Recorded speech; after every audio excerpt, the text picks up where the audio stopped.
Owen Sound Hockey Fest, Girls Hockey Showcase. And we're going to see the Ice Hawks this morning, and when we should be doing, they're so excited. All these kids are excited to be on television. Well, just not only the Ice Hawks teams. I was talking to the coach from Mount Forest, Joe Gochi, and he said his kids are just pumped for it too. And in fact, back in Mount Forest, they were watching the high school games yesterday, he said. Wow. And they loved it down there. Well, that's good. I'll tell you, we really enjoyed bringing high school games yesterday. And we see that Jalen Nelson was on the front page, and how well she played yesterday. We just found out that she was a grade 9 student, and that kid's got a future if she continues to play hockey that particular way. Yeah, she's playing with the Saugeen Shores girls program, and so we Saugeen Shores, we know what their hockey program's like. So and here the girls program's growing well over there as well. And taking nothing away against the OS Secondary School, that they had just an unbelievable lineup. And they had a dominant squad. Let's face it. They played so well too, and St. Mary's was short-lived staff, but boy, they gave it to them too. I mean, they didn't give up. Got 2 goals in the second period. Just an absolutely gorgeous day for high school hockey. And I hear that the rumor again is they want to do it again next year. I'm sure they do. And I'm signing up for that too. Because to hear these kids in this arena yesterday afternoon. And morning. It was a bright and early one, 10 o'clock in the morning. 10 o'clock in the morning. I know they were bused here, and I know that was part of their classroom activity. Exactly. But they came here to watch a hockey game, and they all enjoyed it. The noise in the place was fantastic. Wasn't quite full because we just mostly students. Next year we got to get the adults coming up to this game too. So, but there was adults, there was parents, there was whatever. That East-West rivalry has been really good, but we got a great lineup of hockey today. This is the Ice Hawks, and of course we got the Owen Sound Ice Hawks blue team. They have two. They got two U13C teams to go along with their U13 double B team, and it's an A team that my granddaughter plays on. So they've got enough girls that they've got 3 teams in the U13 program this year. Well, and they can play inter organization, plus they play out of town. Yep, exactly. This is what they're doing right here. We got Mount Forest Rams here this morning at 9 o'clock. Mount Forest, and boy, I'm looking at their uniforms out there. They're pretty sharp. That's exactly what they look like their Junior C team does down there. Well, Provincial Junior Hockey League now. Yeah. Let's be correct on that one. And the kids are having fun. Joe said his son's playing down in Seaforth. He doesn't get to see his sister play hockey this morning, but he'll watch it next week because they are going to once it is downloaded on YouTube, it will be available to watch as well. Wow. You can record it on your own PVR, or you can just go to rogers.ca, I think it is, and online and get it done, so then you can see the game too. Yeah, this game for the rural community, it's got to go on YouTube. So I wouldn't be surprised to be streaming it down with the kids in Mount Forest today watching it. So say hello to folks in Mount Forest. So if they're online and watching the game, welcome to Hockey Fest here in Owen Sound, and you see them lining up just to get last minute instructions. So the Owen Sound's head coach is Melissa Warwick with Dave Bedford. There's another name coming back from the minor hockey system. Melissa Warwick, her son plays in the U14 team. Brent Fisher, we remember Brent. He was involved with the Attack for a number of years. And now he's back into minor hockey. So it's nice to see all of these guys and gals giving back now. Well, they're getting ready for the opening face-off, but I'll tell you right now, those girls that have got their shirts tucked in, we can't read their numbers. So there's, I think, number 14 from Forest. Juno Gauchi, I think, on the left wing, along with number 9. Paige Whaley getting the face-off from Mount Forest. Taking the draw was number 16, Reese Holman for Owen Sound. Ice Hawks having trouble getting out of their own zone. Mount Forest on it right now. It's going to be, they finally cleared inside. Chasing after that puck, Andalyn Fisher. Fisher in behind her own goal, starting to bring it through the zone. Trucks it off the boards, can't get it out of the zone. Mount Forest right on it right away. That's Priya Ortman. Nice save by Reese Purser, who is playing in net for the Ice Hawks. Reese Purser is the goaltender. Comes back to the point, gets set, trying to get it from the point. Does get shot. That's Checkley. There's a shot. He's got one. That base short bounce got that one. And Juno Gochi has got the first goal in this game at the 44-second mark for the Mount Forest Rams. There they go back to the bench, and we're going to see this puck come in on bounce off the boards. Number 4, Emma Checkley bounced it, and you're going to see Gochi just come up. Got the perfect bounce out, and unfortunately Reese Purser couldn't get over there quick enough for it. Just tucked it in the side. They're down there right now. That's number 11, Aitken. There's a shot right in on goal. Purser's going to squeeze it, put the big mid on it, get a stop and play.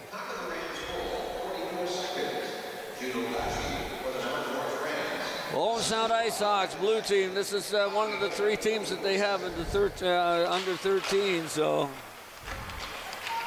right on top of that is Fairbrother. They're having a little trouble in the circle. Finally got it out. Here come the Ice Hawks through center. Pass right on to Bedford. She couldn't handle the pass, and then shot right in after that is Warwick. And picking up the puck just at the blue line, McKenna Fairbrother. Fairbrother in on goal, and it looks like Purser's, couldn't squeeze it, and darn near knocked in as it went after that loose puck in the goal crease. Another scoring chance for shot inside, and just fired right back outside again down the ice. Chasing after Bedford, can't get to it. Believe that. Again, here we're having trouble with the young lady that has the... That is number 4, and that's Checkley. In behind the goal with that puck is Lennox, and Lennox just slides it up along the boards into the slot area. Mount Forest ready to jump on top of it. Puck comes back and gets fired in behind the net. Mount Forest on it quickly, centered out in front, loose puck in the goal crease, and finally Purser puts her stick on it. Just to give you an idea of the number of teams with the Ice Hawk program, they've got 14 teams ranging from the U6-7 right up to a U22A team. So you ask, is the sport growing in girls hockey in Owen Sound? Yes. Well, I was asking that question. There's no doubt in my mind that there's a shot from the point. Purser steers it off into the corner. On top of that is number 7, Fisher. A little bit of wraparound there by number 14, and that's Gauchi. In front, Ottman had Ortman, and she loses it. Ice Hawks having trouble getting out their own zone right now. Coming around this side. Got it centered out, but it deflected off into the corner. Kirby slides it up along the board, stopped at the point. There's a shot from the point. Puck goes back on the left-hand side. Point again, Mount Forest just all over the Ice Hawks right now. Ready on goal, there's a shot. 2 saves. Purser, finally. Purser made 2, possibly 3 saves before that was tucked in. Looks like Priya Ortman has a second Mount Forest goal here at the 3:11 mark of the first period, and we'll find out who's got the assist on this when we get our Rogers replay rolling here for us. And as you say, Purser I think she put away 2 rebounds, and unfortunately that third one wasn't there. You're going to see 14 move that puck over as Gochi once again, and there's Ortman had 2 whacks at it before she put that thing home. Well, Purser made 2 good stops before he gave it, but you can't give up those kind of rebounds in this game. Mount Forest right now leading this game 2-0 early in the first period. There's a shot. Purser makes another good save. Another good save. Boy, she's been busy.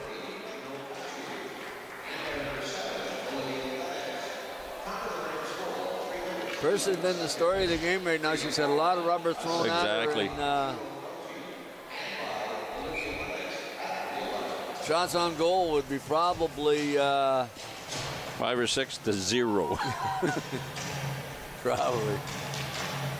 Back to the blue line. McLennan, she fires it wide. Mount Forest, McLennan again, off a skate. Goes off into the corner. Centered right out in front.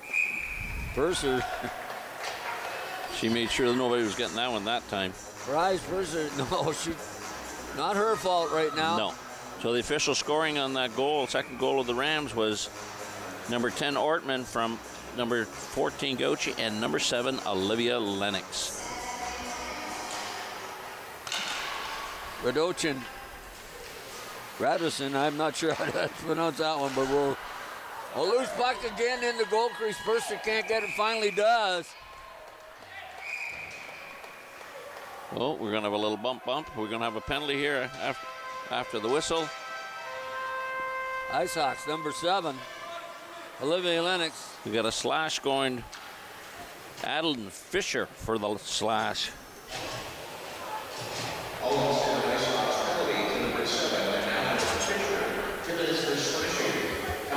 2 minutes for what? Slashing. Slashing. She looked a little dejected in the box.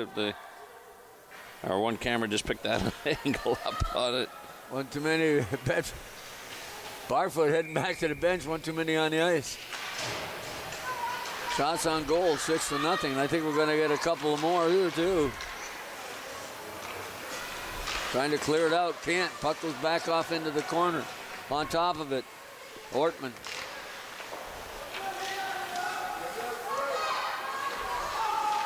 Moving that puck around quickly. Workman's going to chase after it. That's Barfoot. Back to the point. Ava Hughes couldn't get it out. Loose puck. The seeing eye goal, a power play goal for the Rams. Purser got herself set up to go, and the puck went off a skate and just trickled in on the right-hand side of the left-hand side of the goal, and or the right side, which way you're looking at it. But, exactly. You're going to see this puck here roll down here. And it looks like Gochi deflected it, and it was a seeing eye goal for sure. Gochi with second goal of the game and third point of the game for her. There's a case where Purser had it lined up properly. Yep. And the puck changed direction and ended up going in the goal, and it just looked like a curling shot. Did it ever. And it was a hurry hard. Yep. Holman. Pass it across in front of the net. There's a shot on goal off a pad in front, loose puck. Good stop by Schneider, the goaltender.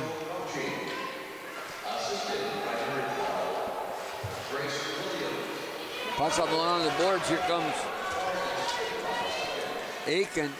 Aiken gets a shot. Purser just going to smother it. As she did.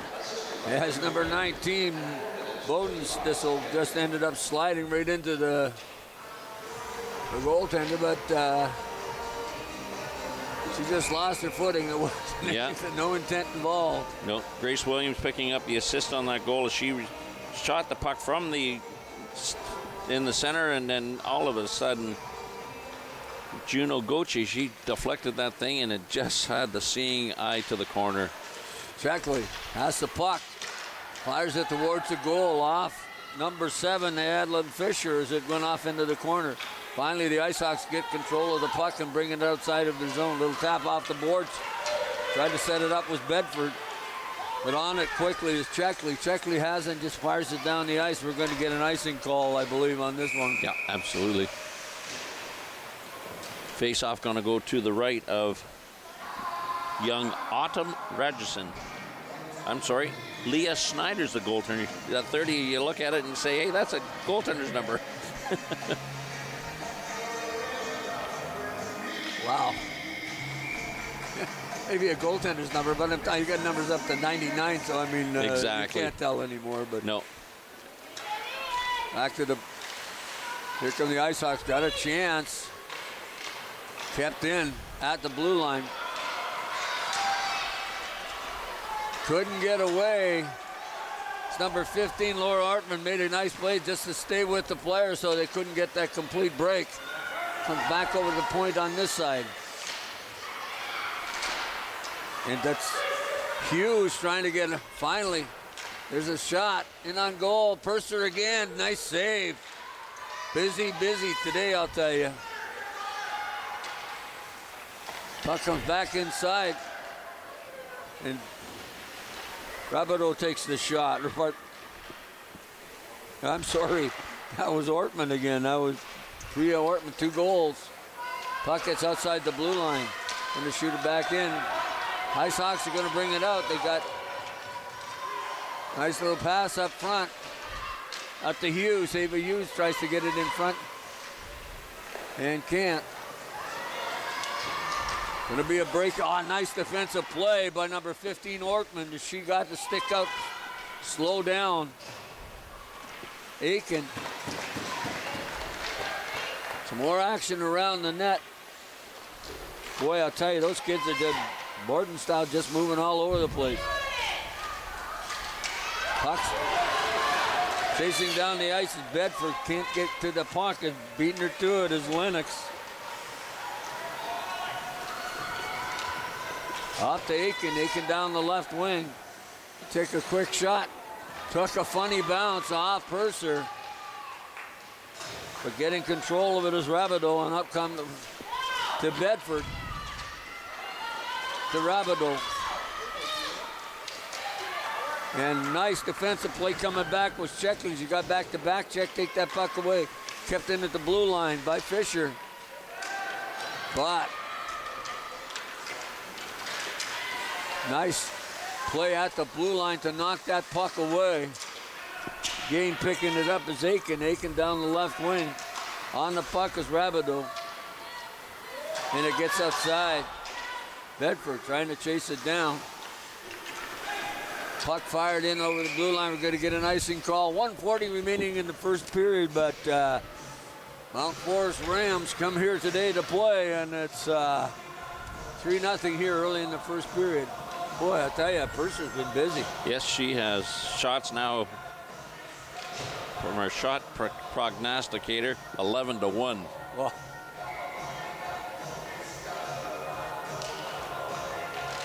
there's a face-off shot right towards the goal, but cleared.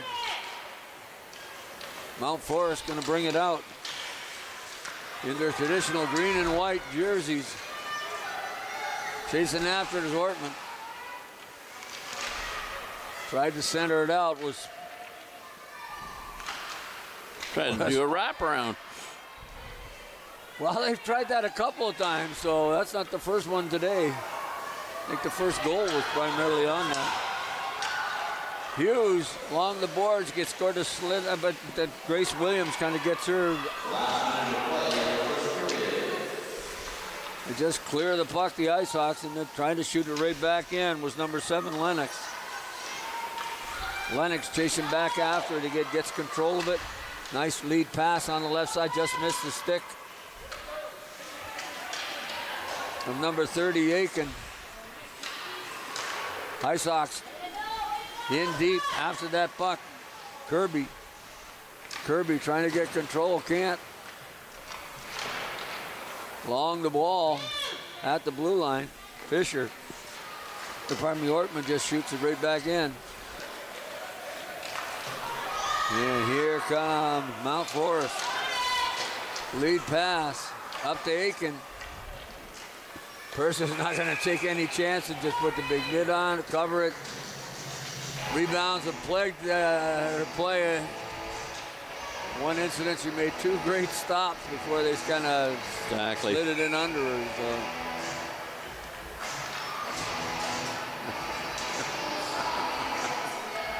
You can see the big screens right in front of us. The kids getting all excited on the bench because they're up on top of that screen. So, of course, it's the. So at the end of the first play, we've got a score of 3-0. The unique thing is they're using the big scoreboard today here at the arena. And, exactly. The kids are seeing themselves on it, and of course the cameras are there. And of course that's the Rogers feed that's up there too. So our camera guys are picking up pictures. You know, it's just parents in the arena today, but boy, folks, if you get a chance to come down here and watch this hockey, we've got a great day. We've got another 3 games of of Ice Hawks hockey after this one, and then we just been found out that we will be doing Steve and I will be doing the ladies game, which will be streamed, I understand. It will be streamed back to the OUAA population, if you will. Yeah. And we're going to be famous. It'll be a busy game, Gord. I think so. It'll be famous. Exactly. And we'll have to have something to calm us down. Throat lozenges and everything else, so we have some voice left by the end of this day. Mount Forest leading this game 3-0. Their big scorer, of course, has been Pri Ortman. She's got 2, and number 10.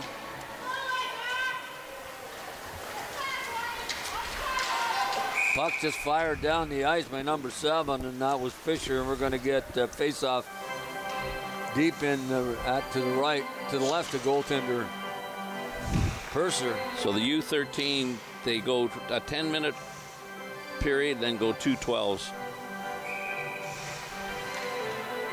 I was wondering how we got rid of 15 seconds, 6 minutes really. Exactly. Fast, so. Puck comes back out to the blue line. On top of it is Checkley. Here come the Ice Hawks. Bedford chasing the puck down. Bedford coming down the ice. Bothered her by McLennan. McLennan, there's a shot on goal. Leah Schneider wasn't going to waste any time, just smothering that too. Nope, there's no rebound, so.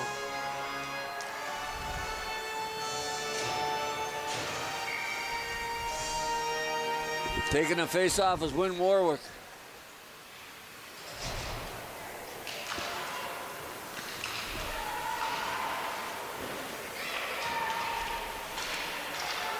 Puck in the corner. Mount Forest trying to get it out. Shot. And here comes Mount Forest. Of course, they've been in control of this game so far. Puck along the wall. Tried to get it down. Chipped up by Ortman. Chasing after it right now is Lipscher.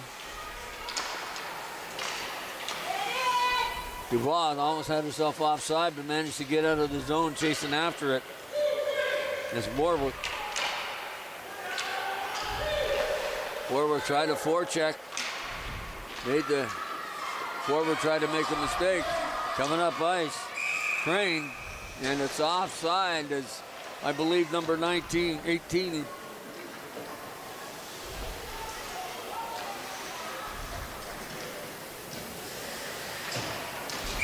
Bodenstein just was over at the line just a little bit early, so just trying to check the number out. A little quiet. So Bedford wins the draw. Bedford back after the puck. Chasing it after is Aiken. Or pardon me, Radisson, which is number 30. Aiken, of course, is number 11, trying to center it out. Purser on the wrong side. There's a shot, and again, 2 stops in a row. Just a little. Ice Hawks got to get that puck out of the zone. Bedford does off her stick, and then it's right back in, but they're offside. Here goes number 10, I think it is. That's Rabideau. It's hard to tell with the jerseys that were tucked in, so. At least the Owen Sound team, if we can see it, they get the numbers on the sleeve. Yeah. That was one of the things that had trouble in the high school game yesterday. We couldn't see the numbers on the sleeve, but we had to wait till they turned around. Mount Forest bringing that puck back over the blue line. On it, Radisson. And if we pronounce your names incorrectly, we apologize, but we're trying to do it phonetically, and if it happens, we'll get it done. So Checkley at the blue line keeps it in. On top of it is LeBlanc. LeBlanc tried to get it out, couldn't. And then Purser said, I'm going to freeze this. Exactly. And stop the play. So we got 9:08 to go here in the second period. Face-off going to come to the right of Reese Purser. Well, Ice Hawks playing a little bit better now, getting that, getting that puck out of their own zone, and of course Purser's just been lights out with the way she's been playing in goal and makes some great stops. So Mount Forest wins the draw. Puck comes back out to the blue line. There's a shot and blocked. And chasing down the ice is Warwick. Warwick has a chance, takes the shot. On goal, but right into the logo of the Mount Forest Rams, and goaltender Leah Schneider didn't have too much trouble with that one. But so Wynn Warwick, her brother Ben, plays for the U14 junior attack. Well, you see some of the names and you look and you know, you see family. Exactly. The names, Melissa coaching the squad for the Warwick, coaching the squad right in the middle of the bench, right on at ice level. If you take a quick peek over, Gord. Wynn Warwick, I tell you, there's the shot right. Backhand by Warwick, and it just slides off the end of her stick and past the goal. A little bit of pressure by the Ice Hawks. Puck is in their feet. Along the boards. On top of it is Barfoot. Barfoot tries to shoot it back out. Another name was minor hockey. Connotations, of course, is the Barfoots. The boys played and Dad coached. And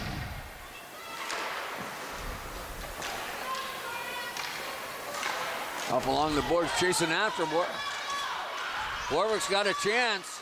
Got to keep moving. Good back checking by the Rams. Warwick had a partial break and then had it taken away. Bravados overskates the puck, then gets off to Ortman. Don't want to give it to Ortman because he knows where to find the back of the net. Puck outside the zone, and they're playing a little bit better when they get that puck. They're getting it into the neutral zone. Here they go. There's Bedford has a chance. Bedford gets through the defense and then has it knocked off her stick by Aiken. Kept in. Bedford trying to get her stick on a Kent. Out they come. There's a chance for Aiken. Down the left wing, Aiken takes a shot on goal. Good stop by Purser. Tried to get the rebound. And it slid away. Again in trouble. There's a wide open cage. Scores! McKenna Fairbrother makes it a 4-0 lead here 5 minutes into the second period. Again, too, the defense just collapsed right down, and of course couldn't get control of the puck. And what ended up happening was wide open cage. And here you're going to see the puck's going to come over to Fairbrother. Wide open net, and gets a couple of whacks at it, and then Purser just couldn't get back in time for that one. I'm not sure if Purser exactly knew where the puck was at that point in time, because she seemed to be staying. She tried to stop the puck coming out from behind the net, and when it came back out front, couldn't make the play, so it happened. Here they are. Ice Hawks trying to get it up past the zone, kept in at the blue line, just fired wide towards the net by Emma Checkley. Checkley playing solidly on defense. There's a shot just off the pad of Purser. Here comes Warwick through center. Warwick makes the move, gets around Bedford. There's a shot, but off a leg in front into the corner. Warwick standing out front looking for the pass. It came, but not right on her stick.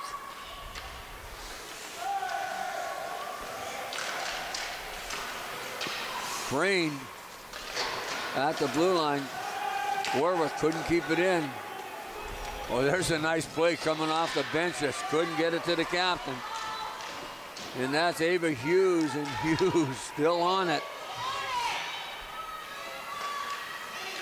Comes back out to the blue line. To Checkley. There's the shot. Purser again. Yeah, that was coming off the bench, and she made herself stay on side even. We got another case of goaltender playing just lights out and being outshot 18-3 here well, with 5 minutes remaining in this period, and she has just been playing dynamite. Yeah, exactly. Ortman got it back on the point to Rabbit to heading back down the ice, picking up that puck is Lennox. Rabideau has a chance. Rabideau's going to take a shot just wide of the goal. In on top of it, Holman. Bedford tried to center it. Bedford again after the puck gets it on her stick. Bedford in the circle, tries to center it off a body in front, comes back out to the point. Tried to slide it through, was Adelaide Fisher. And it hit a green jersey or a green leg in front of the net. Rabideau can't make a mistake with this, and that got Ortman right after. Claire Crane in a scrum and heading to the bench is Holman. Mount Forest get it out of the zone. As Lipscher tries to get control of it along the right wing and can't. Mount Forest, nice pass to Ortman and then stolen by Dubois. She fired it into the corner. Here comes Mount Forest again. This is, I believe, number 12. And that's Williams. Carry the puck down, puck ended up behind the goal. Out front, Lennox has it at the blue line, takes a shot, but clearing it off into the corner was Laura Ortman.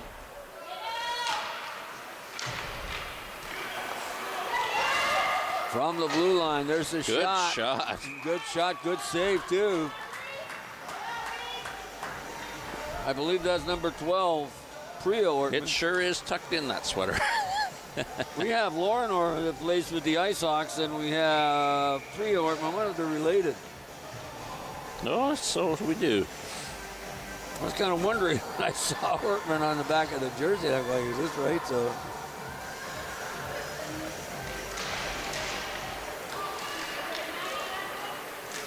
Puck back off of the left wing, knocked into the corner by McLennan. McLennan, one of the defense partners, and Checkley on the other side. McLennan again, tries to center it in front, takes the shot. Up along the wing. There's Ava Hughes chasing along with number 18, Lipscher, I think. Crane missed it. Checkley got a chance to come in with Robideau and cleared in behind the net. Checkley again tries to send it out front, does it right. Nobody on the point, can't get that puck out in front. Loose puck. There's a shot, just goes by the goalpost. Couldn't get it out on the puck right now. Sometimes hard to read these names with their hair down the back. I'm sorry, folks. Bedford just backhands it out, and that don't know where that's got enough to get down the ice. It does. It does. Are they going to blow it? Yeah, they do. It just slides in. She was there. Come on. Just over 2 minutes left here in the second period. The Mount Forest Rams in complete control of this game right now. Oh, 4-0. But I tell you, what, we can't say enough about the officials that show up on Saturday afternoons and during the week to referee these hockey games. And here's the girls looking up at themselves up on the bench, up on the big clock again. That's a big deal for them to come in here. Absolutely. This is an OHL rink, so you gotta remember it's got a lot more. And that's exactly what Coach Joe was telling me. They tell you, hey, girls, this might be your one and only time you ever get to be on TV of this nature, and we'll have some fun. Yeah. Boy, are they ever having fun. They ever. Oh, well, they'll be the toast of the town, too, at school on Monday morning if people are watching this. And here's a puck that fired down the ice. They're going to let it go. Another icing call. Shots on goal, 20-3 from Mount Fort over on Sound. Can't say enough about Rice Purser and how well she's played. Oh, exactly. Hopefully she doesn't go home and have nightmares. She'll just go out and have a nice donut and a hot chocolate after and get ready for the Kiwanis Santa Claus Parade this afternoon at 5 p.m. here in Owen Sound. Got that too. It's a big day. Oh, Purser again just smothers the puck, gets a whistle. This afternoon, if you're sitting at home, I believe the University of Waterloo and York University will be here playing at 2 o'clock this afternoon. A women's university hockey game. Should be a good time, and it's good hockey. These players are skilled, and you will really enjoy the game. So get a chance, and you're listening to this, get down to the arena this afternoon and watch this. Coming down the right wing, that's Barfoot. Barfoot's going to take the shot. And just missed the goal. Pardon me, that was Rabideau. They took that shot, went down the right. Rabideau keeps it in and on her stick. Finally, Bedford knocks it back inside. Moves the pass across in front. Good play, just didn't get through. Rabideau chasing the puck down again. Rabideau looks for the player to pass it to. It looks like a couple of times you're watching her get control of it and try to put it where it will be advantageous. Rabideau again. A 3-0. 3-0. As long as they don't go offside. There's the shot. Good save by Purser. And I believe that was Ortman again that had Priya Ortman had the chance looking for that hat trick. Knocked around in behind the net. And there goes the horn, and the second period is in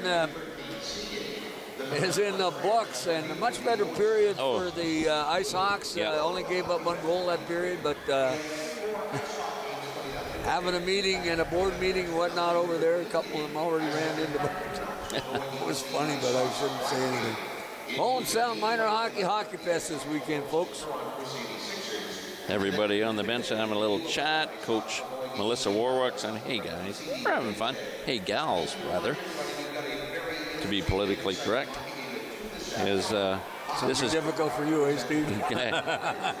As we Owen Sound Hockey Fest, the girls hockey showcase, showing off the Owen Sound Ice Hawks with 4 games with the 2 U13C teams playing at the 15C team, and then the U11 House League team at high noon today. Oh, wow. And talking about Waterloo Warriors, they've been here since Thursday evening. They participated in school visits yesterday at both Keppel, Sarawak, and Hillcrest. Then they were on the bench. A couple of players were on the bench with the 2 high school games yesterday. One of the assistant coaches for the Waterloo Warriors is our own Owen Sounder Dolly Meigs, who comes back and gives back in the community with girls hockey schools in the summertime. So there's the connection there for why the Waterloo Warriors are helping out around this town. Well, I think that's absolutely super that they would come up here and do all the clinics and stuff. And the one thing is come up and play a game. Stealing the puck. Here's the chance. Warwick had right in on goal. A nice play by Checkley to get back check, and that was beautifully done. And Warwick again, but she was offside. Exactly. She goes back to the referee. What did I do? Warwick had a chance with a good play by Checkley. I'm impressed with this young kid, number 4. Emma Checkley has been playing defense, handles the puck really well, doesn't get caught out of position. Good skills. Radisson at center. Wins the draw right on Checkley's stick. Checkley just put it safely into the corner. Rabideau in behind the goal. Rabideau has it. Slides it off the boards. Tried to get it up to Barfoot, and Barfoot couldn't. Radisson again. Bedford back into the corner. Puck in behind her. Trying to center it out in front was the Rams. Was successful. Chasing after it. Wheelie. Aiken or probably Radisson out there. Puck along, kicked it forward by Hughes, Ava Hughes, and they finally do get it out. Puck goes down the ice. We got enough to get an icing? Absolutely not. Right on top of it is McLennan. McLennan in behind her own goal. Slides it up along the boards to Caswell. And then Caswell just dumps it out. They got the zone cleared. We can go back at it now. Yeah. That's right. It was Laura Ortman that fired it in, and I was trying to get there goes one of the referees. Caught a piece of can't say wood anymore on the ice. Something. Lost his footing, caught an edge. Anyway, Ortman gets a shot. Boy, she can fire. That was just wide. Got the rebound off the wall and then got back out. Ortman, there's another young player for good skills, and of course got a couple goals today. And Reese Purser saying, "Come on, girls, give me some help." Well, yeah. Outshot. Saw a lot of rubber today. Ortman tried to fire it off, and Bedford got it off. Her was in position to block the shot. Puck just slides out in behind. Lipscher has it. Tried to get it out and then just knocked back inside the zone by, I believe, number 12. And I'm looking, and that's great. That's going to be icing, unfortunately. This will be icing and getting a stop and play.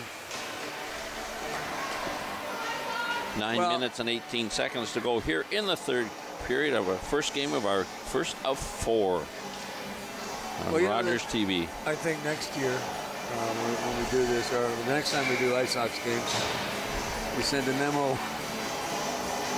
Keep your shirts out, don't tuck them in, and everybody get a haircut. So I don't think that's going to happen. Going to read the numbers, so sometimes if we miss them, that's part of the reason. But there's a shot. Nice goal. Number 19 by the looks of it. Oh, it was 19. May Bonesteel. And she was just Johnny on the spot, and that puck come out of the corner. They didn't catch the number that assisted on it. But you can see there's number 20, McKenna Fairbrother, moving it out. And you're going to see the puck come back. 11 puts it over.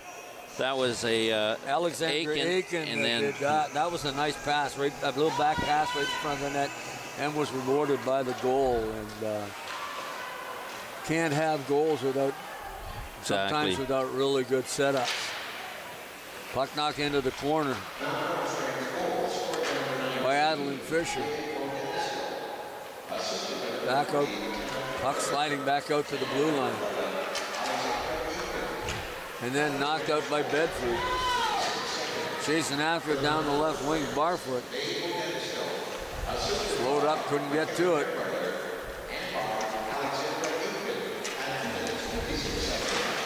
Lauren Ortman.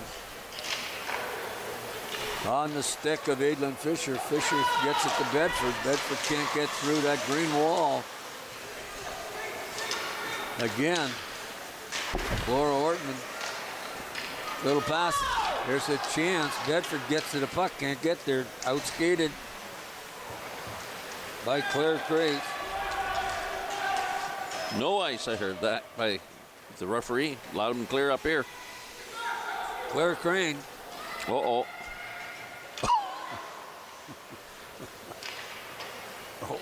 Uh-oh. Went right through the screen, right through the open ice, and Mount Forest player was there.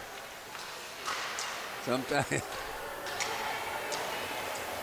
with that puck turning around is when Paige Whaley, and Whaley back inside. There's a good chance again. Just missing the puck, Barfoot. And she wasn't happy about that either because he slammed the stick on the ice. Here's a chance. Of course, Checkley's going to beat it to the puck. Mark Checkley just going to dump it off the boards. Yep, right play. Right on the stick of Whaley. And Whaley passes it across ice. Oh, nice skate. Nice play to get that puck off the skate up to the stick. On this side to Lipsher. Lipsher just going to dump it out. And Caswell just... Warwick has a chance in on goal. Warwick just hurried it, actually. She had lots of time, but... and then fired it wide. Keeping that puck in was Rabideau. Rabideau going to center it out in front. Nice play by Wortman. Crane. Warwick again. Rabideau down the right side. Just wires it by.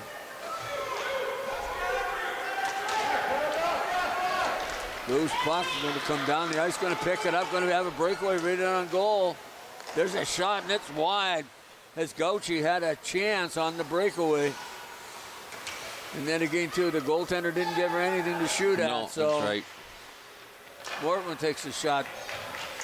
Reeves Purser knocks it off into the corner. 5 minutes and 56 seconds remaining in this game. Warwick couldn't get through the defense. She's had a couple of opportunities with just good defensive plays. Oh, just missing it. The hat trick was Ortman. She fired it wide. Here comes Warwick. Warwick just dumping it off the board. She got speed to get by. It has. A little bit of hooking and going. Wortman in on goal. There's the shot. Good save by Schneider. I thought there might have been a hooking penalty on that, but there wasn't. There's Warwick heading to the bench. And she touched a puck. That's a good thing somebody didn't come off because she was heading to the bench. She was disappointed on that play. But you got to shake it off and go for it. Now they change up. Nice play at the blue line by Ortman, Lauren Ortman, to knock that thing loose. Working real hard, the Spare brothers. She's got a goal today, too. Loose puck in the slot, bouncing all over the place. And Purser just can't. Finally, it's cleared away on a play by Mia McLennan.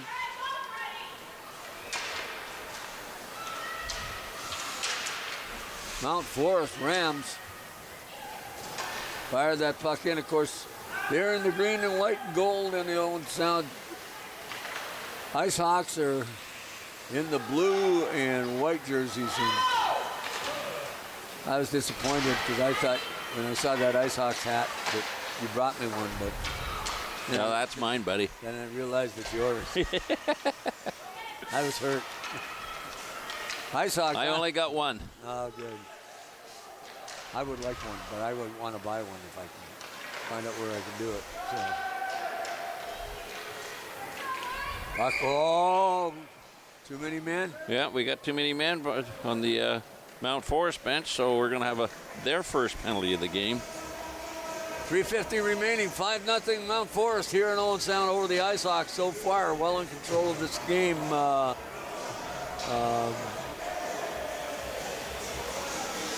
Dean's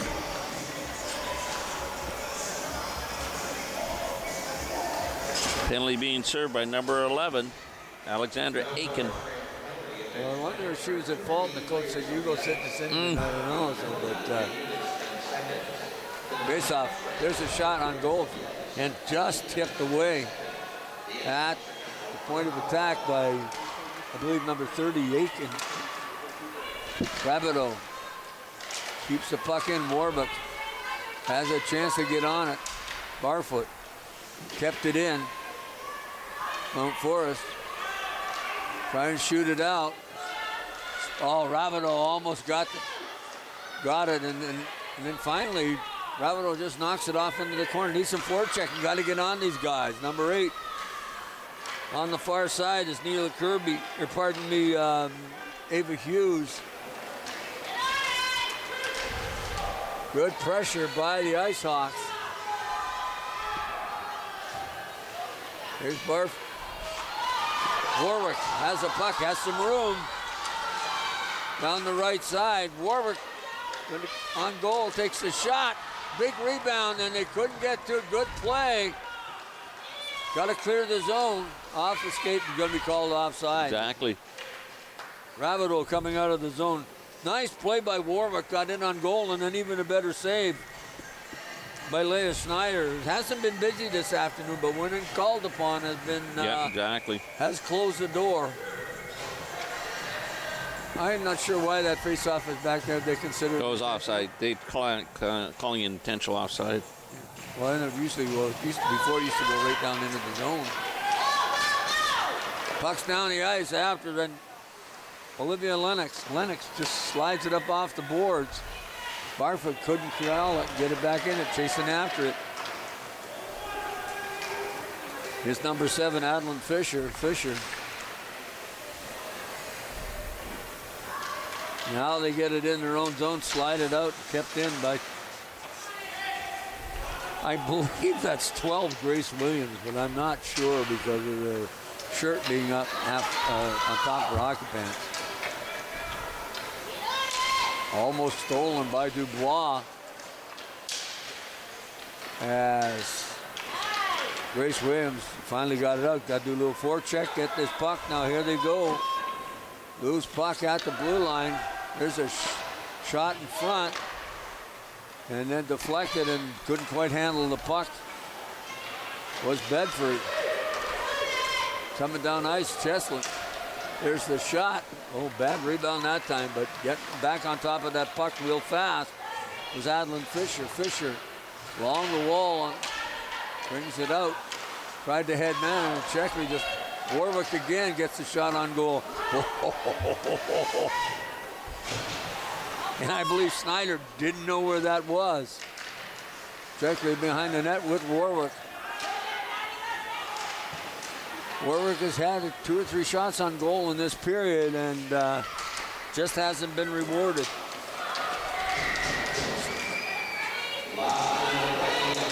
May Bonison had a breakaway. There's a shot, wide open cage. Number 11, Alexander Aiken picks up the loose puck. You know, the one thing this afternoon is Rian Purser has been just dynamite in goal. 1-2 saves. Yeah, exactly. The rebound, and they haven't been able to clear, so. Here you're going to see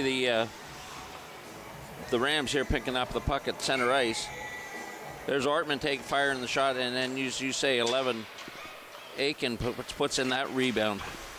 Purser's good on the first one, but she's got to get some help from her defense, which she didn't. Time's winding down here on this game between the IceHawks and the Rams are well in control and still trying to score. And in the corner is Aiken, the last goal scorer shot. Good save by Purser again. Little contact.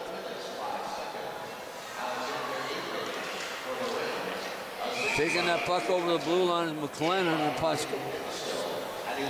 Clock stops with 24 seconds left. Mount Forest Rams, the 9 a.m. game today, they woke up ready to play. They even got bus legs. Exactly. All their parents probably driving them up. Face off. Number 30, Autumn Redichin gets the puck in the zone and it's offside. It's coming into Paige Whaley, and one of her buddies was offside, so we're going to get another face-off with less than 20 seconds. Would you believe 19.92 seconds left in this? Radisson makes the face-off, wins the draw. Puck goes up to Ava Hughes, and Hughes is carrying that down the left wing. Tried to center it, puck behind the net. Time is running down, folks, if you're going to get a shot on goal. There's the game. IceHawks. Boy, they should be patting Bryce Purser on her head because she played unbelievable today. You take a look at the shots on goal and final shots on goal were 25-6. And she managed to get the first one, sometimes the second one, but the Rams, Johnny on the spot. Did you see both teams going to do the traditional handshake here? Goalie first, they said. Yep, that's the way they love to do it. Yeah. And it's good to see them all shaking hands at center ice. You know, great game for the Rams today. they came to play, like I said, but Ice Hawks, that's kind of cool at Exactly. 9 o'clock in the morning. I mean, with the Ice Hawks, I was extremely impressed with Rise Purser, who was playing goal. Warwick had some really good opportunities, could put it away. And, you know, it was one of those things, you know, it's one day you got it, one day you don't. But well, exactly. They gave it full marks, but Warwick, I thought that was a standout for the Ice Hawks, but Rise Purser was something else. I'd say Purser would be my player. Well, yeah, I mean, the number of shots that she faced, and then the 2s and the 3s, and then unfortunately you can't stop the 4s sometimes. Yeah, that's so true. And of course, Priya Ortman with Mount Forest Rams player of the game, got 2 goals, and had a number of other opportunities that Purser just stoned her. But I think that was probably at least my pick as a player of the game. I like number 14, Gochi. She had the power play goal. She had the first goal of the game, picked up an assist. Then you also look at who's Mae Bonsteel. She had a goal and a couple assists. So it was spread out scoring with this squad. Well, you know what? You're right. All those 3 players should be player of the game. So, but any one of them could have been. Absolutely. So I think you're right. We should choose that. We do that occasionally when we see somebody that plays. That's why we have opinions. You have. No. Well, I'll tell you one thing. We do have fun doing these games too up here, and we do have opinions. And but one thing one thing we're in agreement on is Ice Hawks. The Ice Hawks playing here on the Saturday morning. Exactly. We're so pleased to bring you the games. We're going to take a short break, and we're going to come back here with Ice Hawks hockey on Rogers TV.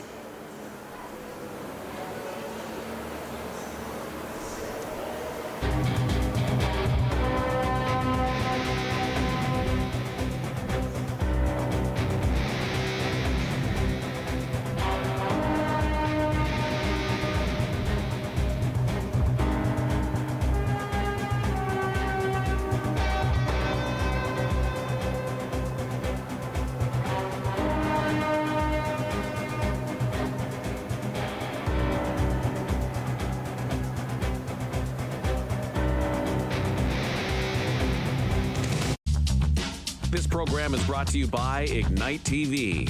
Now you're in command. Visit Rogers.com for more details.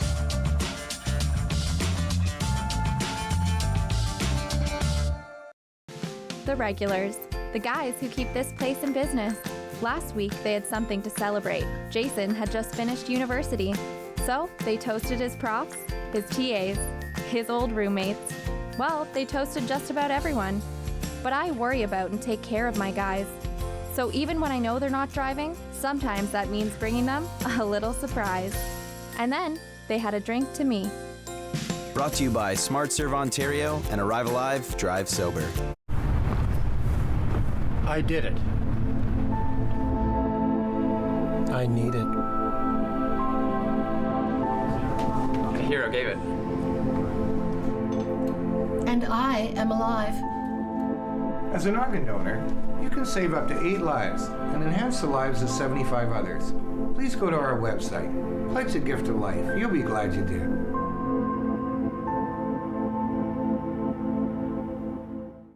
What kind of show do you want to see on Rogers TV? What interests you? Log on to rogerstv.com, fill out a show proposal, and tell us about your segment idea. We want to know what you want to see. Rogers TV, only on Rogers.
Hello, I'm Liz Dowdswell, Lieutenant Governor of Ontario.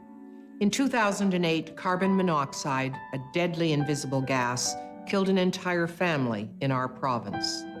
That tragedy led to a new law requiring homes with potential CO sources to have alarms. John Gignac's family members passed away that day, and he shares his story to save others.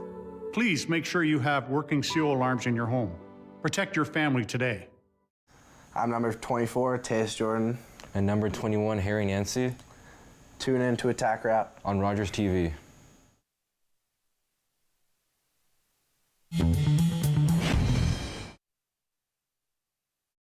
Everybody knows not to drink and drive, but some people still think it's okay to take drugs and drive. Police have the authority, the ability, and the tools to determine if drivers are impaired by legal or illegal drugs. And because drug-impaired drivers can pose just as great a risk as drunk drivers, they face the same penalties, like the loss of their driver's license, a criminal record, fines, and more. A message from the RCMP, the Canadian Association of Chiefs of Police, and Arrive Alive, Drive Sober. Hello, Grey County. I'm your warden, Brian Milne. Want to be the first to know about news, services, and decisions in your community? Watch Grey County Council meetings live from the comfort of your living room, right here on Rogers TV, Grey County.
Sorry.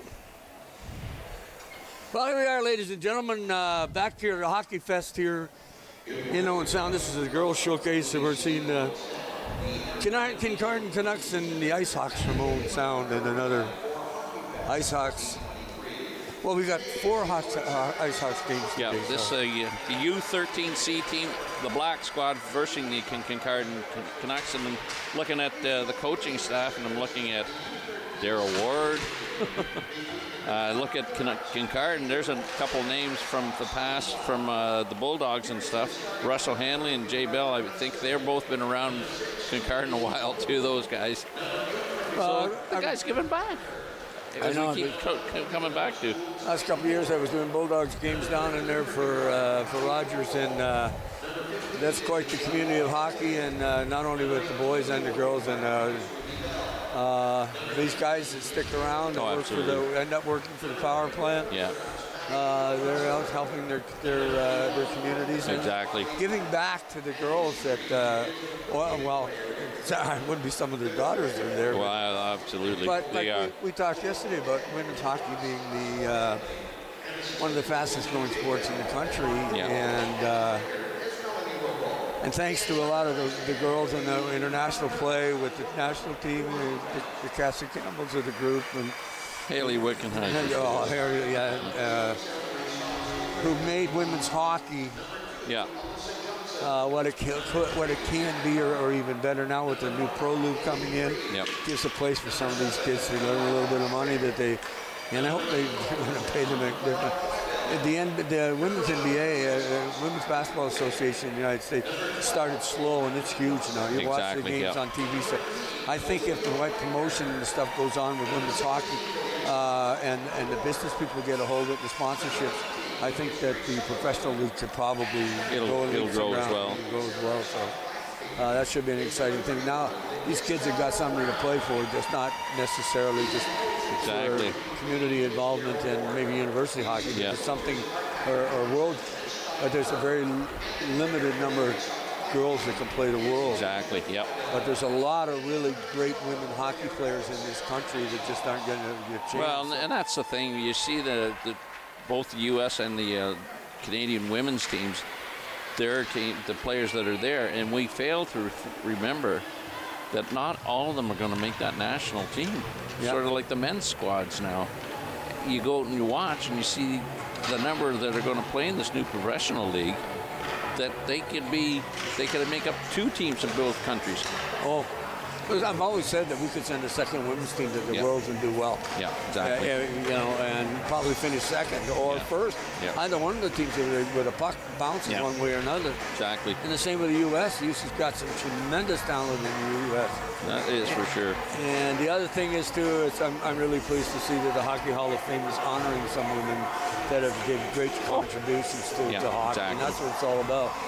There used to be some question about some of the great Soviet players who were put in the hall, and it's a hockey hall of fame. It's not exactly, and it includes everybody that's played the sport. And now that the builders that you see going in, it's amazing.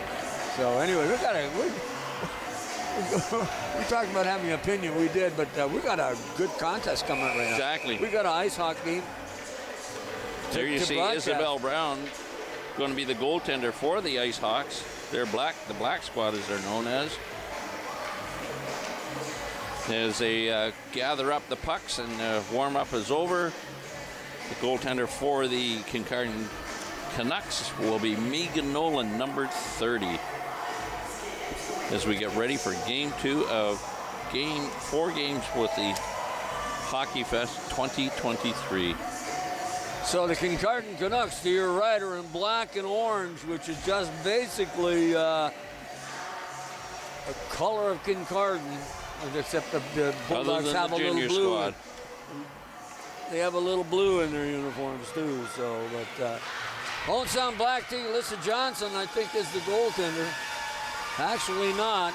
I think it's 31. Isabel Brown is the goaltender. Yeah, Megan Nolan will start for the Kincardine Canucks. And, of course, this is the 10 a.m. start. We've got 2 more after this. And they started this. They've got 15 minutes on the clock to start this period. And I'm not sure whether that's the way we had 10 the last time. Yeah, exactly. So I'm not quite sure why they've gone to a 15-minute period here, but we'll deal with it. Oh, they're running the clock down. That's why. There they go. They're getting it back to 10. Well, you're going to give them a couple extra seconds by the looks of it. Puck him out to the blue line. Johnson kept it in, then fired it off into the corner. Chasing after it is O'Hanley. Hanley couldn't control the puck, tried to get centered back out. Schwind has it at the blue line, tried to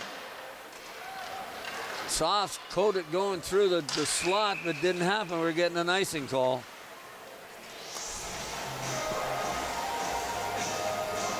Blackhawks,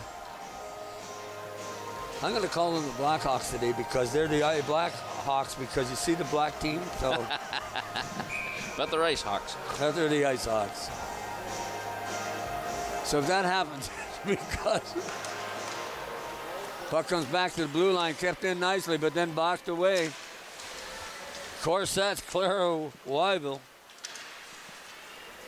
Wyville just missed it again. Up to Wagner. Wagner couldn't control the pass and finally bringing it up along the wall. Number 8 is Wyville. I thought there was a number 4 out there, and I'm trying to figure out. I don't have one on my list, so. So okay, we'll get it right yet. Wyville has the puck at center ice. Wyville twists and turns, puts it back off the boards. Here's a chance. Nice play. By nice goal. Dawson and scores the goal. Ice Sox up 1-0 on Kingarden. What a beautiful goal. That's number 12, Madeline Dawson. Madeline Dawson. I'm pretty sure she got the goal and moves pretty quickly. Here's Madeline Dawson, comes in, puts a hand on puck on her backhand and just put it upstairs. I think might get a little deflect assist off that goaltending stick of Megan Nolan's. But it went in the goal, and we've got 1-0 here early in the contest. Kincarden. That's Labrasseur. In behind the goal is Johnson. Or pardon me, number 7, Schwind. Up along the wall, through center ice, just bounces over the stick. Ward coming in on goal. Ward has a shot, shoots it, and a good glove save by Megan Nolan. Exactly. That was a good rush up the ice. And we're getting changes up all the way around from both benches.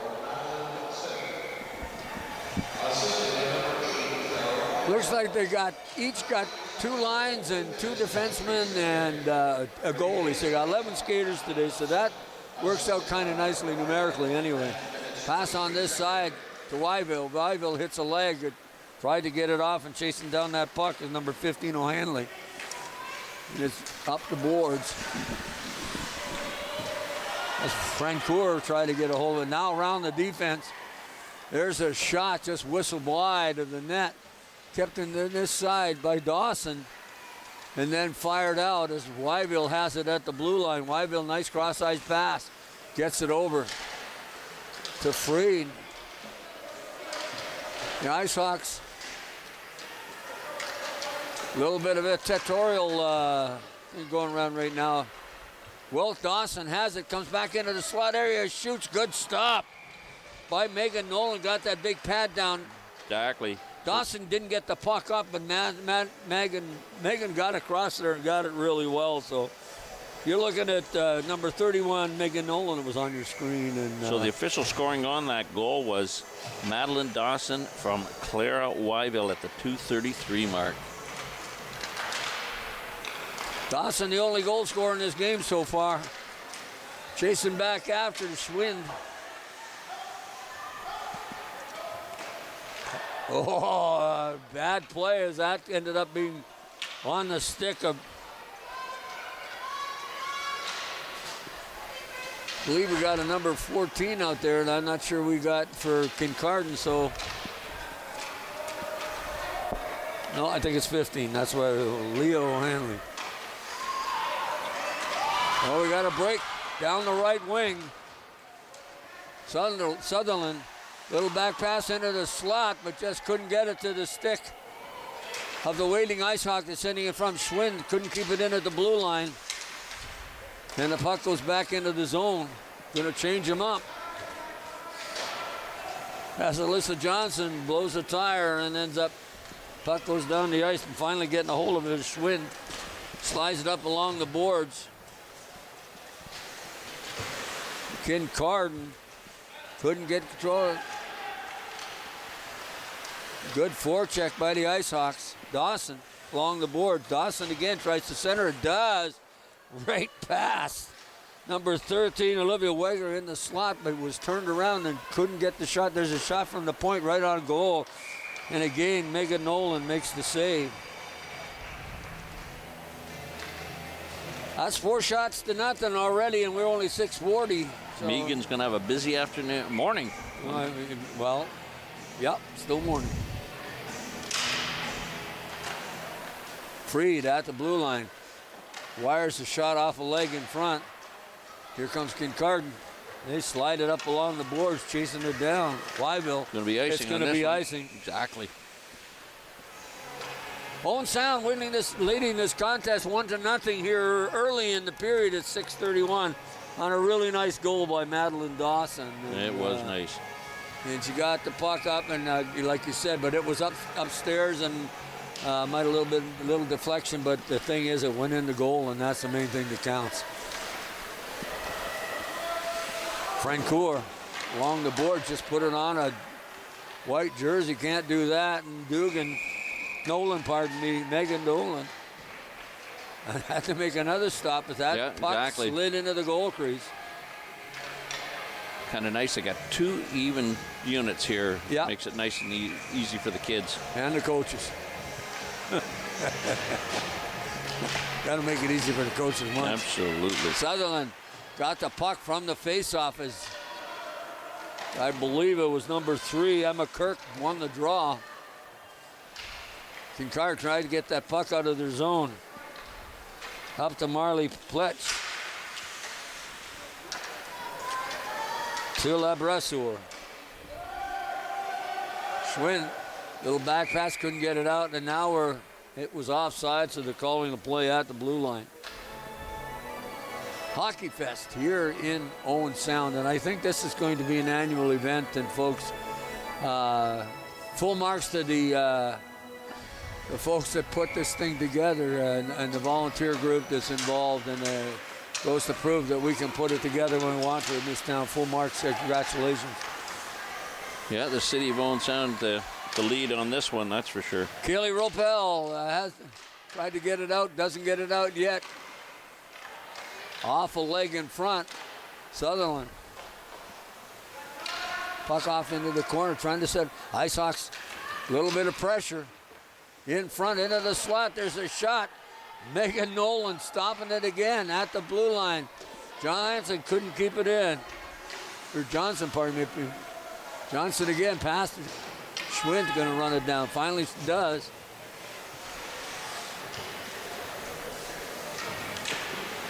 Awful leg. It's tried to pass that. It was blocked by Taverner.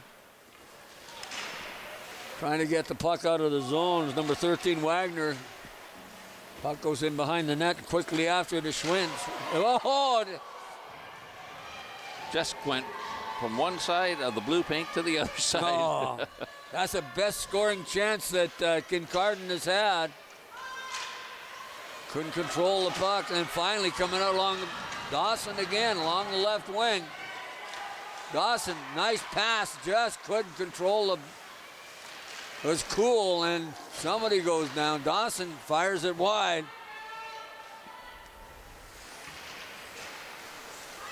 Puck along the boards right underneath the booth here.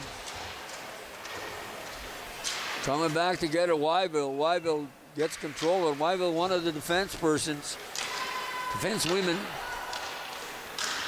Sutherland gets a hold of it again, takes the shot off a body in front. And I believe it hit 19, Taverner, tail and turn. She blocked it. Chasing after it is Kincardine. Fired around this side. But it looks like an Ice Hawk jersey's going to get a hold of that puck. Slid in front of the net. No hard shot. Again after it, Jules Francoeur. And then out to the blue line, kept in by Wyville.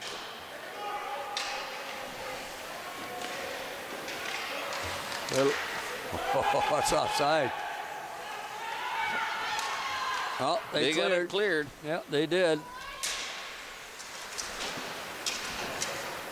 Freed along the boards, couldn't control the pass. Freed gets it again. Sutherland, cross ice, nobody there. Francoeur just fired it up along the boards. Got to be careful with those changes. There were 6 players out on the ice for about 3 seconds. Now they got away with it. Wyville gets it up along the boards, bounces over the stick of number 13, Olivia Wagner, or 16, McKenna Ward. Slides back into the corner. Wiley has it. Wiley calling her name a lot today, handling that puck. Madeline.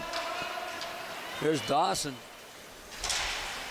Dawson tried to get it up to Ward on a nice play, but it was.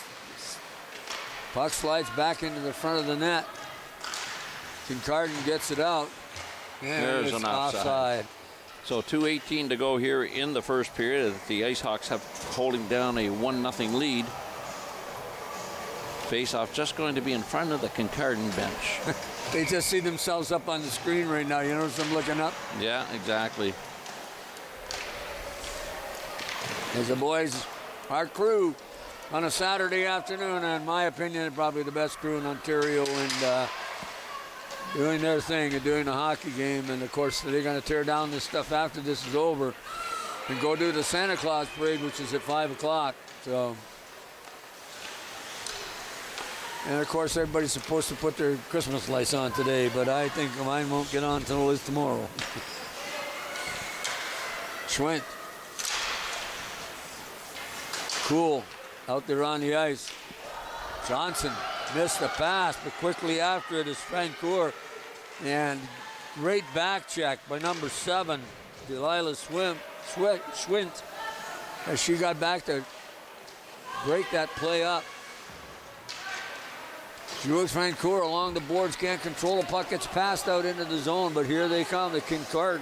Kincardine has it. Pass right on the Schwint's stick, but making a nice check. It was Taverner. Fighting for the puck along the boards. Finally, the Ice Hawks pick it up. Ward centered it out in front. Sutherland had a chance. Nice block. Good play by Vagan, but a nice block. And I believe it was number 15, Leo Hanley. It's hard to tell when they tuck a shirt on the back of their, and they don't have the numbers on the sleeves like the Ice Hawks. We've got a number 10 out there, which I haven't got a name for, but they do have an AP player in the name of Macy Reed, so maybe that's we're going to have to see if we can get somebody to help us out with that one. There's a shot along the boards. Couldn't get it out. Ward takes the shot, scores! Ward gets the goal at just a quick shot, caught Nolan napping. And McKenna Ward has her first of the game. And we'll see who gets the assist on that one as McKenna gets that one home. 35 seconds to go. Is there any prize for scoring a goal in the last minute of the period, or what? There isn't. Here we're going to say the puck gets mishandled by the Canucks here, and the puck comes out front. You're going to see McKenna Ward just circling around here. Puck comes into the net. Then it gets blocked, and then there's McKenna just fires that thing in from the slot. Never hurts to shoot. How many times it doesn't. Nolan just knocks that puck back into the corner. Just moving around. Just a scrum in the corner after the puck. Trying to center it out along the boards. The horn's going to go in about 1 second. There we go. Good period for the Ice Hawks, up 2-0 here in the game between the Owen Sound Blackhawks, Owen Sound Ice Hawks. I'm looking at the Black sheet. Squad. The Black Squad. And the Kincardine Canucks. Yeah, exactly. Played very well. Madeline Dawson got a goal. McKenna Ward scored a goal. But they've got pressure on Kincardine. Exactly. So, shots were 7-0 in the first period in favor of the Ice Hawks, obviously. And we're going to get period number 2 underway here shortly. What I'm noticing too is the fact there's skill level involved. They're trying to pass that puck to the open player. Exactly. And it's happening. So and then the ability to go get it. Yeah. Once they let it go, and if somebody doesn't get you, go after it. Yeah. Wagner Dawson. And number 12, Dawson Ward. And Wagner out there on the ice, so on the forward line. Wagner again, doing a little forecheck, and puck comes back. And then dumped down the ice. Cool has it for Owen Sound. Has it knocked off her stick. Puck is at the blue line, picked up by number 10. We haven't got figured out. I think that's probably Macy Reed. I'm going to put the number in there. Might be Macy Reed, and the only one I haven't checked off on the squad would be Talon Traverner. I haven't seen the number 19, so we're going to go with that because they got the even number of kids out here today. So young ladies, let's put it that way. They're still kids. Yep. And lucky enough to 18. Ruby Bell just fires it in behind the net out to the blue line. Here comes Kincardine. A little tap off the boards didn't quite work for Francoeur. At the blue line, just trying to get it inside the zone. Number 11. And that's Francoeur. And they just dump it out. Here comes Dawson, has a chance and just went off the end of her stick. Johnson inside the blue line. Sutherland having trouble handling the puck and just dumps it off to Dawson. Dawson, that's a nice play. And then they're going to change up. Smart move by them. Yep. And get it inside the zone. Frey just shoots it back in. They cleared the zone, no offside. Kirk trying to forecheck. Puck stolen by Ward. Tried to get it back into Kirk. Wyville fires it down. Ward has it offside. So the official scoring on that goal at the end of the first period was McKenna Ward, assisted by Claire Wyville. Wyville picking up her second assist of the game. Well, you know, I've been watching that kid play at the blue line, and she's done a really nice job hanging on to the puck, playing well in her own zone. And full marks to her for getting 2 assists, because she's, you know, you have to be playing the game to get yourself in those positions. Yeah, so, absolutely. So I'm quite impressed with this young lady. In on goal, Freed. Freed trying to get around the D, and that's number 11, Francoeur. On this side, the Flesh. She couldn't get it out. Kirk in front to Ward. Ward has a chance. Nice defensive play by big number 15, Leo Hanley. Knocked that puck into the corner.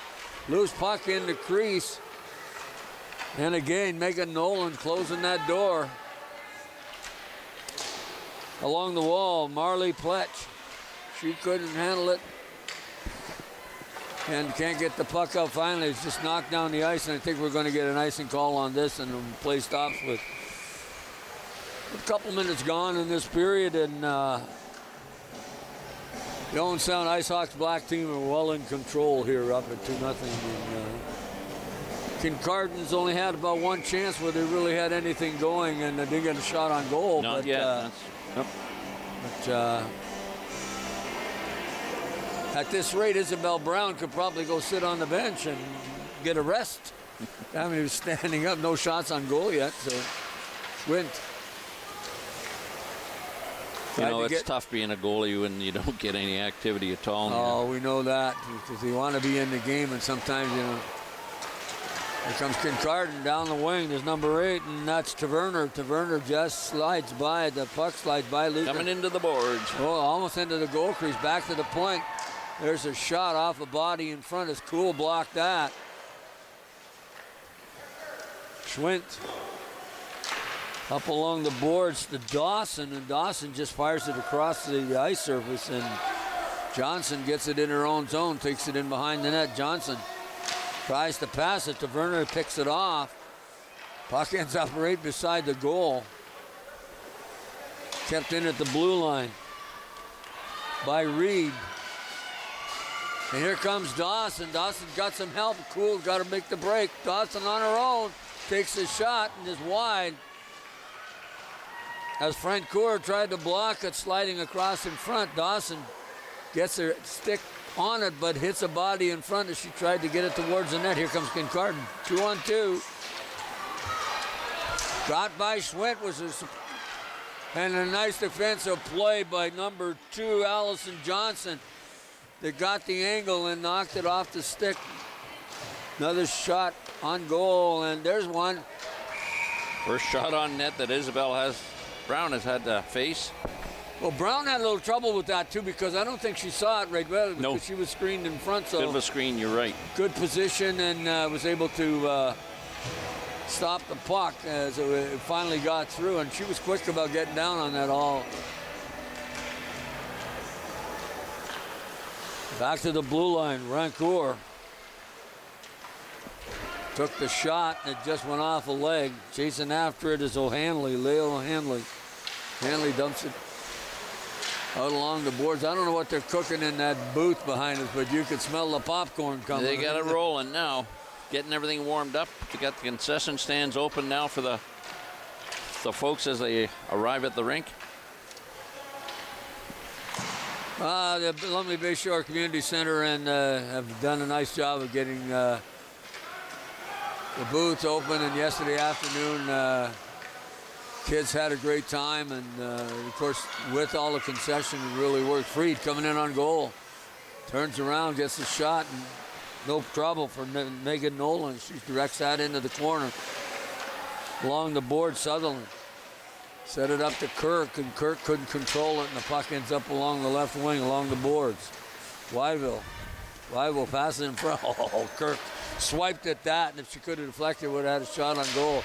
Kirk again in the slot. There's a shot from the point. There it goes off a body in front, picked up by number 34, and that's Brasseur. And just takes it down, shoots it down the ice.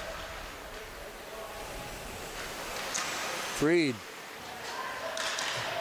Whoa, it almost centered out in front, didn't happen. Kincardine at center ice is going to shoot it right back in, got to clear the zone. Freed gets it out. Coming through center is Dawson again. Dawson down the left wing. Dawson tried to pass it, didn't quite make it. Francoeur, good back check. Frank almost had a chance at the loose puck. Kept in at the blue line. Tried to put it towards the net. Puck along the boards directly with Francoeur's going to knock it in. Nope. I think that's Macy Reed. We've figured out number 10 was Dawson down the left wing, trying to cut out in front, takes a shot, but it's way wide. Cool, knocks it into the corner. Dawson tried to center it out as Wagner was sitting there with looking for the pass. Dawson again, right straight through. Oh, got through Megan. Dawson picks up her second goal. Megan just couldn't squeeze her hand down on the ice as we've got the third goal for the Ice Hawks here at the 4:41 left to go here in the second period. Was Wyville on the ice? Because that's, I think, who put it from the point, so I got it. We're going to find out here shortly. If that's the case, Wyville will pick up her second. There's number 2. Johnson fires that puck in, and then Dawson shoots it, and you'll just see, unfortunately, Megan just couldn't get her glove down on it.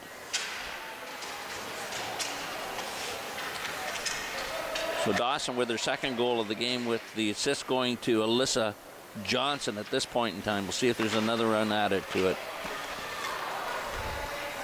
Dawson's got the goal. McKenna Ward's got the other one, so we've got a 3-0 score. 4:13 remaining. Here comes Kincardine, and couldn't get across the blue line.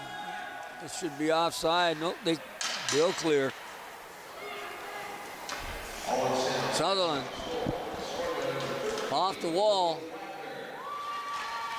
and then cleared right back out. Oh, that should have been offside but it wasn't. No icing on this place. Ice Hawks back at the puck, keeping it in. There's number 34, and that's Brasseur. Crediting that goal to Olivia Wagner at this point in time, but I thought it was Dawson who was on the ice for that one. I thought it was Dawson too. We'll just have to watch. Well, maybe we can see the replay again. Hey, Mark, then we can find out who shot. I'm pretty sure it was Dawson fired the shot.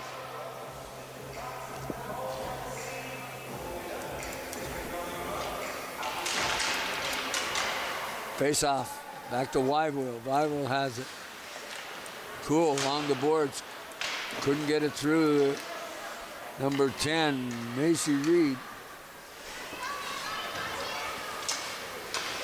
Freed, nice pass up the Cool. Loose puck going to be there. Don't make sure. Megan says you're not getting it this time. Yeah, but you know that's one of the problems about going down on with the butterfly, and then putting the hands down on it. You leave a gap. Yep. And that's what happens. It slides through. Here we're going to see that shot here. There's Johnson firing it in.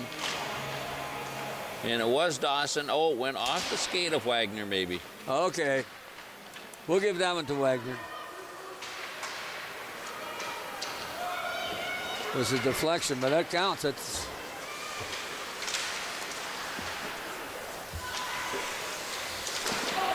That's the only way I could score goals if somebody hit me with the puck.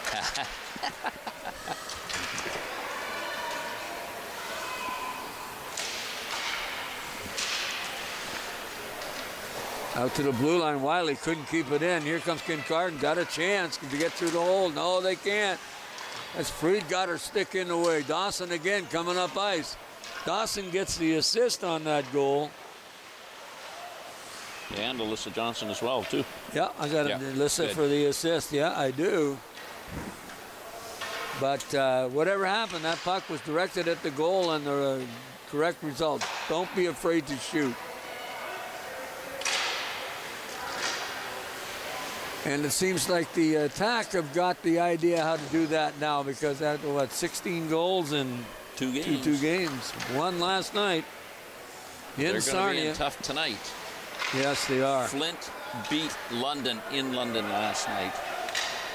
Well, Attack looking better every day. I'm just hoping things are going to improve. So. Wyville chasing after that puck in her own zone. Wyville.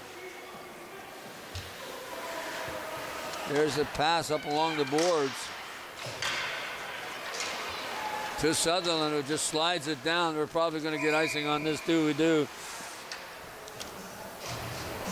With that victory last night of the Attack, Carter George picking up his second shutout of the year. Now he's shut out the Greyhounds and the Sting both on the road. Well, yesterday we were talking about the Sting buzzing around when they weren't buzzing too much last night. No. Face-off, Emma Kirk wins the draw, but the puck ends up coming back to the... There's a shot on goal. Nice save by Isabel. Get that big right pad blocking it first. You can hear the pillow sound up here. Yeah, Isabel Brown actually... out, so I guess her second shot of the day, so it's tough to stay in the game when you don't see any rubber coming at you. Most goaltenders will tell you that.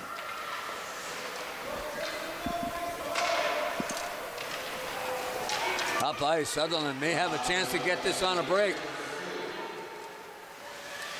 No icing on it. Sutherland tried to center it back out. Knew Kirk was out there. See if somebody can keep that, and yes they can. There's a chance for Ropel. Couldn't get the wheels up and going to get it up ice to get the breakaway. But then again, to do, Alyssa Johnson was right there too. On the stick of Cool. Cool on the left wing, gonna take the shot, does. Good save by Nolan. You're not gonna meet that goaltender from that distance very much. This is quite the young goaltender. Megan Nolan has played so well today. She may have given up 3 goals, but boy, they certainly haven't been her fault. Time just winding down. We've got 2 periods in the book, and the horn's going to go in exactly 3 seconds. Kincardine with the puck at the blue line, and just then, Wagner picked it up, but the horn goes, and we've got 2 periods in the book, and full marks for the Owen Sound Blackhawks. Sorry, you did it again. I didn't. I apologize. That's okay, Gord. Owen Sound Icehawks black team. Black team, exactly. You know what I should just do is do this and get rid of that black. That way I don't see it before the Hawks over here. But shots on net, 16-2 after 2 periods of team. Isabel Brown, as we said, has only faced 2 shots, and Megan Nolan. She wishes she would have had that deflection back, but. When a puck changes direction that quick in front of you, your mindset says, whoa, where'd it go? Yeah. The Ice Hawks up 3-0, start 3rd period. That's our second game of the 4-game slate that we had today. First one already in the books. 6-0 win for Mount Forest, was that what came in? 5-0 Mount Forest. Yep, the Rams. The Rams came in and just spanked the Ice Hawks, but boy, full marks for them for sure. They actually played well and just had some bad breaks. But the Ice Hawks right now are up 3-0 on Kincardine. And it's kind of nice to welcome all these teams that are coming out of town into Owen Sound to play the Ice Hawks today, and they're all out-of-town teams. So this is going to be icing too as the puck heads down the ice. So full marks, congratulations to the organizing committee. This is going to get bigger and better. Well, yeah, you got to start with the city of Owen Sound that got it back running up and running again. Hooked up with the Waterloo Warriors once again, who was here last year with Scotiabank Hockey Day in Canada. And they've put on a real good clinic in that. There was clinics last night between coaching clinics and player clinics, so it was a full weekend. Ward gets the shot, scores! Just 49 seconds into the third period here. I believe that was Ward, McKenna Ward. McKenna Ward picking up her second goal of the game. We'll see that on the Rogers replay. There's Ward picking the puck up, coming down that left side, gets inside the big circle and just put it right over top of that catching mitt of Megan Nolan. And about an inch inside the pipe.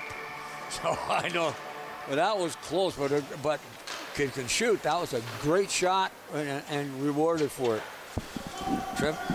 Taverner knocks it down in behind the net. Johnson on it. Johnson up along the boards. Good pass. Gets it out to Sutherland. Loose puck and then slapped out through center.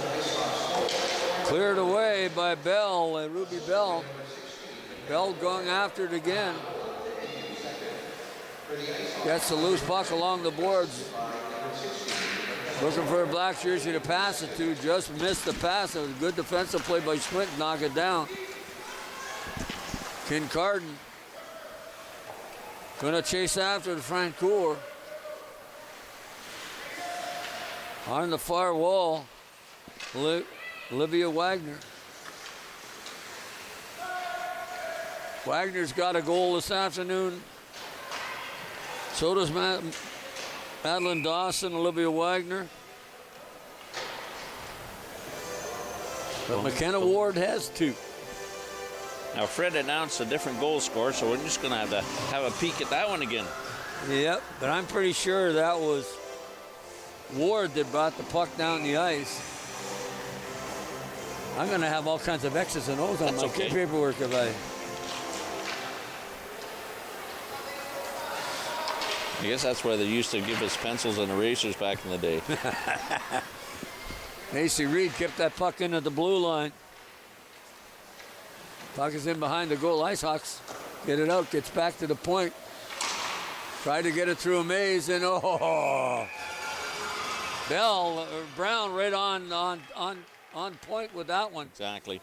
And then her teammates just say thank you too. Oh yeah, because they knew they didn't. That was their fault. So, but that was a funny thing. Got the good shot, got hit, got deflected, and those are tough to read when you has a goalie where that puck starts to change direction on what you think is going to happen. Through center ice, I believe this is Dawson coming up the ice. Nope, that's Freed. Dawson on it now. Fires it right back across this side. Freed has it again. Tried to get it up to Dawson, who was heading into the bench.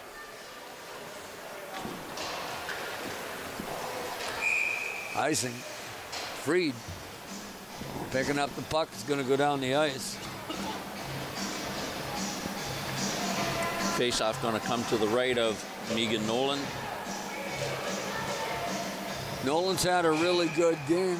She had 17 shots. She's made some really good saves, but that last goal was a goal scorer's goal. Yeah. And there's another shot you could see Megan Nolan making the save.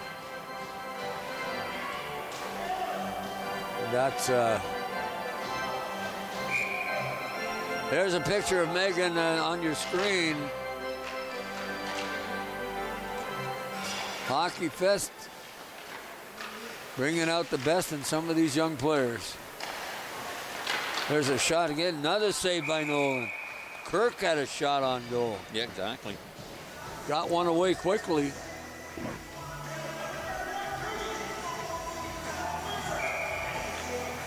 Sutherland on the wing, draw one, but ended up going by the Ice Hawks and ends up going right outside the blue line. And that was Kirk winning the draw. Johnson in her own zone.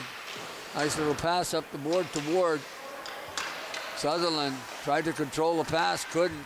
Comes in over the blue line. Sutherland thought it was offside, and it wasn't.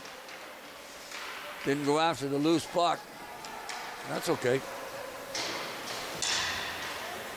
Sutherland picks up the loose puck, knocks it outside the zone with a little tap. Doesn't get it too deep. Kincardine picked up by Taverner, looking to get the shot on goal, and that puck right beside the net. Sutherland along the left wing. Kept in, but nothing really dangerous happening. Johnson gets it again now. Kincardine has a chance. There's a shot, just drifts wide of the goal. A little bit of pressure from Kincardine in behind the net right now. It's Cool trying to get her stick on it, can't. Being bothered. Then fired off into the corner. I lost my list.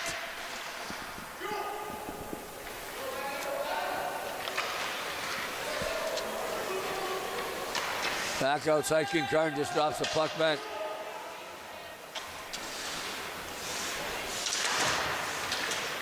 Little fight for it along the boards right by the penalty box. Sutherland. Kincardine. Bell, nice pass. Up to Pletch, Marley Pletch in the corner trying to dig it out. Johnson picks it up along the boards. Johnson finally got it through, but going to be icing here, I'm pretty sure. No, going to wave her off. They're going to wave it off. Pletch just got it up along the boards. Ice Hawks trying to get it out. They do. Chasing after it is Reed. Reed fans on the clearing pass, but then gets it again.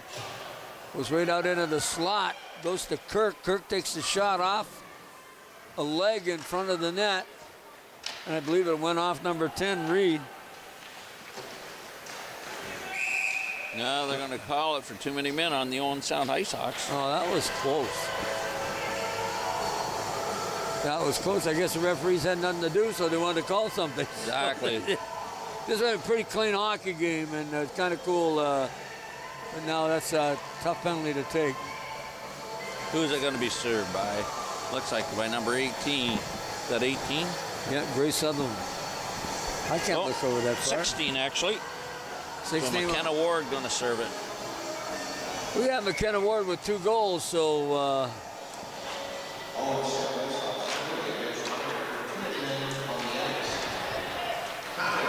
knocked down the ice by the Ice Hawks. Now Kincardine's got to come 200 feet to get a chance at scoring a goal. Kirk on it. Fired by the goal again. Kincardine's on the power play. And they can't seem to get it out of their own zone. Kirk, good forecheck by Alyssa Johnson. Kincardine having trouble getting out of their own zone, and they're on the power play. Good penalty kill by the Ice Hawks. I figure if you're going to kill a penalty, you might as well play in the other guy's zone. It's a lot better down there, that's for sure. There's a shot by Kirk, and that didn't get through. Finally they get it out of the zone, and chasing after it is Freed. Freed makes a nice blue line. Kirk couldn't control it. Sutherland. Bell. And then fired into the zone off the skate. Got control of it. Dawson. Freed had a little trouble getting around her own man, her own person, her own player. Sutherland. Dawson in the corner. Dawson. Back to the point. Put her right on the Kincardine stick, but didn't get herself into trouble. Freed in her own zone. Got to be careful. Out to O'Hanley. O'Hanley couldn't control the pass, and then almost got him caught on a change. Kaylee Ropel was open, but didn't get the puck to her. Up on this side, O'Hanley at the blue line. Keeps it in, puts it towards the goal, hit Johnson in front. And the penalty is over as Ward heads to the bench. And it's number 13, Wagner, comes off the bench. And chasing after is Reed. Reed down in her own zone, picks the puck up, comes in behind the net.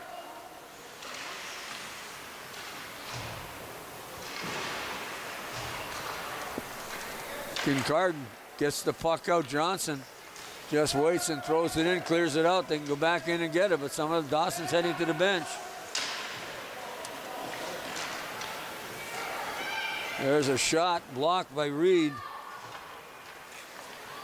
Then flipped out on this side, picking up that loose puck is Francoeur. And she couldn't get past number 2, Alyssa Johnson. And she just got back and just off a leg. Good defensive play in the neutral zone. Check the number out. I think it's number 15, O'Hanley. As Dawson was probably gone if hadn't made that play. Pound bouncing around. Taverner tried to get a shot but had the puck taken away. Coming through center all by her lonesome is Kirk. Kirk had the puck knocked off her stick by Reed. Backhand pass. Kirk has it again, going to take a shot, blocked at the defense and then fired out of the zone. That's not going to be enough to get down the ice, but chasing after it is Labrasseur. Ward deflects it up, almost got caught again with too many men on the ice. That was close again. Kirk, cool. Can't control the pass, it goes inside the zone. Forechecking, Pletch. Along the wall, up to number 15, O'Hanley. O'Hanley had Pletch in front. There's a loose, deflection and a good save by Isabel Brown to keep the score at 4-0. 1:35 remaining in this game. Wait a second here, Kincardine has a chance and it just went wide.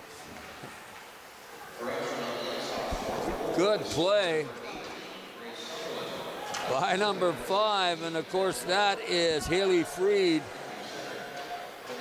Freed has it, takes the shot off the end of her heel of her stick, and didn't get it on the goal. Tried to center it out front. IceHawks with some pressure. Back to Freed. Freed fires it into the corner, chasing it down as Ward. Time running down. Puck is in behind the goal. Freed off her stick, loose. Wiley better be careful because he got 3-on-1 if she loses that puck.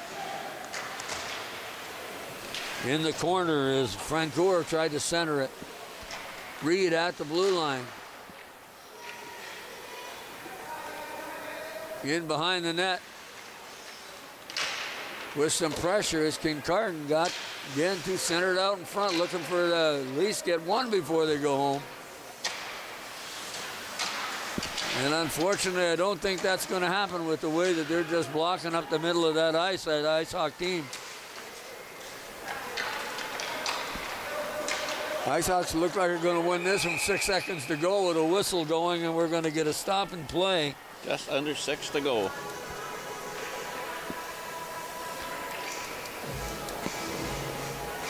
Just offside. So I'm just going to drop the puck. Number 3 is Kirk Sutherland. Sutherland just knocks it inside the goal over the blue line. There's the horn.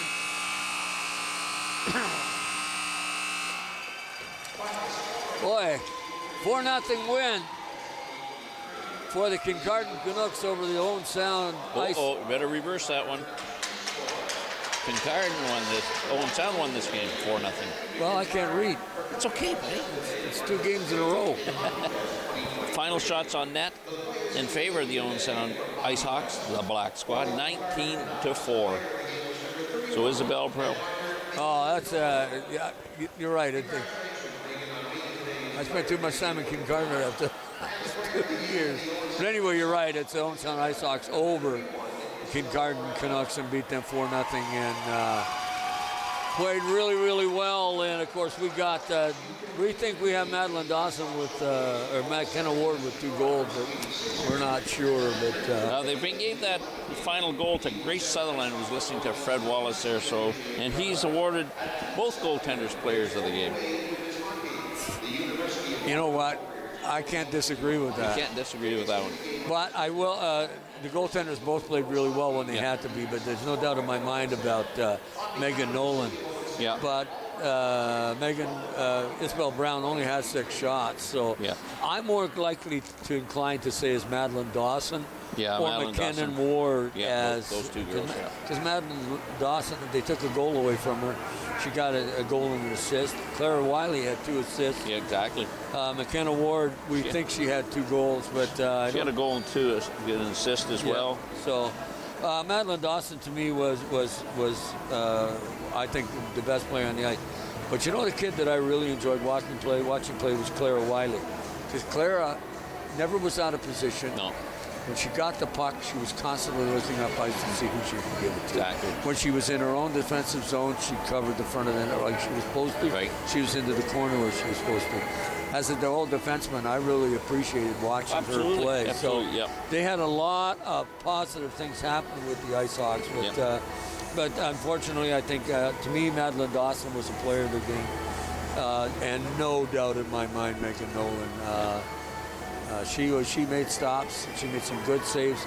She was beat on one really good shot that the last goal that was scored on her was a goal scorer's goal. Yeah. And the skill level for that young lady and bang up into the corner. Exactly. The other 3 were she made the save and then unfortunately couldn't clear. Yeah. So I thought Nolan was a player. So Kincardine Canucks. They're a good hockey team, and eventually, they're going to improve and it's going to get better. Yeah. So, but today it was the Ice Hawks day, and the black team, and full marks. Exactly. Congratulations to them for winning this game. So we're going to have a 15C team coming up. The Owen Sound squad playing the Huron Bruce squad, a 15C group. Okay, so you're mentioning C. Is that population or is that? It's a combination of population and skill set as well. So, but this is they're coming a long way to play this. Exactly. Yeah. So that's part of their league group. It's part of the league group. Yeah. So how many C centers do they have? Well, this is their second team for Owen Sound. The 15A and the 13A, they will go down to KW. They'll play in Waterloo, Woolwich. They have games in London. Oh, wow. So it's much like, if we want to think in the boys of the Junior Hawk attack, when they're going to the Tri-County. So this is what the A teams and the double D teams are playing down with the KWs, the Kitcheners, the Woolwich. They'll end up in London for a home-and-home series type of thing as well. But the thing that I think is most important is the fact is that the improvement in the skill levels of the kids that are here in Owen Sound, which is full marks to the Ice Hockey Association and coaching staff, because now the kids can compete at a higher level. Exactly, yep. We always think, well, it'd be better for House League. They don't need to have all that kind of pressure. But then again, too, you want to improve, and you want to improve your skills. One of the best ways to do it is competition. Well, that's true, and part of the the reasoning that there isn't a real true house league system anymore. They don't have enough, as it grows, they don't have enough to compete within the group. So that's why they do the local leagues, which these girls are playing. So that's, okay. That's the rationale behind it. So at least the kids are getting to play hockey. And Exactly. Of course, and the other thing about that, too, I was thinking about that last year, 2 years ago, when they started the local league with the boys hockey. And I thought, man, that is really cool, because now they're wearing the attack jersey. Not only that, they're representing the community. There's a little more at stake now. Exactly. And it's the skill level, they get to play other communities and raise their own skill level. Or house league hockey, they come out on Saturday morning, get dressed, go play. Now the parents are taking them out of town. I guess the same applies to the girls. Exactly. That's exactly again, too, you represent your community, you represent your association. Yep. And on top of that, too, you're playing with a team of girls or boys that are that whole thing we talk about with the team aspect, the camaraderie there. Exactly. I'm assuming, I don't know, but I bet you the girls would go through the same thing that I played with. I'd go play hockey. Oh, I see it already with the two granddaughters we have. So it's kind of cool. Anyway, I think you and I are going to have to take a short break. Yep. And, I'm going to go check on, make sure we get all our names in place for the next game. Okay. I'll leave that up to you. He gets to do that because he's the color guy. He has to know all the stuff about the color and stuff. Anyway, this is Ice Hawk Hockey on Rogers TV. Folks, I hope you enjoyed this telecast.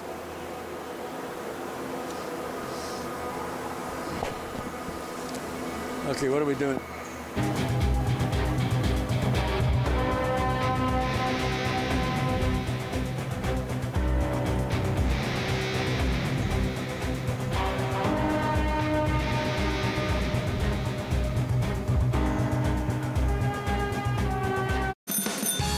Can't thank people enough for donating to the War Amps. If I could, I'd give every single donor a big hug, because things that they've allowed these kids to do are amazing. It gives them the opportunity to experience life as everyone else would. They can do so much. They can play musical instruments, snowboarding, play hockey, kayak, swim. There's no doors being closed to them, and I find that amazing. It's affected my family in a way that we may never be able to thank you.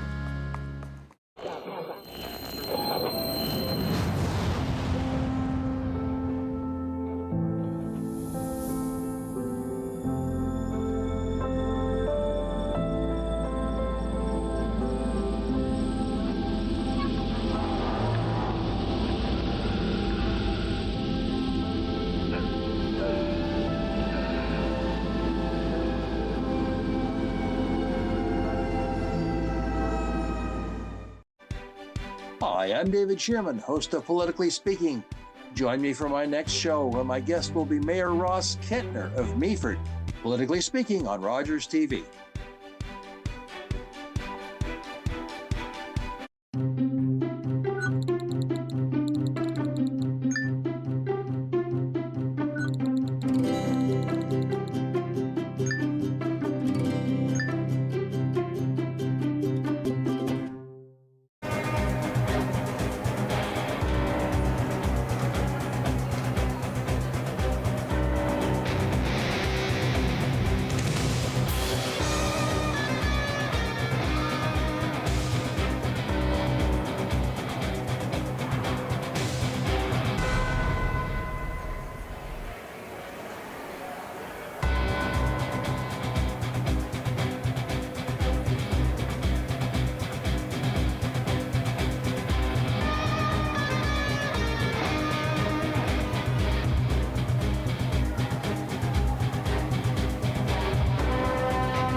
We can be hurt. We can be bruised. We can be broken. Slowed down, confused, and even numbed. But we can't be defeated. We're built on a foundation that's strong, our mission unwavering, and together we'll beat as one. I'm Mayor Ian Body. If you want to understand the decisions being made about your community, please join us on Rogers TV Cable 53 on Mondays at 5:30 p.m. or online at rogerstv.com to watch the Owen Sound City Council. You can also read our agendas and reports or watch replays of meetings at owensound.ca. We hope you'll stay informed and we hope you'll tune in. Thanks.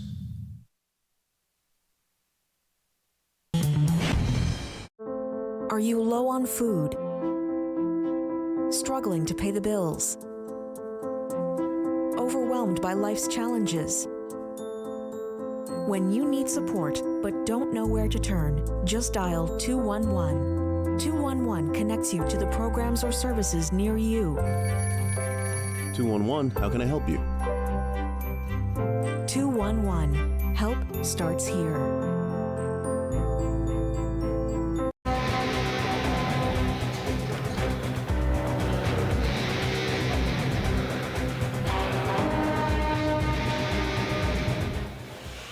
Hello, folks. It's Owen Sound Hockey Fest here on Rogers TV, Girls Hockey Showcase.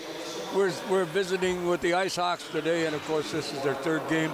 First two games earlier this morning, Ice Hawks split 1-1, and last game, of course, winning 4-0 here against Kincardine. But we have the Huron Bruce 86ers and the Owen Sound Ice Hawks going to butt heads right now here, I guess you could say, in the afternoon. And of course, goaltender looks like number 31 is starting Michaela Wingrove. So,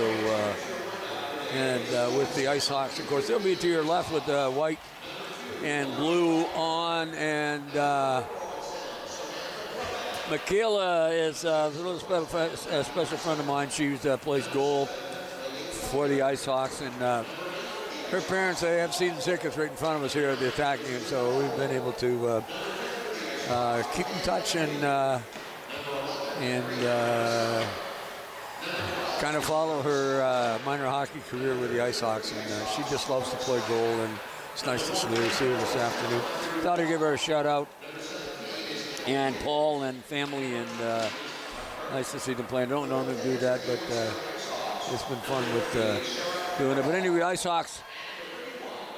This is the under 15 group, and they are here this afternoon with the Bruce 86ers. And I was talking to Steve a little earlier. This is their regular league, and they travel all over Grey and Bruce and Simcoe counties to play their hockey. It's a travel team. It's a legitimate travel team, and I don't know whether you could say that differently, but I was wondering what happened to the penguin that was at center ice. Somebody deposited a penguin at center ice, and then all of a sudden it's disappeared, so it must have been too cold for it out there. But anyway, we're getting set to get this game done. Owen Sound Hockey Fest here at the Bayshore, the Lumley Bayshore Community Center, and we're using all the facilities today.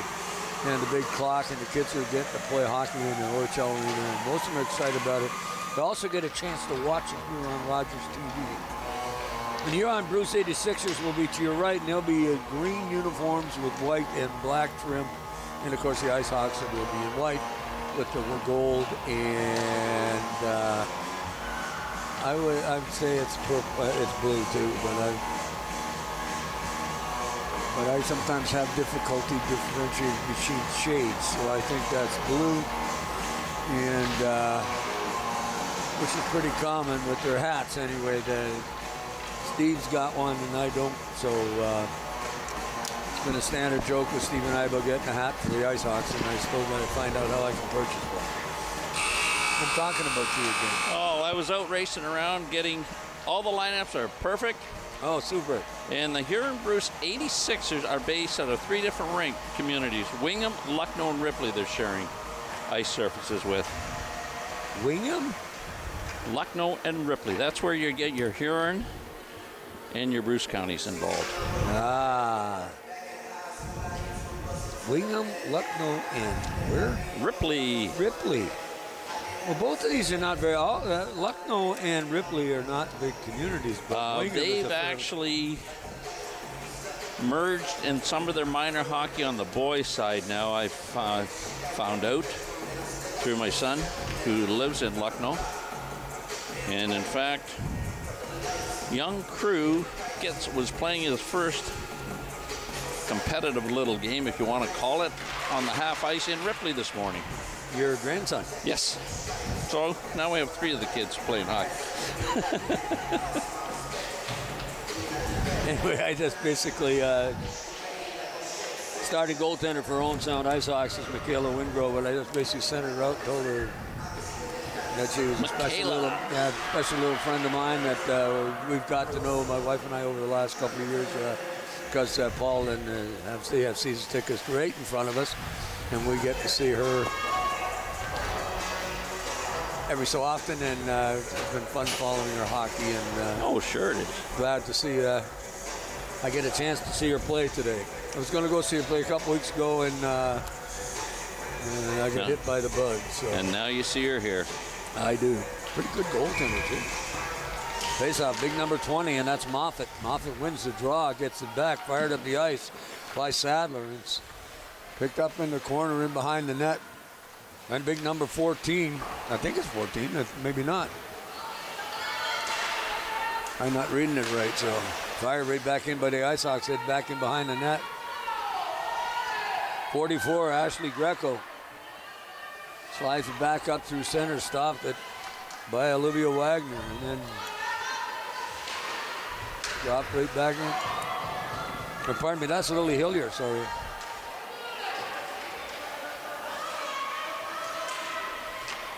Having a little trouble getting going, finally picking up that puck, knocking it down the ice is Alyssa Moffat. Moffat trying to get it in on goal, can't, get stopped.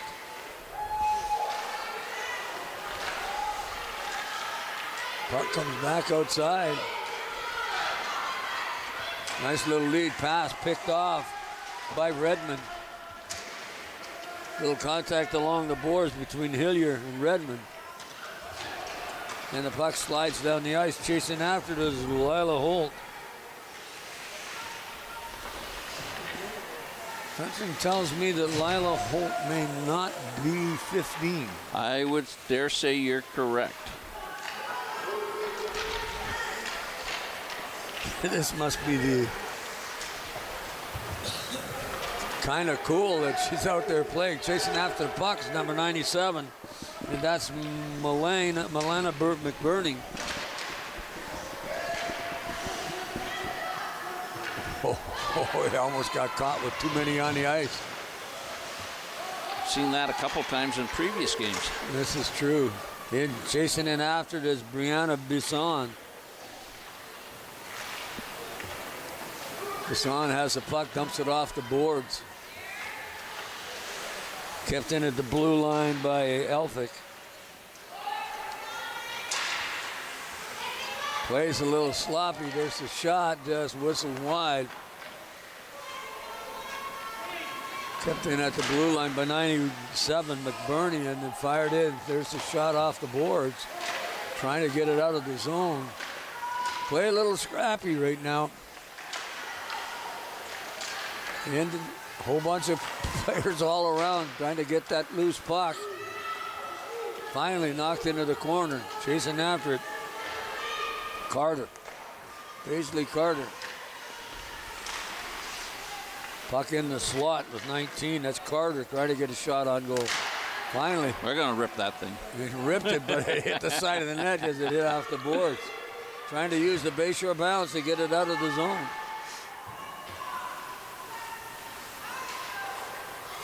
Ice Hawks having trouble getting it out. There's a puck shot towards the net, but cleared away by number 13, Lauren Slack. And then fired in behind the goal, coming up on the wall, getting that puck, didn't carry it, tried to pass it out. Intercepted by Thompson. And then chasing after the Schnur. Puck's just at the blue line trying to get this thing organized. Stopped by Thompson. Thompson tries to pass it up through a maze of players. And here come the Ice Hawks. And nice just taking that player out of the... There's number 19, Carter. Carter takes a shot. Michaela Wingrove has no trouble with that one. No.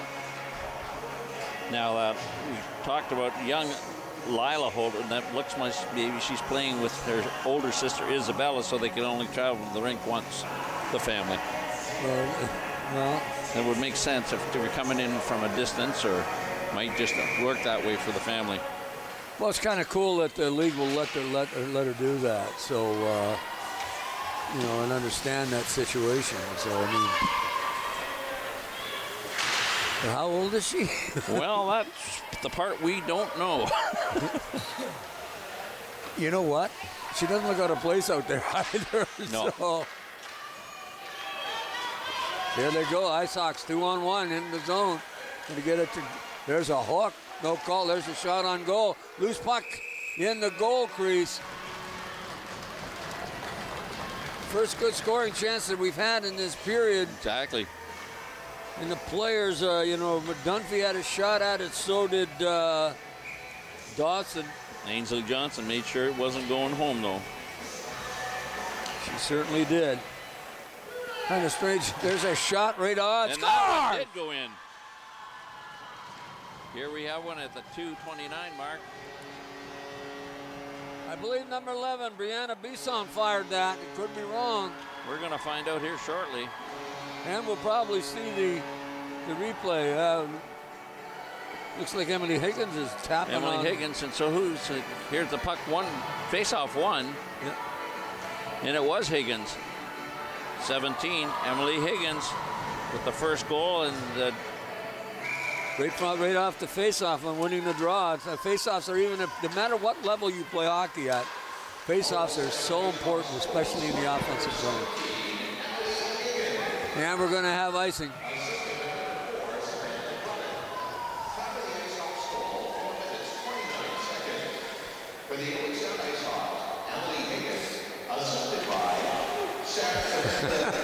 That's cool to watch. Yeah, it sure I see is. the picture here, of course, on our monitors, and we look up, and then you see the monitor on there. Kids on the bench recognize her up on the big scoreboard. Exactly. And they're waving. Well, they're waving to mom and dad. Oh, thought it was us. But mom and dad definitely much more important. Maybe grandma and grandpa too today. Too. They should be here too. There's a shot off a skate.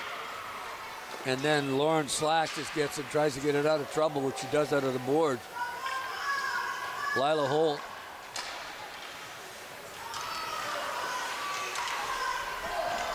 Back inside the zone as we just set in back in by, then just going to be dumped down the ice, and this will be icing. Yeah, the two little pink helmets out there belong to the Holt girls. Isabella, 9, and Lila, 8. There she is there. What a peanut size that one is. But you know what? They don't look out of place, and they love the game, obviously, and they're getting an opportunity to play. And she knows where she belongs when it comes to face-offs, that's for sure. She's not afraid to go after the puck either. So. No. Through center, of course, that's Hillier. Hillier gets a chance, going to get a break.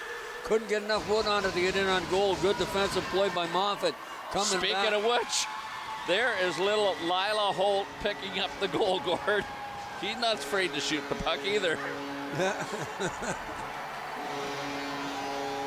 3:41 of the first period. Lila Holt gets a goal. Everybody's excited about that. Big congratulations from her team. Going to see the puck come in here. Number 7, Hillier gets the puck, puts it in, and then you see Lila.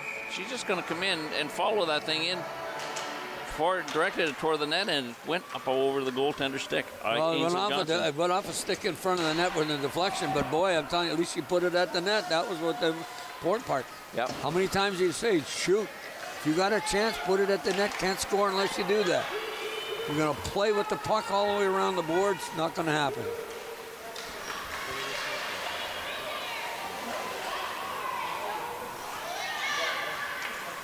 Trying to get that puck out was Huron Bruce, the 86ers. Bella Hutton tried to get it in for the Ice Hawks. There's a puck. Tried to deflect it. Long. Made it Dunphy. Kept in at the blue line by Lila Hillier. Then there's a shot that's wide. Chasing after it is Olivia Wagner. Puck goes back out and chasing up down the ice is Lily Hillier. Hillier behind the net, up along the wall, on the skate. Dawson trying to get it out.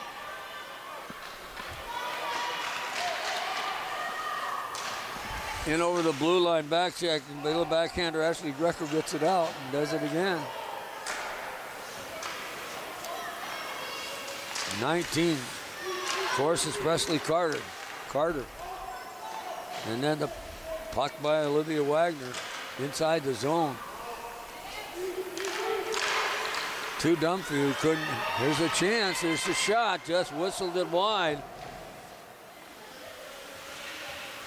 And then fired right across the front as Wagner had a chance. Again. Well, number 6 playing here, Maddie Dawson picking the puck up. She played in the U13 game just minutes ago, Gord. She's at AP with this team. They call her Maddie on this team. She was Madeline on the other team.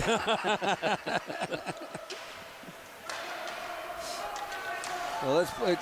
Coming right in on goal is Grummett. Grummett's going to get a shot. Oh, just missed on the glove stick side of the blocker side. And it just missed the post or just the inside. I bet you there wasn't an error between that and the goal. At the blue line, Bisson keeps it in, and it's offside. 3:38 to go here in the first period. The Owen Sound Ice Hawks up 2-0 over the Huron Bruce 86ers. And of course, we talked about them being from Wingham and Lucknow and Ripley. Used to travel through those communities a couple times a week. And the 86ers comes from that good old highway which extends right across from Wingham over to Lucknow and right out to the runs into 21 at the end at Point Cloud. Yeah, that's true. I just wonder where they got the 86ers from. That makes sense.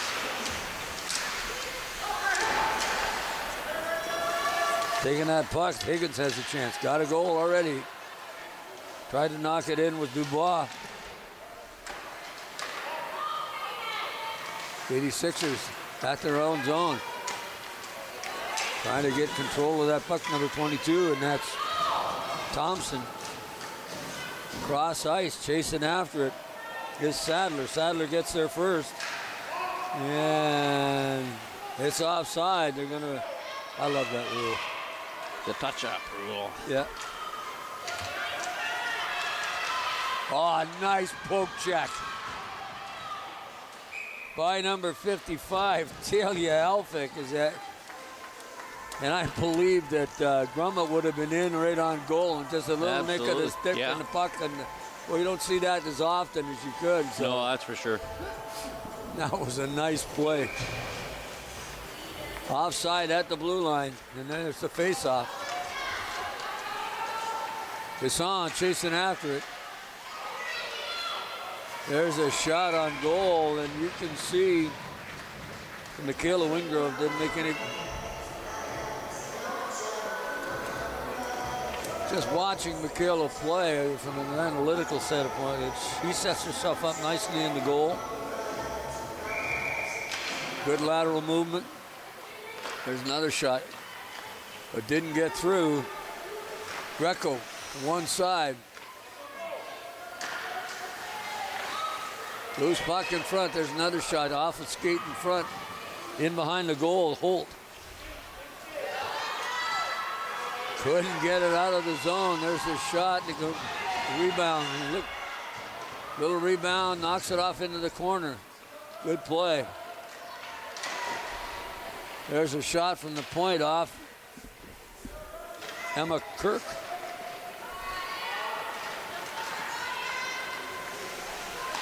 '86ers in their own zone. Turning around is number 9, Reese Todd. Todd gets some ice, gets some room, takes a shot. Steered away by Wingrove, but I think that was wide of the goal, but played it well. There's a shot again, knocked off. Wingrove made a nice save on that one. He got the big pad out. Holt with the puck. Holt passed it off. Holt gonna head back into goal. Puck gets in behind the net. Holt has it again.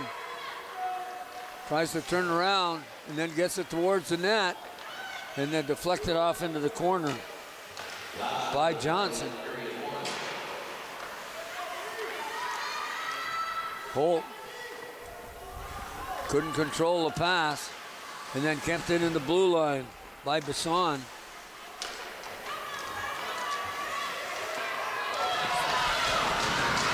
Number 9, Reese Todd. Todd in on goal. Good back check by the IceHawks. And there was 2 players there to help out. And one of them was Sophie Sadler. Puck comes back to the 86ers blue line. There's a shot just wide of the goal. Chasing in after it is Isabel Holt. I believe that's number 9. No, number 5, sorry. IceHawks, we don't have a number 5. Do you know that?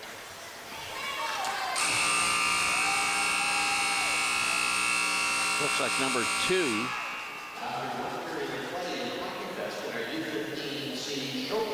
I'm not sure. I just thought it was the 5, and of course, I mean. Well, the way they, with ponytails and tuck-in sweaters. So after 1 minute period of play, we've got the Owen Sound IceHawks up by a score of 2-0 on goals by Emily Higgins and Lila Holt. And in fact, Kieran Bruce outshot the Owen Sound IceHawks by a shot total of 5-3. So Michaela Wingrove coming up big, stopping all 5 shots that she faced in that opening period. And they all came at in a quick turnaround towards the end of that period too. Exactly. So many of them, but two goals up. The IceHawks up 2 goals, and so far they're 1-1 on the morning. So hopefully we can get one this afternoon, folks. Don't forget University Waterloo Warriors and the York Lions are in this afternoon at 2 o'clock here at the arena. So $10 get you a good hockey game. Pack out of town, come on down and support the university girls who've been really good to this community, who've been putting on coaching clinics and also visiting public schools and giving some motivational talks about hockey and athletics and education and doing a bang-up job of it. The puck right through the goal crease. Michaela didn't get a chance to knock it away. There's another shot. Michaela makes the save, a little bit of love.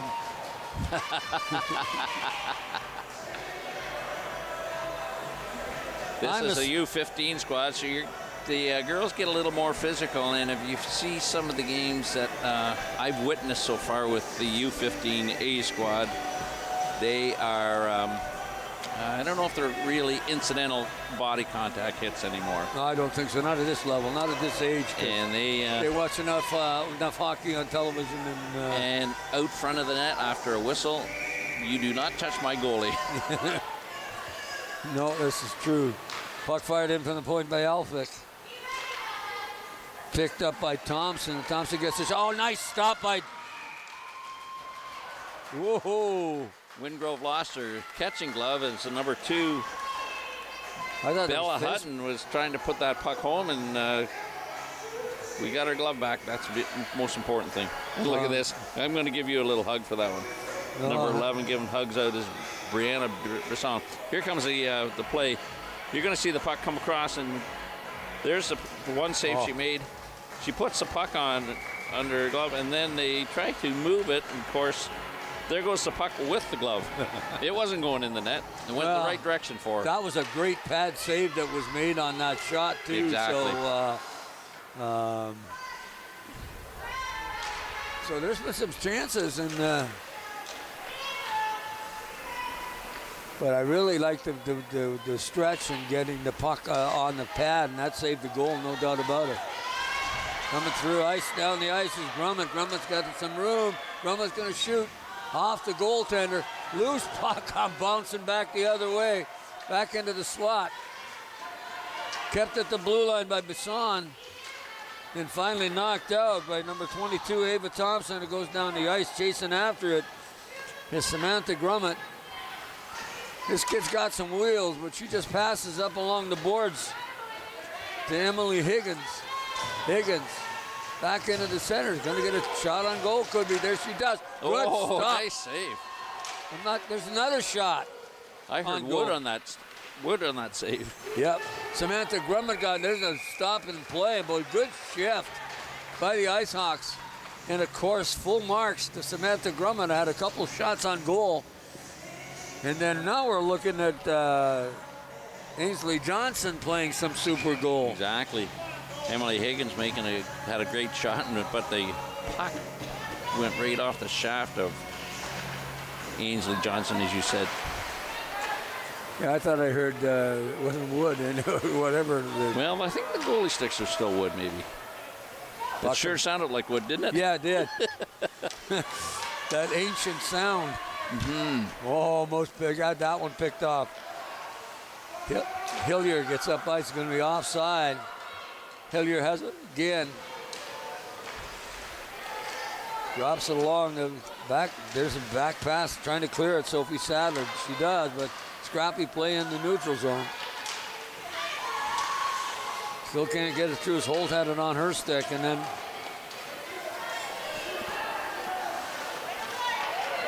down the ice, and Michaela's just going to put, Wingrove's just going to put a big mitt on it.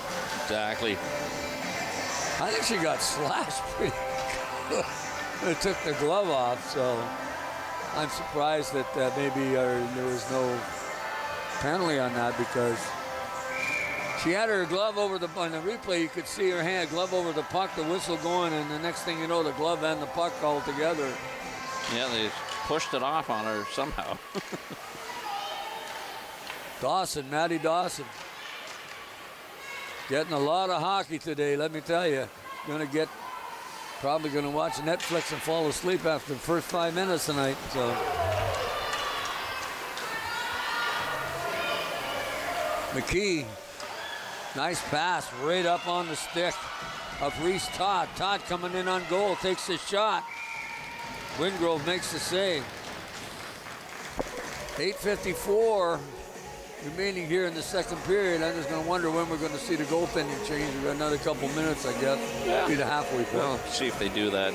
Now they're playing regular scheduled hockey, so they may not do it. We'll find out, though, won't we? Yep. Well, it's a televised game, and maybe, even though it's a regular scheduled game, at least I was wondering they may do that, so. Because they're playing in the big arena. Chasing after it, big number 6, Dawson. Maddie Dawson couldn't have the puck. Good back check by McBurney. Milena McBurney come back and made a really good play. As the puck slides up the ice, almost lost it. Being a little too nonchalant. A little casual. Yeah, I thought so too. Then fired right around the other side for Dunphy. Dunphy going to try and chase it down, but doesn't happen as McBurney beats her to the puck. McBurney comes behind her own net, fires it along the wall, and does get it out. But chasing for it was number 5, Redmond, who's reading it. Having a chance, but a good play to knock away the puck. Oh, we're going to have a penalty. We got a tripping penalty in behind the play here against the Huron Bruce 86ers. We got a 2-minute tripping call here at the 2:15 mark. We just got to find out players coming off for it. All 5 players are. Nobody's gone to the penalty box. No. Sure, it's not on.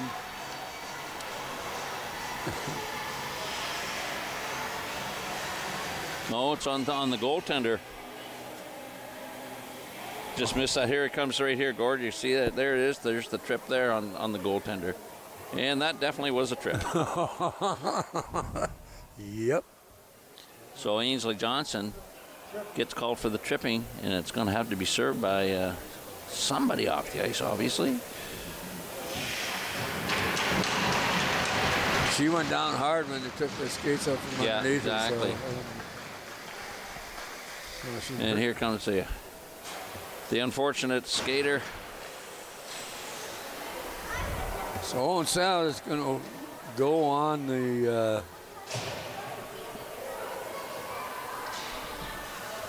well, that's kind of interesting. They got the clock up there. They got 7:15 on the clock, and so 55 serving that penalty. I think they get that wrong, but I guess we'll just have to wait and see what they do here. That's the first penalty I've seen called 7 minutes and 15 seconds. Me too. Trying to get it sorted out here. Now they took it off the board. They'll probably put the 2 minutes back up. So they had it up there. So. There we go.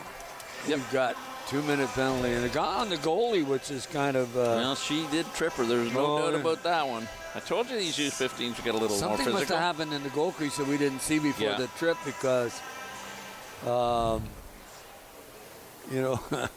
young kid was laying on the ice, but I wouldn't be surprised to put a stick on her pad somehow or other. So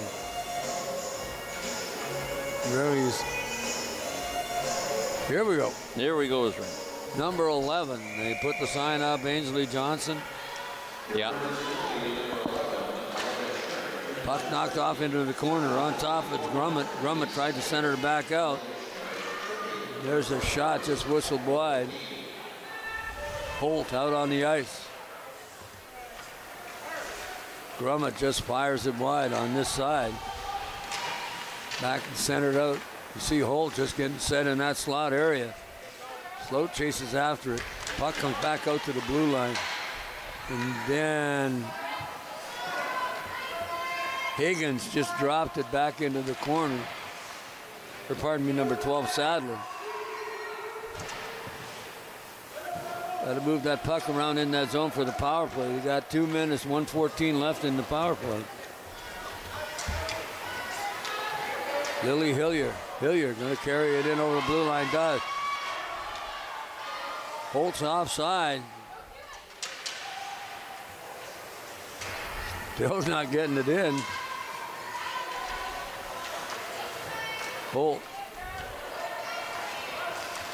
Hillier had a chance to rush that puck, Hillier. And Holt was inside the zone. Grummett gets the loose puck. Grummett takes a shot. No rebound this time. Comes out the other side. On the ball, they use a bayshore bounce. Did you see that? They tried to get that set up and come the puck back into the net. Front of the net almost happened. 18 seconds left in the power play. 6:01 remaining in the second period. Owen Sound up 2-0. Had a chance to get a power play goal, and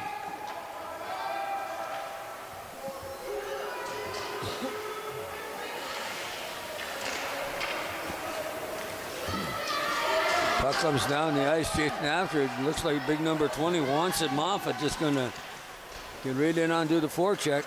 And that crawled up the stick and saved the offside. So that was loose puck, but Bernie after it just gets it up the board to Houghton, and she misses it. Crossing over the blue line is Redmond. Gets it towards the goal. Then behind the goal, picking that up is Hillier. Makes it, but couldn't get that puck out of the zone. There's a shot fired at the goal, but didn't get through. This was blocked by Emily Higgins. Finally, it looks like Michaela says, I want that puck. Let's get a whistle. Yeah, nonchalance that was. Took a little goal stick, just pulled it under the glove. Exactly. Puck was sliding by. 4:47 left to go here in the second period. Shots 9-7 in favor of the 86ers over the Ice Hawks right now. That's getting a little closer. Ice Hawks had a couple of goals on about 3 shots, but it appears that Ainsley Johnson's has had a much better second period and made some good saves. And her teammates killed off a penalty that she caused. Yeah, true. That's true, too. Thompson tried to center it, couldn't get it through. No. They're keeping that puck in. I was just almost 2 green teams, almost called them the wrong name. It's the Young Bruce 86ers. And we're getting an offside call. Exactly. Face-off just going to be in front of the penalty box area. I came very close to calling the Mount Forest because of the green. The green again, yeah. Yeah, 2 green teams today. Said Mount Forest, it's gold in trim. A little bit of gold in their sweaters, yeah. Coming up ice, Holt. Holt has a chance. No, pardon me, that's Dawson. Dawson tried to center. There's the shot off the side of the net. In behind the goal, I tried to center it again too, and it's in the area right where the blocker meets the goal post, and we're getting it stop and play and changes up all around. Both teams making full-scale changes here.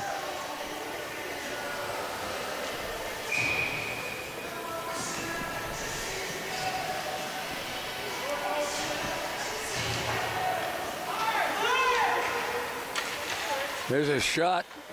Ooh, just whistled wide. Yeah. Or if it did, it caught somebody in front, but it... I think it caught somebody because it was labeled. That was, I believe, Emily Higgins firing that puck. Hillier up along the boards, kept in. It's in front, in the goal crease, and finally Wingrove put her big mid on it again. Boy, they've had some close chances. Elena Schnurr tried to chop that puck in, but just couldn't get it past Michaela Wingrove.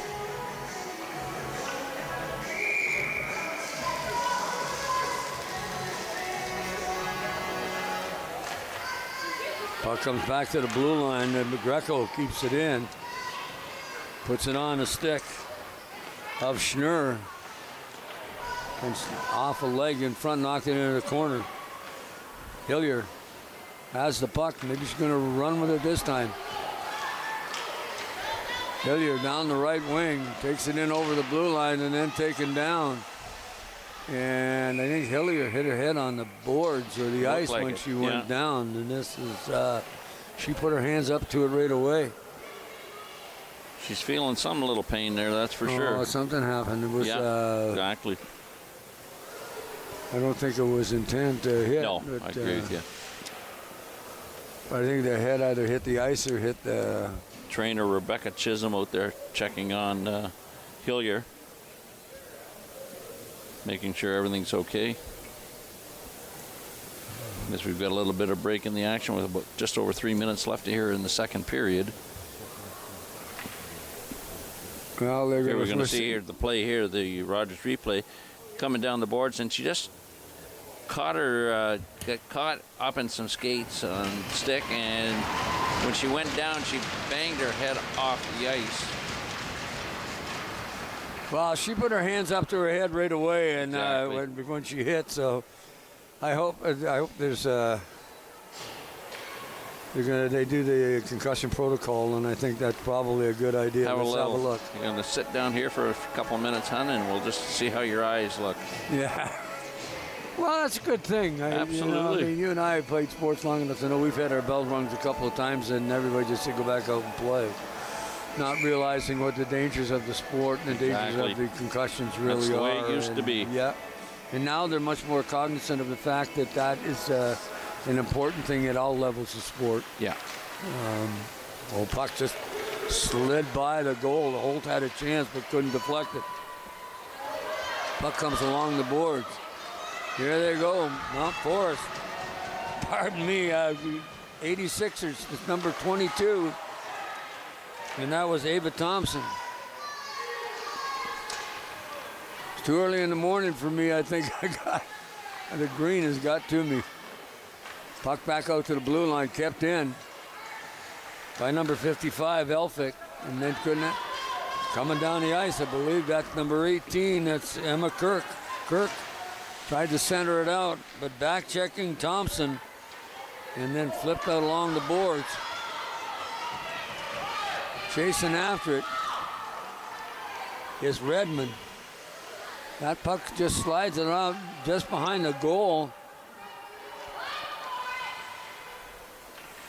Kept into the blue line by Elphick. It fired off into the corner onto the stick of Redmond. Redmond tried to center it out front. Does a little backhand shot by number 2, Bella Hutton, as she got her stick on it, but it went wide of the goal. In front again. There's a shot. Gonna get through. No, cleared off into the corner by Higgins. Or pardon me, that was Lauren Slack. Holt. Get to know that name pretty quick just by the size of her. Number 8.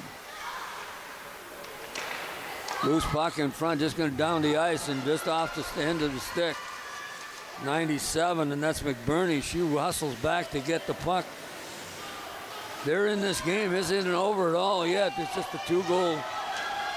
Right in on goal coming to Thompson. Thompson got a chance, takes a shot. Stopped by Wingrove, and then smothered. 22, Ava Thompson had, look at this, still going at it each other. Holt and Thompson, I think they're going to call them both, or just go to your benches, girls. A little chippiness, isn't there, Gord? No, I wouldn't Here say we go. that. Here's Thompson coming in on a clear-cut breakaway, being chased by number 11, Brisson, and all of a sudden, Wingrove says, no, that's my puck. You're not having another shot at it. Good game. Good game by Wingrove right now, and stopping 10 shots. And it's funny, you know, like I don't, just the flow of the game, I've thought that the Ice Hawks have outplayed.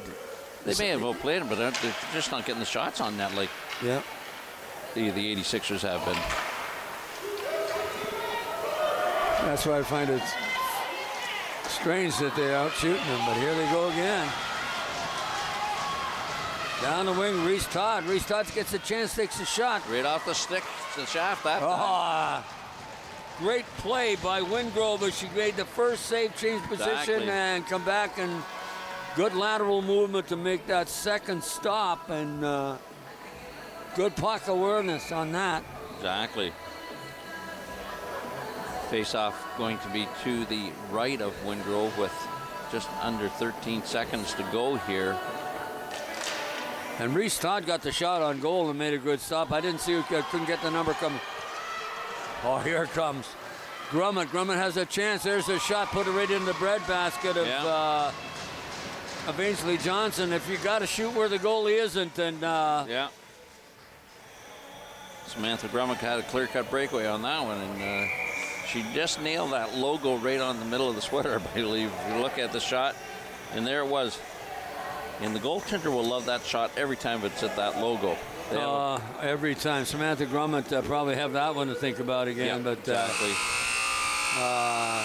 Wow, got some excitement in this game. Back and forth, a little bit of rough stuff, a little bit of... I'm surprised they didn't call those two guys to put them in the penalty box. And so 12-8 are the shots in goal after the 2 periods of play, with Huron Bruce out shooting the Ice Hawks 7-5 in the second period. I think we're going to get a goalie change. I don't know whether that's a good move at this point of the game. But, no, she's still got her gloves on. 30 does not have gloves on. They're just coming out for a little skate and a little relax. Both teams chatting it out up with the team after 2 periods of play in front of their benches. Wingrove's had a really solid game, and you can't take anything away from Ainsley Johnson, too. She gave 2 goals early. Yeah. But she shut the door since that time, which was in the first period. So this game is anybody's game. 2-0 Well, is not in this level. Yeah. So we got a 12-minute period here in the third.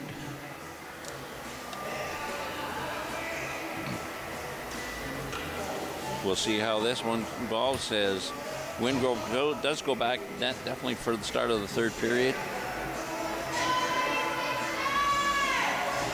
And we'll see if, was it Lily Hillier, I think, was the girl that went down. We'll see if she comes back out here for the third period. She was sitting on the corner of the bench, but she's gone to the middle of the bench with the rest of the squad. Well, it might be where she's sitting for the rest of the game, too, is in the middle. So well, we'll watch and see what happens. I'm hoping she's definitely okay. But then again, too, you know, let's be wise. Let's be smart. If the coaches and training staff figure shouldn't, hey, better be safe than sorrow. Grummett again. Another chance. Grummett comes right in on goal. Grummett in close this time. Shoots. Ainsley Johnson makes the save. She didn't put it right into the midriff that time. She was looking for the corner. Grummett again has a chance. Off a body in front. Grummett back to the blue line. Couldn't get it through. Was Sophie Sadler as it was blocked at the Grummett trying to center it again. And then fired off into the corner. Good pressure by the Ice Hawks. Smart move to just dump it down the boards instead of trying to go through another body. Yes, true enough. Along the boards, Dubois trying to keep it in was number 11, Brianna Brisson. Gonna have some icing going here. down the ice, and we're going to icing. Slowly went down the ice. Yeah, minute and a half basically played here in the third period. Looks like they are going to run with 3 defensemen right now. Looks like Hillier is sitting there on the bench. Oh, that's a wise move. Yeah. Well, they've got an extra forward could drop back too, so. Yeah. Well. They're going to run 3Ds and stay with their 3 lines. Well, I that's wise. Johnson covered that shot on the corner. Wasn't really a shot, but it was a loose puck on the goal. Up ice, Moffat. In behind the goal, Emma Kirk has the puck. Back out to the blue line. Sixers having a shot at it. Chasing after it. McKee has it in the corner, dumps it up along the boards. Past Holt, trying to keep it in. Sadler almost loses that puck. Does eventually. Redmond has the shot, steered to the side by Wingrove. There, that was deflected. And actually, number 13, the slack got her stick on it, and it was up and over the net. But boy, that could have resulted in a goal real quickly. Sometimes you got to know and Holt can't get to it. Pass. Up ice. There's Kirk. Got Holt going to the net. And Ainsley Johnson just buries the puck under her big mitt. And let's not give them anything. Well, it looks like Hillier is making their skate out. They figure she's had enough of a rest. And she's ready to go, so Lily Hillier back on the ice playing left point at this point, Gord. Well, that's good to see that she's back anyway. Yeah, look at her skate. She's skating like she was prior to that little kaboom. Well, I really impressed with the way they just made sure everything was cool. And I think that's important, and that's coming right in on goal. There's Maddie Dawson. Yep. Dawson had a chance but couldn't keep that puck on the end of her stick. Coming up ice. Ava Thompson, I've been impressed with this young kid. She can skate, and she's had a couple of rushes up ice and just hasn't been able to get around that fact that a big bounce is also important in scoring goals. So kept in at the blue line by Elphick, and then it just slid by her. Out to Todd. Reese Todd, and then dumped in by Thompson. And now the Ice Hawks have got to go 200 feet to get to the other end of the ice surface. Tried to knock it out down the ice, but couldn't. Little back pass through center. And Sixers are on it right away. Along the boards. Nice play to keep control of that puck with Reese Todd. And Todd bothered by the Ice Hawk forward. And that's number 11, Brianna Bisson. Oh, here comes Grummett. In on goal, all alone. Grummett shoots another shot. 2 big saves. Yeah. By Ainsley Johnson, as Grummett's had 2 or 3 really good scoring chances in the last period and a half. Exactly. And she's going to be having nightmares tonight about the ones that she not missed. been able to put it by. Here you're going to see Grummett outlast that defenseman. She takes one shot, puck comes out, and she couldn't quite control that rebound herself to get another, tuck it around. But she went 5-hole, and she had a chance to put that in, and didn't quite. And chasing after the puck, Brianna Brynsaw does, then shoots it right back, gives it up to Emily Higgins, who was breaking down the right wing. Twisting and turning with that puck is number 15, McKee, having trouble controlling it, and the puck ends up inside the zone. And it's offside, but now they're going to just going to fire it down. Ashley Greco stops it at the blue line, then gets it right up on the wing to Schnurr. And then Schnurr loses her footing, and she goes down.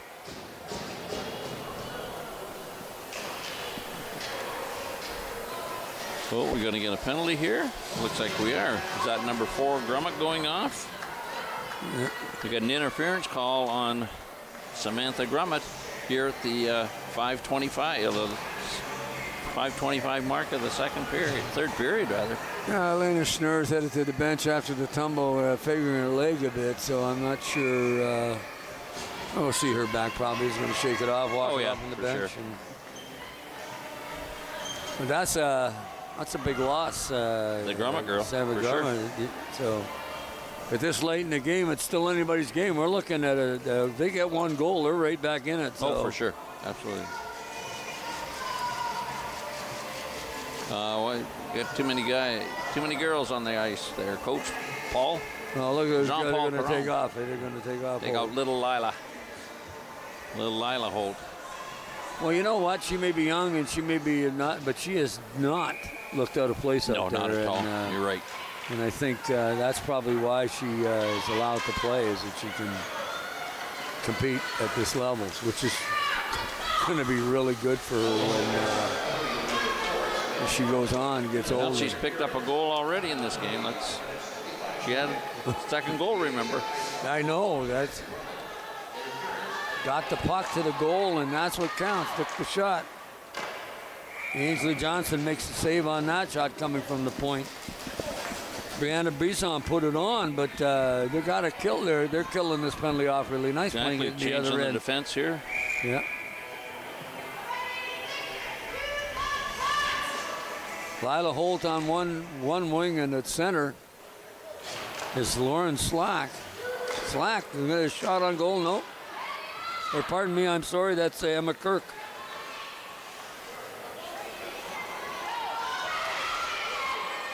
Slack been playing defense, and she was just got off a little too far. Oh, it's offside. 86ers put themselves offside on that one. Ava Thompson was in over the blue line before at their first real chance. There's some fans out there watching the game. Look at it. Look. So now they're going to wave, right? You see them? Yeah. We got our food in hand. We got our phones in hand. We're communicating with the world. They're streaming the game. Anyway, folks, if you're streaming the game, welcome to Rogers TV, and hope you're enjoying it. We know that all this stuff can be done. Technology today is great, so we're glad to have you aboard, especially those folks down Huron Bruce 86ers country and grandparents and whatnot. So cleared up along the boards by Lauren Slack. DeJong couldn't handle the puck at the blue line.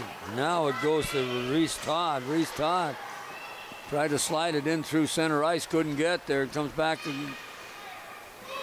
up along the wall. Samantha Grummett still sitting in the penalty box for the next 23 seconds. She would really get out there and play, so. Greco tried to get it out through center, couldn't. Knocked off into the corner by Olivia Wagner, and then ends up on goal. 2 seconds left in the penalty to number 4, Samantha Grummett. She'll come on the ice with their teammates here after the drop of the puck. I guess the coaches are telling her to go out and play, so. Coming to the faceoff, Ava Thompson wins the draw and then loses the puck. There Score! You go. Is that number 10, I believe, Mattia Dunphy? Yeah. By the looks of that shot. Another faceoff win. And as a result of it, you end up with a quick goal. You know what? I thought the... here we're going to see that draw. You're going to see face-off, just one here. Thompson win the draw, but then she knocks it forward and right onto the stick of, but that's what face-off. Yep. Because she made the play, but right on the well-positioned ice hawk player. But I thought she won the draw. And then again, I could be wrong. Higgins wins the draw, and number 10, Mattia Dunphy, put that right through the 5-hole. Yep. And just right after the penalty, 4 minutes and 10 seconds remaining in this game. We've got another one to do. And, of course, it's a U12 game. The U11 house league team, they call it HL. So I'm not sure how they determine that one differently. There's another shot blocked in front by Talia Alphick. As Grumman had another opportunity. Just tipped into the zone by Hillier. Hillier's had a really good game this afternoon, too. We're back up to Elena Schnur. McBurney fires it up along the boards, kept in by the Ice Hawks, and Ainsley Johnson's not going to waste any time with that. At one point, it could have been pretty well sure that the Ice Hawks have got this one in the bag, because at one time there was about that 6-minute mark, 1 goal when they got the power play. Yep. 1 goal would have made a difference in this hockey game, but at this point in time, I think it's pretty well all she wrote. Just under 3.5 minutes to go here. Let's hope that they can preserve Michaela Wingrove's shutout. Did I say something? You just said that word. I got blamed for that once before. If it happens, I'm going to... Offside. There's ice.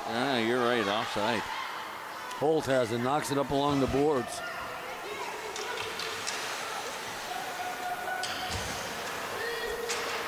Yes, I said the word, and I apologize if anything happens, especially to my little friend.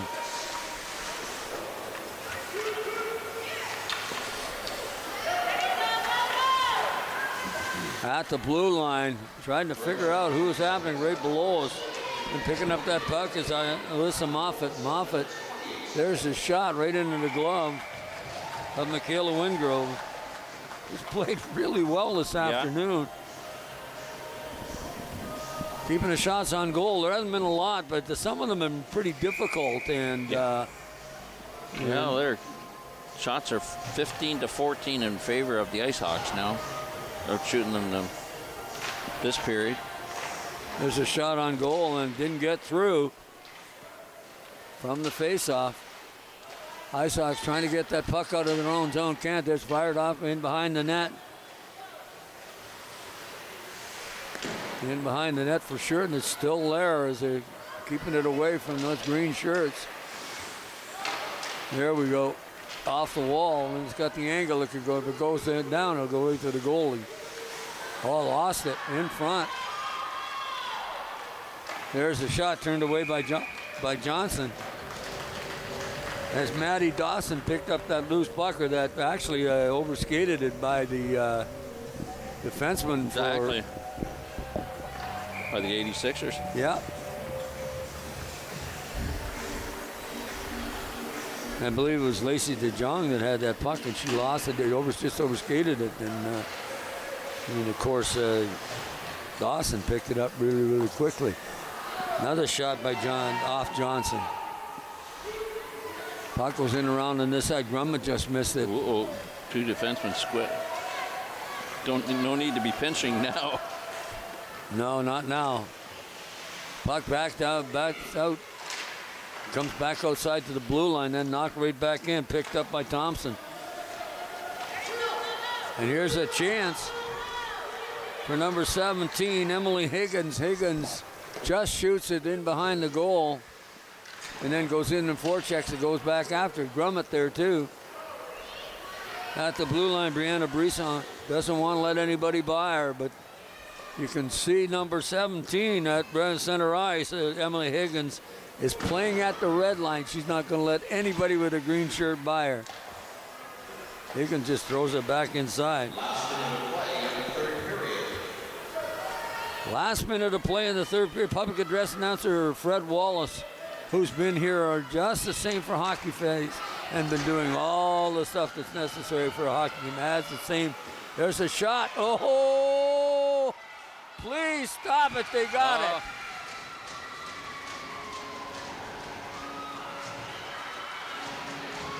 Well, I'll get blamed for that.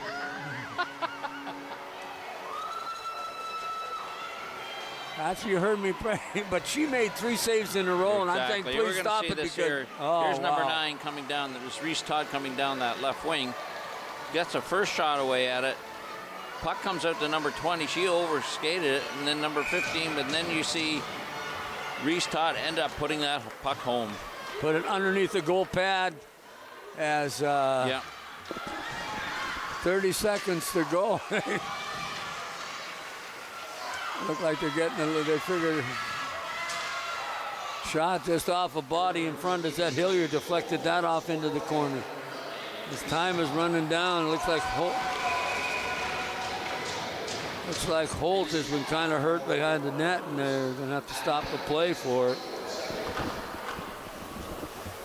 And they got the trainer going out. Somebody down on the ice once again. Little Holt, Lila Holt is down. So I really like this this thing when players down, all the players that are on the ice go to the benches, go on knee. Yeah, exactly. Yeah. And it gives the coaching staff an opportunity to talk to them. If it was, if it wasn't just 11 seconds to go in the game, they would be chatting with them and say, hey, this is the way we can try and get an extra one and maybe go in it. But there goes young Lila. Here she comes coming around the net. And she caught an edge on the stick one day. Oh, I don't know. I think that big guy with the green shirt caught the stick and got it out. Yeah. Put it right on the skates. Yeah. Went down hard, and sometimes that ice becomes... when you're that tiny. You don't have to be tiny for that to happen. No, but you don't have as much meat on the bones at that age either. Well, we also saw Brianna Brisson go down, and I think it was Lily Hilliard. And they score another goal here, Gord. 2 goals in the last minute here, so... Well, I believe that Ainsley Johnson is now going to go to the bench. They've got 3.42 seconds to tie this game up. Yeah. Well, let's see who was it Reese again getting that goal? She was right there on that side, but I'm not sure. We'll find out from the official scorekeeper. I'm not sure. There she comes. There's Reese right there firing it. She had 2 shots at it, 3. She had 3 shots, and I believe she had that goal. Yeah. I can tell you right now, Michaela Wingrove is not happy. But they're congratulating her. She played well enough, and Todd had both goals. Yeah, they show 17 shots on goal, but 17 apiece. Yeah, but there was more than that in that last flurry, that last minute. There's about 4 more added to that 17. But the Ice Hawks prevail, and they win this game 3-1. And Michaela Wingrove had a really good game, but in a game too, not necessarily her fault that those goals were scored because of the fact that it makes the save and exactly. And, Johnny on the spot where the 86ers didn't have enough to win on the last minute and a half, but 2 goals, and they did so well. Exactly. And they seem to be getting together. There's nothing wrong with this. This is a good win, 3-1. And 3-2 final. 3-2. Yes, you're correct. Reese Todd had both goals in the last minute of that game. Well, you know what? I'm getting tired of you correcting me, but that's okay. I'm sorry. But it was your little buddy Michaela that you talked about, and then ouch. Oh, man. I'm going to lose sleep over that tonight. Let me tell you. No. Well, you know what? They still won the game. Oh, they did. That's the important thing at the end of the day. And, you look at this Ainsley Johnson, look at goaltending again. Yeah. Ainsley Johnson had a tremendous game. She gave up 3 goals. But, boys, they had to work to get them. It wasn't for sure. something I thought, in my humble opinion, that Johnson was probably their best player. Yeah, exactly. Until Reese Todd decided to put 2 in. I'm not talking about that. Okay. That's fine. Yeah, but Todd but that was like... I was a goal scorer, remember that part. Yeah, I know, Todd. But, I mean, the other thing is that, yeah, she got the 2 goals. Yeah. But late in the game, who kept them in the game and had a chance to win that game. Easily, as far as I'm concerned, was Johnson. Yeah, and that's what you need. You need that kind of security on the back end to win a hockey game. And how many times have we been told over the years that you and I have seen it where a hot goaltender won a hockey game for you? Absolutely. There's no doubt about that part of it. Again, Ice Hawks on this side, there was a bunch. Again. Higgins is what... Michaela Wingrove had to make some real good saves earlier in the game. Yeah. You look at Bettia Dunphy, she had a goal. Little Lila Holt had the second goal of the game. We liked her. Oh, we did. For her little heart out there.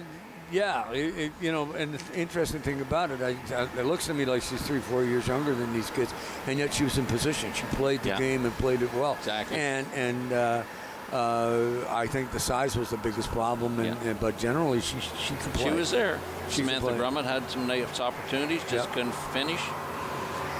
Well, I hate to do this because it sounds like favoritism, but I think Wingrove was the player of the game because, again, she kept them in the game in the first period, and then eventually was able to get the 3 goals and win the game. The last 2 goals are my fault, and because I mentioned the shutout word with 3.5 words. I've done that before, and I just slipped my mind. So, Michaela, I apologize, but again, I still think that you had a tremendous game. Yeah. And I thought she played very well. Exactly. And the skill level, it's the first time I've seen her play in 2-3 years, and it's been an eye-opener for me. She's got good positional play, good lateral movement, good eye where the puck is, and a good focus in the game. Exactly. And I think that, and again, you can say the same thing with Ainsley Johnson. Same thing, same kind of thing. Good positional play. Not afraid to stop the play. Not afraid to get up and get that puck. And there was some excellent scoring chances in that last period that she stoned those driver number. Sure. I'm going to get back over here. Number 7, Lily Hellier had an opportunity, and Emily Higgins had an opportunity. Grummett was the other one. A couple times. Grummett, coming down the side. Well, Grummett for sure. On one was simple because Grummett put it in her on the logo, but generally, but there was another one that she made an excellent save on. So, I mean, I guess to me, the two players of the game are both goaltenders. And, exactly, yeah. Even though it may sound like favoritism on the other one. So, but it was nice to see her play and nice to see the improvement that last time. And, it was a good hockey game all the way around. Beyond Bruce, the 86ers just going down the ice hockey by 1. Hey, that's good hockey. Game. Yep. That's hockey. We got one more game, yeah. Well, yeah, we do. And also, folks down here this afternoon, the University of Waterloo Warriors and York Lions are playing a women's hockey game here at the Bayshore Community Center. It's being streamed, but it's not on Rogers this afternoon. No. But come on down and watch these kids play. The Waterloo Warriors have been here for a couple of days, and they've been wandering around our community doing some really beautiful PR work with getting to the schools, exactly, doing some clinics and whatnot. And these are young women that are giving back to their communities. And Dolly, of course, has brought the team back for the second year. They played last year. Exactly. Excellent hockey game last year. And you'll be treated to a good game. So come on down and watch the game this afternoon. We're going to take a short break. We're going to come back with the fourth game this morning. And Steve and I are going to have a drink of water so that we'll have a voice left to bring it to you. But anyway, folks, thanks for bringing us into your living rooms. We really appreciate it. We'll be back shortly on Rogers TV.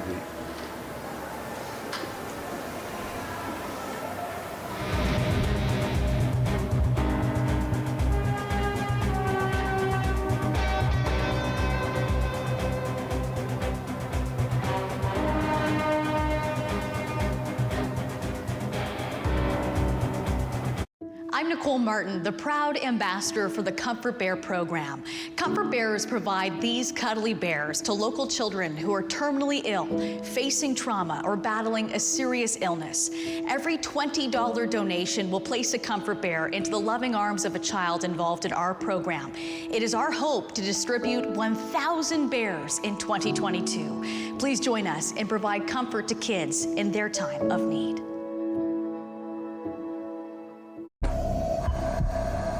This is a man's heart, a heart in desperate need of medical attention. But because 78% of Indigenous people experience racism in healthcare, he may not get the help he needs.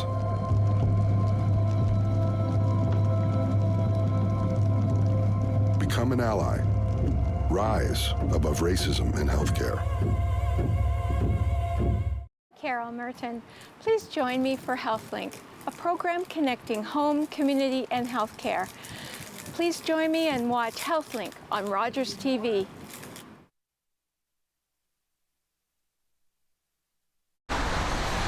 Are you the type who would keep going or stop? It's not easy to stop when you have an addiction. Legalizing cannabis won't stop addiction. It trivializes its consumption. Let's be vigilant. If you need help, visit portage.ca.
Game on the Saturday afternoon here on Rogers TV, and of course this is Owen Sound Hockey Fest.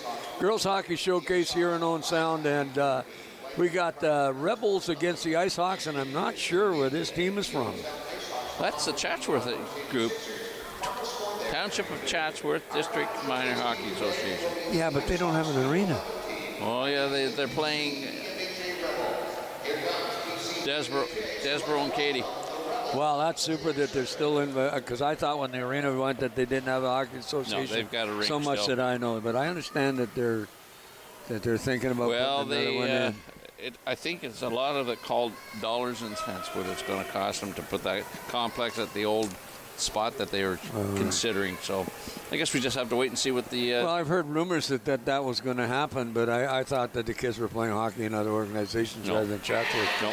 Oh, that's so cool that these girls are at... how do you say that? TCDMHA. They're very good. Just say the Rebels. The Rebels. And we got the Owen Sound Ice Hawks with the U11 HL team, so it's a house league team of sorts. And if you look at some of those names, the Amiot name is coming out. Oh, pretty close, yeah. So but there's other ones too. Oh, yeah.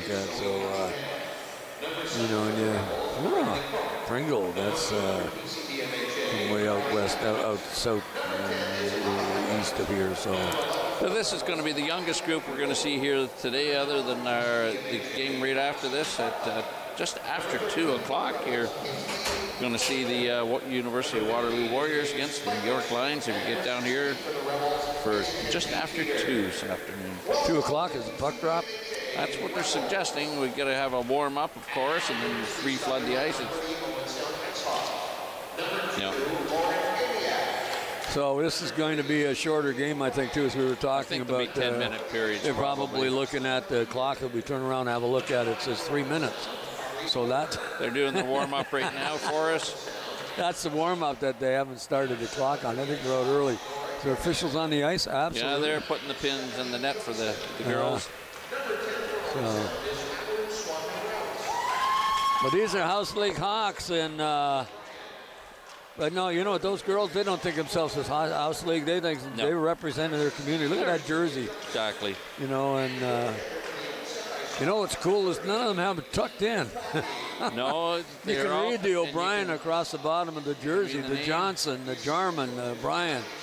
And one thing we forgot to mention, right from all 4 of these teams and all the 14 teams throughout the Ice Hawks, is the sponsors. Thank you to the sponsors that come out and they sponsor this group of young ladies, what team it is.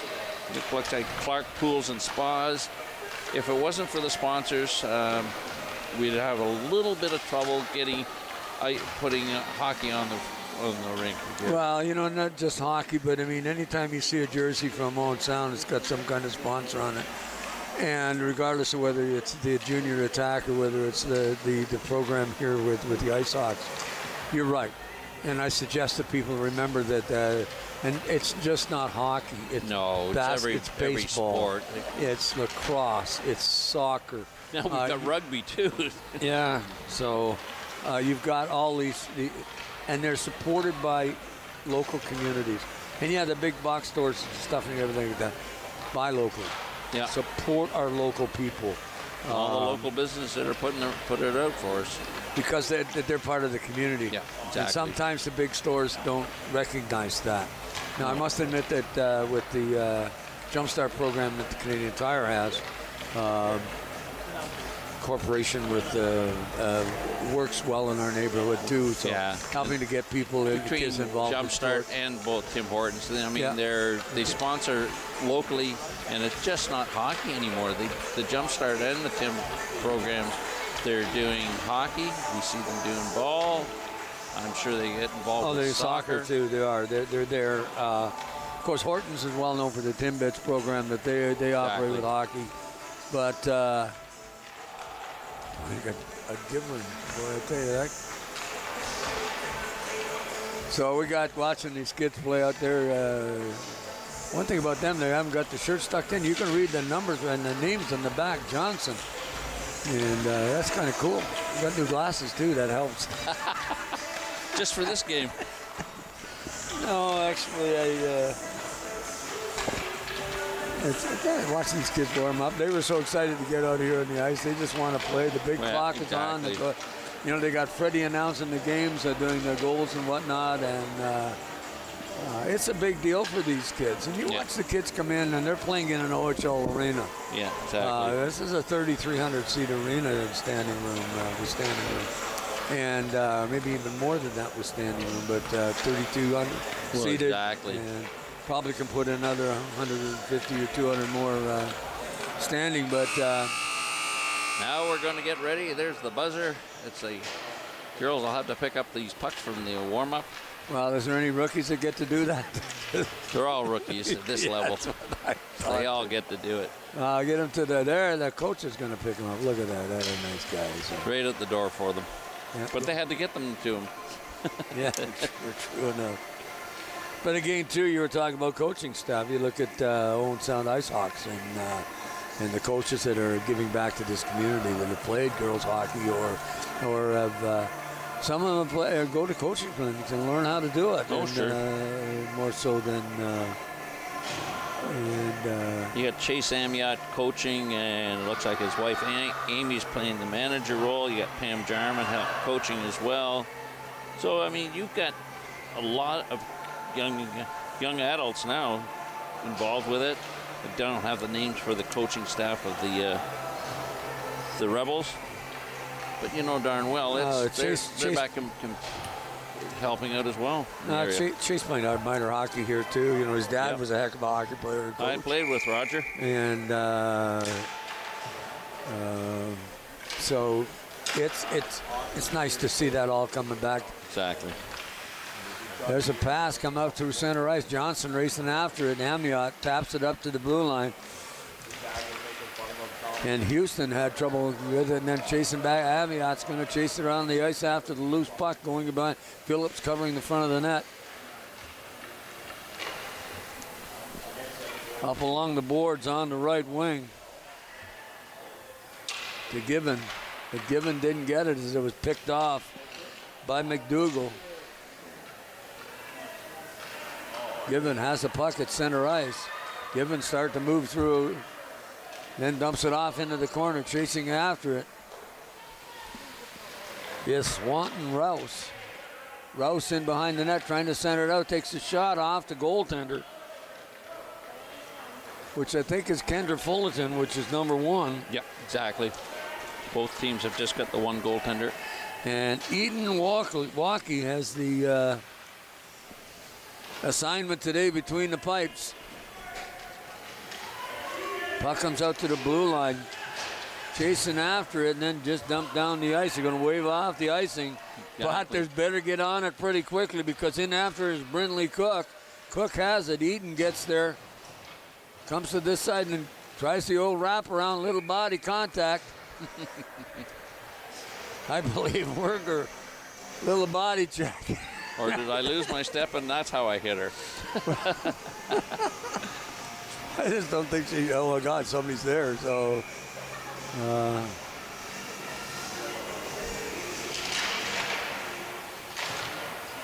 there's a shot just off the leg and heading off into the corner, and I think it was number 3, Madison Houston. Got a stick on that one. Houston again, losing her footing. Puck within the skates. Coming up the ice, of course, number 13, Wolfel.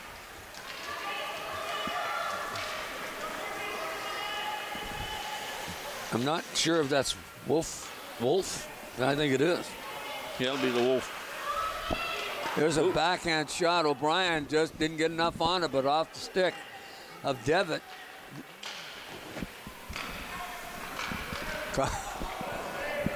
Just all kind of standing around there, kind of fun to watch, but in after that puck, of course, is Klagas. Comes along the boards, kept in by Eden. And Werger. Yep. Turning around as O'Brien takes the shot. Good stop by Kendra Fulton. Got those big pads down, kept that off into the corner. After it is Evans. Evans gets it along the boards. Trying to get it out through center. Eden's off her stick, and then Houston just hit her with the puck, or she was gone. Devitt tried the big stick handle, taking that puck up the ice is Cunningham. O'Brien on it quickly. O'Brien in her own zone, going to take it in behind the net. O'Brien passes it up to Phillips, just missed. They got enough to go down the ice. Nope, Pringle, Sidney Pringle gets it. Pringle gets it up to Houston. Houston is going to get a chance. Oh, nice play, and gets it again. A good save. Madison Houston stoned by Eden Waukee twice on that drive. Oh, I know. That was kind of cool. And you get a little pat on the head by the coaches after that.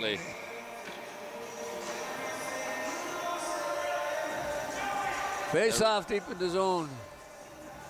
Oh, want to change him up. Come on, gotta get off. Zoe Cunningham got to get out. Now they get the play called. Comes back out to the blue line. Fullerton trying to keep it in. Can't quite do it. And the puck comes back on this side to Cook. Brindley Cook going to turn around at center ice and just tips it off the boards. Couldn't get it by Phillips. And then finally does. Pringle going back after it again. Going to shoot it up along the boards. Then they get it out. And that's Brindley Cook could get it over the blue line because Eden was right there to knock it down. There's a shot towards the goal, stopped right in front. Oh, can't do that too often. Pass it right into the slot. As Johnson tried to get it out and couldn't, then coming down the wing is Gibbon. Gibbon gets a chance, shoots, scores! Young Nora Gibbon gets the junior Ice Hawks on the scoreboard here at the 3:24 mark or 4:24 mark of the first period. Oh, that was nice. She picked the puck up at center ice and just kept coming and got the shot away and given full marks for that one, let me tell you. Here comes Nora down, gains the blue line, and took a little peek, and high 5-hole. 1-0 Ice Hawks over the Rebels in the Chatsworth area, and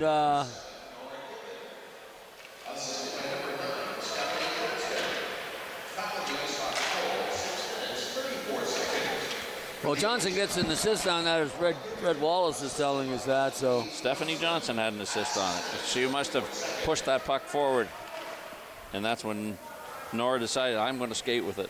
And did a nice job too. Shot into the slot area, a chance to get a shot on goal, but hit a body in front as Klagas had a chance. Into the corner, Amiot knocks it up along the boards, and then sends it right back through the center.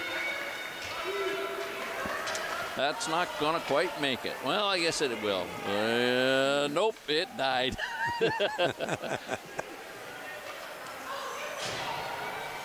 Oh, that had a chance almost by number 3. Now it's Houston. Madison Houston had a rush. No, look how smart they were. All get that touch up. That just tells you what the coaching staff has told these young ladies. Yeah. And they all cleared it once again. Good on the staff. Well, those are the little things that make the game go a little quicker. And these kids are what? U11s. Yeah. Jarman with the puck, slides it off along the boards to O'Brien. O'Brien through her skates, trying to pick up the loose puck. O'Brien has a chance, keeping the stick on her. Was Klagas that made a good defensive play, but just not letting her get that her puck, getting her stick on the puck. O'Brien in the corner. O'Brien decides to throws it at the goal, deflected away by Fullerton. Along the boards. Werger. She loses it. Coming down the ice is Houston. Houston has a chance. Coming right in on goal. Houston shoots. Oh, nice. Oh, good stop. Nice shot, nice save. Eden Waukee just followed that one across the goal. Exactly. And made a good stop. Good play all the way around. Madison Houston up the ice. Good shot. Get it on her forehand. Boom. Just sitting there. Again, here she comes down. You're going to see number 3, Maddie Houston. There's a Houston. Gets it up. And there's the blocker save by Eden Waukee. Great save. Well, that shot wasn't on the logo. That was going to the top corner, and a good stop made. Nor Given Here comes Given, gets a shot on goal. Good save by Fullerton. Got down and did that butterfly and kept that thing going between the 5-hole. And Amiot chasing after the loose puck. We're getting an icing call. Yes, we are. Puck going to come down the length of the ice. Look at this. I'm going to pick that up for you, Mr. Referee. Love it.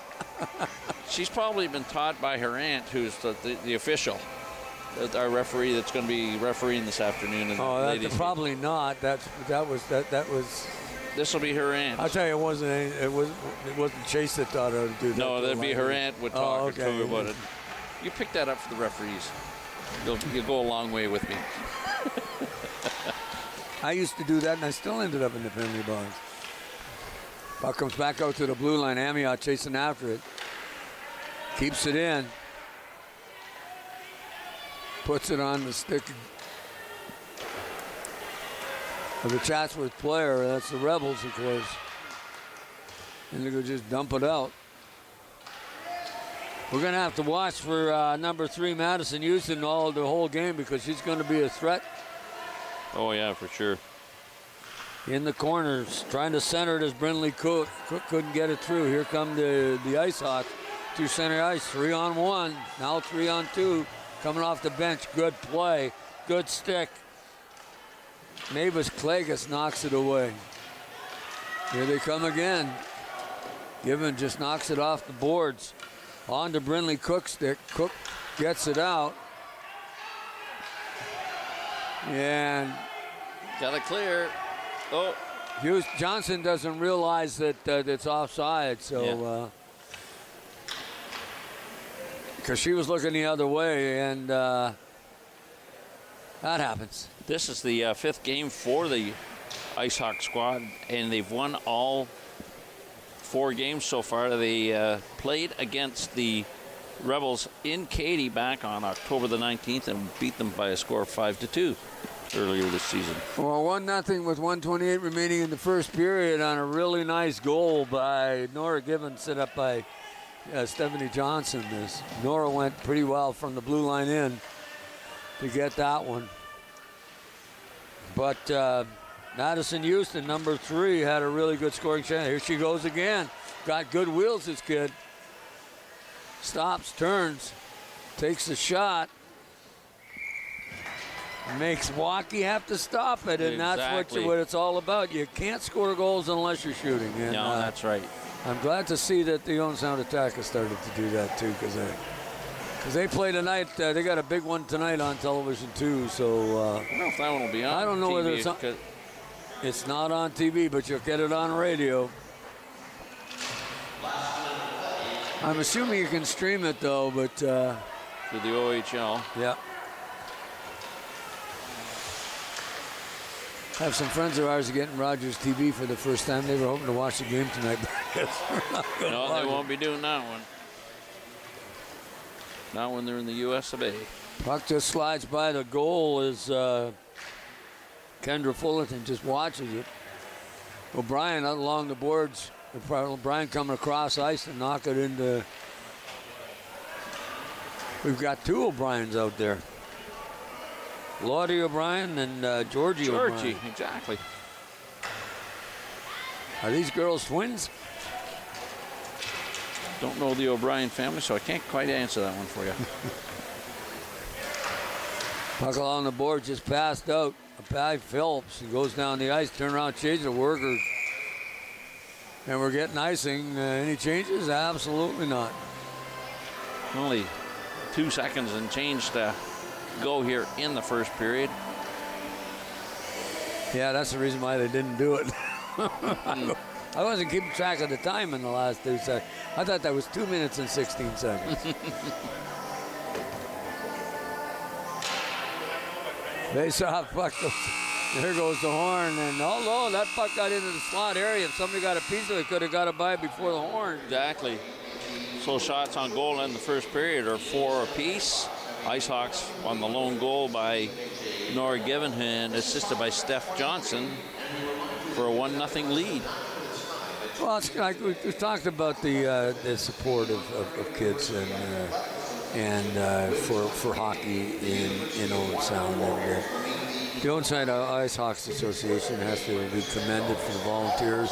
Those are the coaches, the executive, for providing a safe place and whatnot for these kids to play hockey and learn the game and get rid of that stigma about women can't play hockey. Exactly. Boy, they sure can. And we've talked about broadcast before, how much I enjoy watching lady hockey and how good is it. I tell you, I watched last year. I didn't, unfortunately, couldn't see the game. But the Warriors were in here practicing, and the skill level and the drill, it's unreal. Yeah. And you're going to watch two really good teams play hockey this afternoon. Come on down, folks. 2 o'clock, $10. And you see just as good a hockey as you'll see anywhere. Oh, for sure. And those women come out and play this afternoon. Here we go again. There's our friend. And just Madison Houston just didn't get all the wood on that one. I think she just got hit by a stick as she let it go. Just another footnote for the Owen Sound Ice Hawks. Next weekend, November 24th through the 26th, the Northern Lights Ladies Classic will be held. And the teams you saw here this morning, the U11s, U13s, U15s, we didn't see the U18s, but those teams will be playing here over the course of the weekend in the Northern Lights Ladies Classic Hockey Tournament. Given. Come on down, support them both here at the Lumley Bayshore and at the Rec Center. Well, that's certainly going to be here this weekend. So remember, we've said 1,000 times, if I've said it once, is that TAC aren't the only ones to play hockey in this now. Come on, watch these kids. Eden puts that puck offside, and they're clearing the zone. But actually, again, Houston. Here comes Houston through. Gets through a hole. Houston in on goal. Good defensive play. So Brian got back and knocked the puck off her stick. Oh, and then she centered it right out in front to Riley Evans, and it just went by her stick.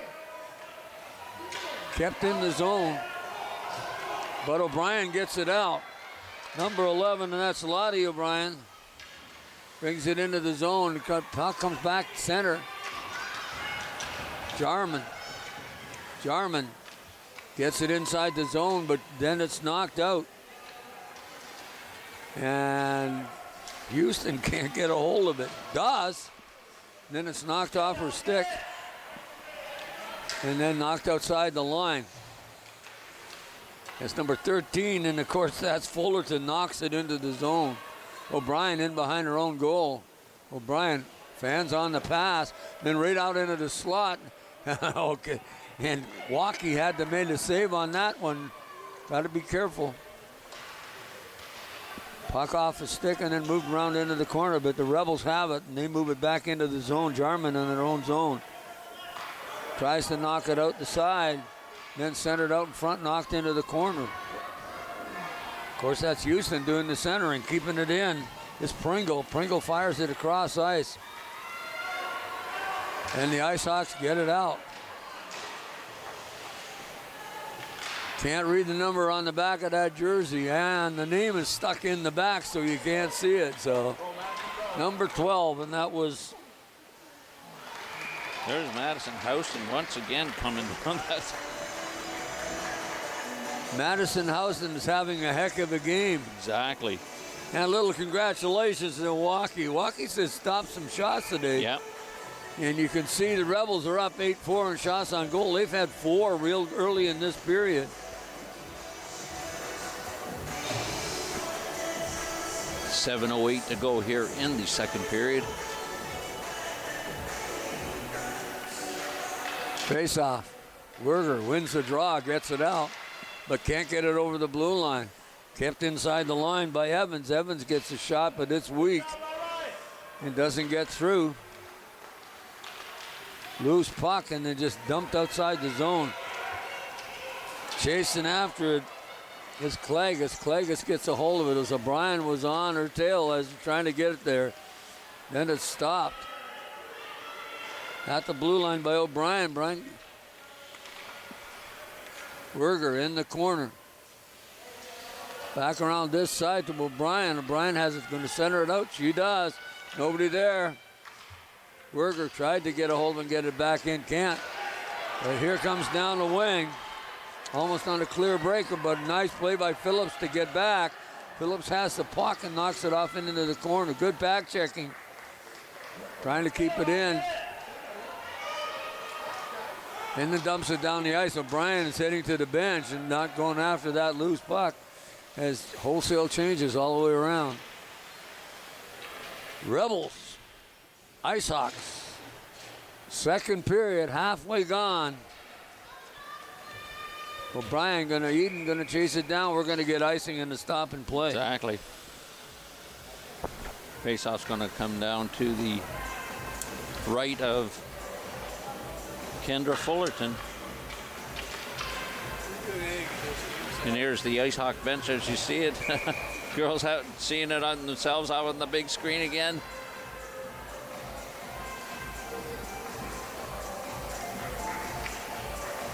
Well, I think that big clock is a distraction. I think we should turn that off. They're having too much here fun. comes our little friend Houston again, coming in on goal. Just misses by firing it wide of the post. But of course, too, Walkie didn't give her anything to shoot at. Here comes, just off the end of the stick, going hard after it. It's given. Little backhand shot off the stick of Pringle, who was right with her all the way down. Now we're Houston again. Here she got the puck. Houston just dumps it off, and then somebody tried to headman it to her, which was a nice play, but good play at the blue line by Jarman.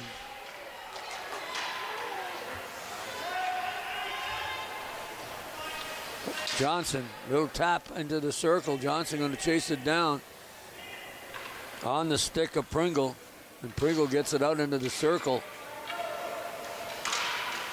And then stopped by Eden and then just fired off into the corner. On top of that puck, Sidney Pringle pretty quickly as it bounces around.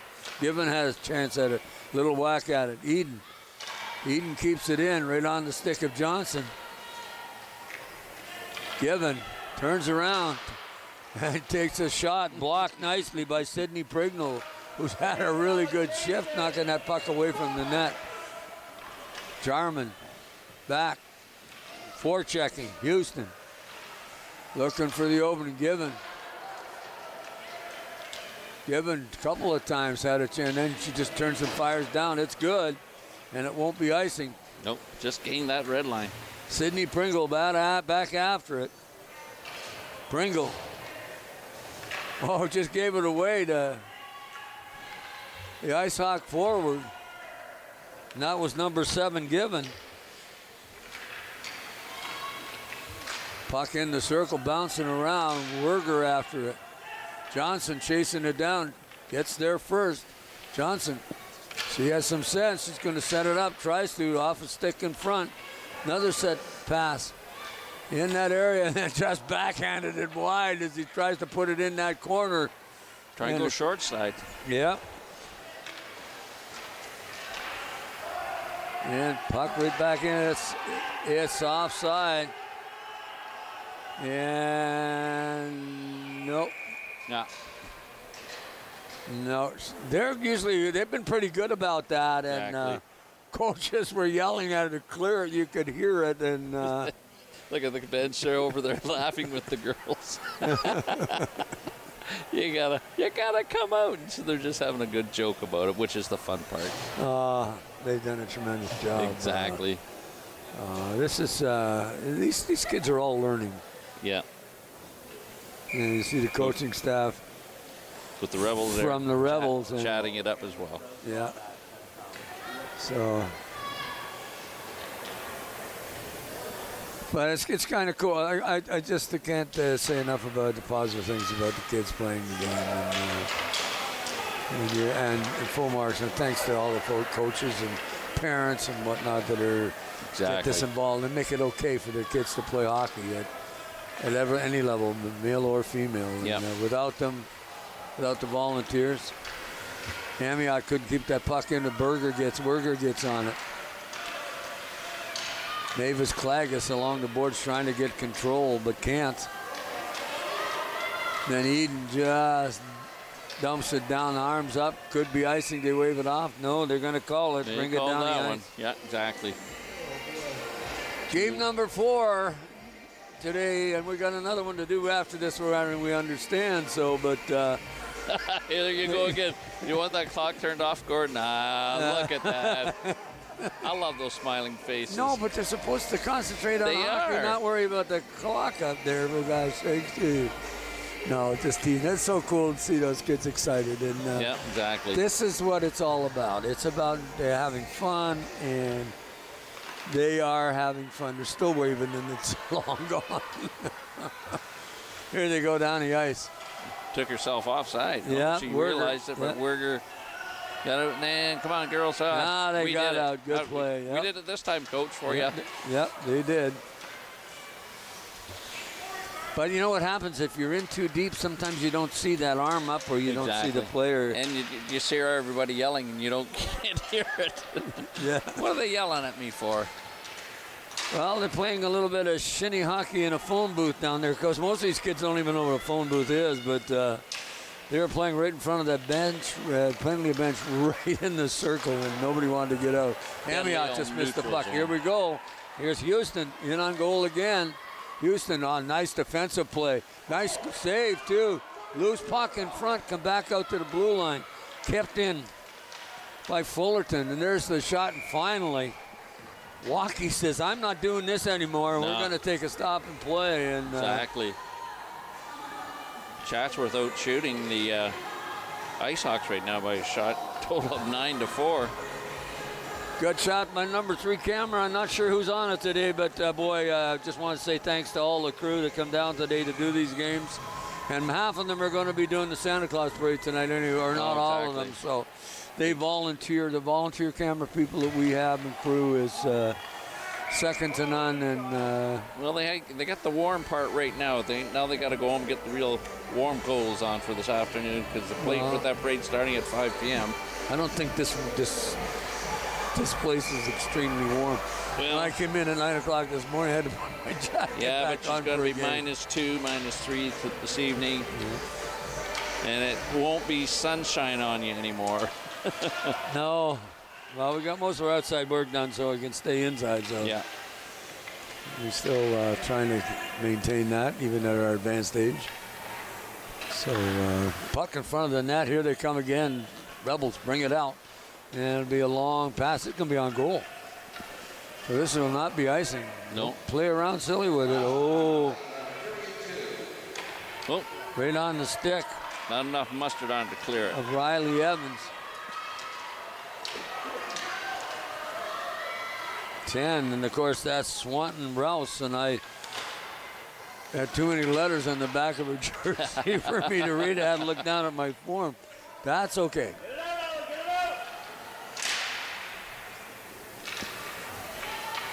Puck comes back into my grandson ever plays hockey. He'll have Fairbrother Chapman on the back of his jersey. Again, too, it'll be just, hope nobody ever read it. Puck comes out along the right wing, just taking his time to get through. Yeah, did they ever? Yeah. That was the slow-mo move. It sure was. Brindley Cook gets the shot off, loose puck in front. There. Oh. Yeah. Walkie got it. Is there going to be a penalty? Nope. No. Making sure the net's not off. Looked like it was off a bit there. Could have been. Face off to the left. Last face off of the period. Anticipate. 3:24. Seconds. That always confuses me. I always look up and think it's 3 minutes, you know. Figure you get used to it with that second sticking down, but there's the horn. Still 1-0 Ice Hawks over the Rebels, and we've had some really good opportunities, some good goaltending in this period with Kendra Fullerton, and then, of course, Eden Walkie had to make some pretty big stops. Exactly. Shots on goal are always in favor of the Rebels, but if I'm not mistaken, but boy, you can see, wow, this has been a good hockey game. These kids are, but the big key right now is the goaltending. And you see Fullerton and also watching this young kid, Madison Houston. Boy, can she motor. Yeah, she's got good set of wheels. There's a couple of really good players here with Nora Gibbons is doing really well. Stephanie Johnson playing very, very well, moving the puck. And here we get ready for the third period.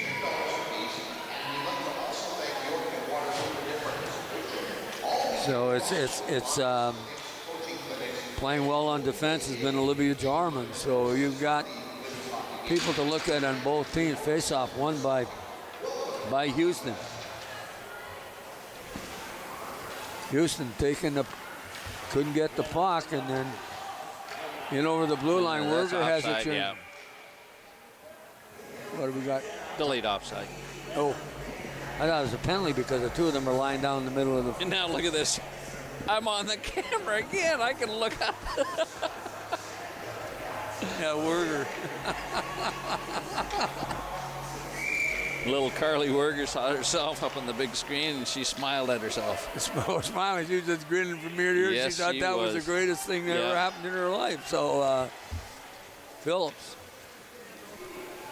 Well, it's a big day for them. It's a Hockey Fest has worked out really well, and when you bring in everything in the facility to enhance the thing for these kids, yep, I think that's just super. Okay, here comes Houston again. Houston stopped by Amiot. Good play. And then a shot wide of the goal as it hit Keely McDonald had a chance. McDougall, pardon me. Comes back to the blue line, and both of them fan on it, and it comes out. Yep, come on, clear the zone, clear the zone. They did it. Yeah, Phillips, now go get it. Route. Houston takes the shot, scores. And guess what? They gave Houston that, just tied it up. They gave it right to Maddie Houston, and she wasn't going to miss on that one.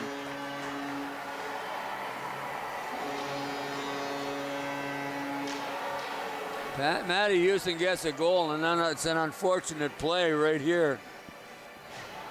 Watch this. Maddie Houston's going to make sure she saw that one. She says, "You want to give that to me one more time?" Well, Werger tried to clear the puck, and it got out, but unfortunately went right on to Houston's stick. Exactly. And she's been the player of the game so far for the Rebels, and got rewarded on that play for being close to the goal and doing a little forechecking.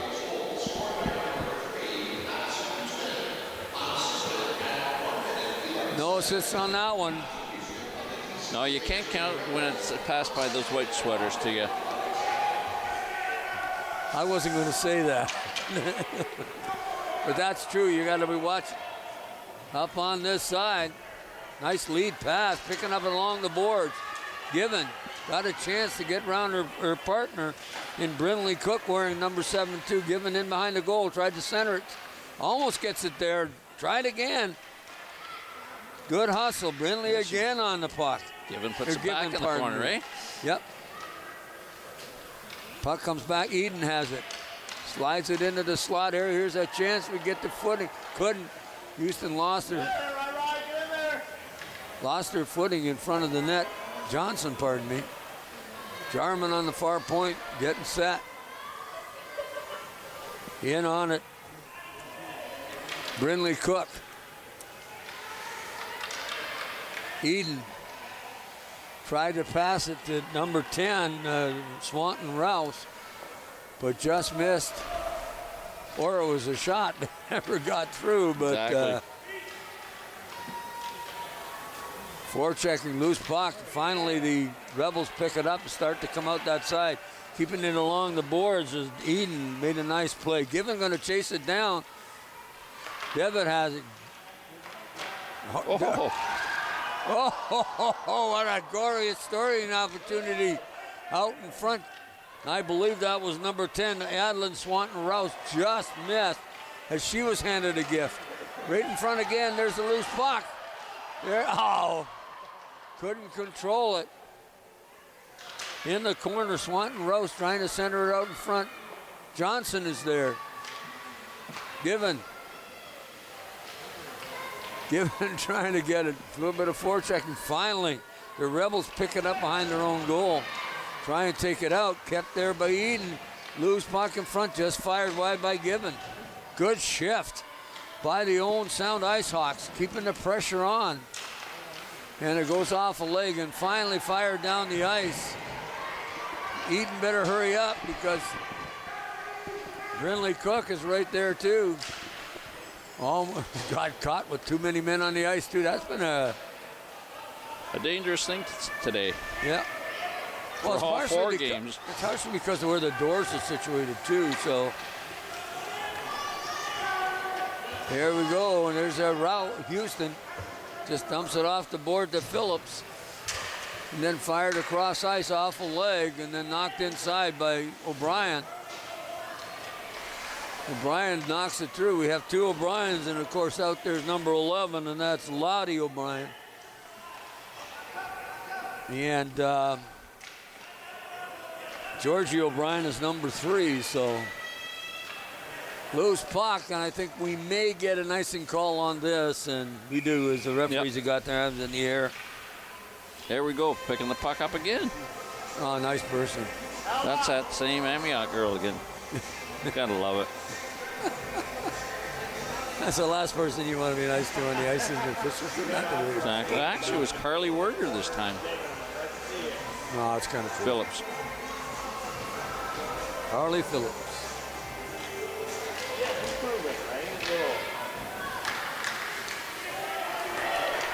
Puck in front of the goal. There's a chance. There's a shot off the post. That one off the iron. Yeah. That was a scoring chance, and I'm telling you, your goaltender's best friend is the goalpost, and it proved it that way. Phillips trying to keep. Oh, they kept Houston from getting away. Here's O'Brien into the slot area. He got a little too deep. Now into the corner, chasing the puck in behind the goal. Wolf is there, but couldn't corral the puck to try and center it. Werger along the boards. Werger gets free. Little back pass towards the net. Chasing after it is Pringle. Pringle just dumps it on the boards. Phillips kept it in. I thought it was offside. It is, and they're blowing the whistle.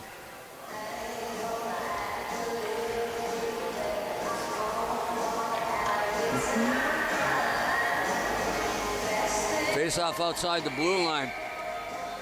1-1 tie here between the Rebels and the IceHawks in the Chatsworth area.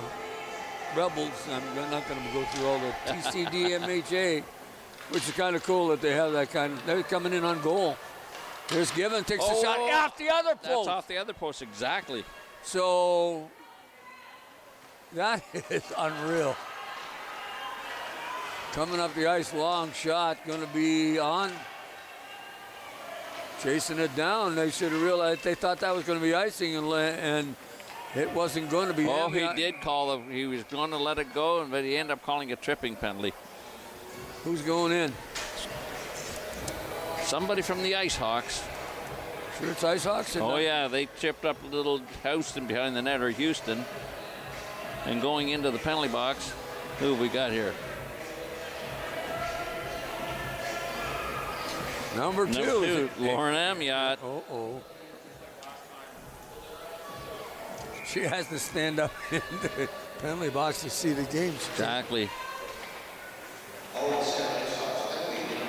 Penalty. There's a shot on goal and not going to waste any time. And Eden Waukee, who's had a tremendous game in goal today. Is that the first penalty of the game? First penalty of the game, yep. You don't expect many in the U11, so unless it's incidental banging, slam, and running into each other. Almost. Shots on net now. Township of Chatsworth District Minor Hockey Association. Now there's how it is, Gord. 13-6. Wow. And yet it's a 1-1 game. Exactly. So which tells me that Eden Waukee has played a pretty good game so far, stopping most of the shots that came their way. And then on top of that, too, was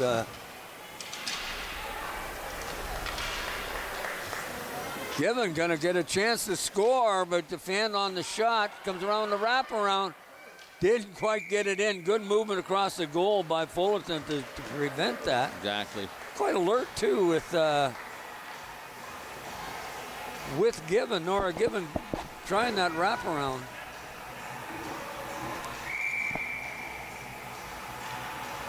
Face off to the right of young Kendra Fullerton. 5:21 left in the game. Winning that draw. Getting back in front of that net. There's O'Brien with it. Weber driving for it. Jarman going to throw it off into the corner. Didn't get it by the forward. And then what's happening? There goes Given. Not Given, that's Pringle. Houston. Houston on net. Good stop. Good save by Waukee, who's been just, except for the one goal, have been lights out, and they had a couple of whacks at it before they got it by her. O'Brien. Eden, and O'Brien trying to do the forecheck, couldn't, almost pick that off. Werger knocks it into the slot. And Houston knocks it off to the other side, and then chasing after is DeWitt. DeWitt has it in, and it's stopped. O'Brien trying to dig it out. DeWitt playing a little bit of stick exchange there, trying to get involved and get the puck out in front finally. That Houston again, yes it is. It is. There's O'Brien, just dumps it back into the zone. Now O'Brien realizes that it's nobody there, so she gets there and knocks the puck into the corner as the two of them collide. Soft landing though. And Amiot's penalty is over, so killed it off nicely. Taking that puck up the ice is Claggis. Claggis has got some room but didn't get the shot through.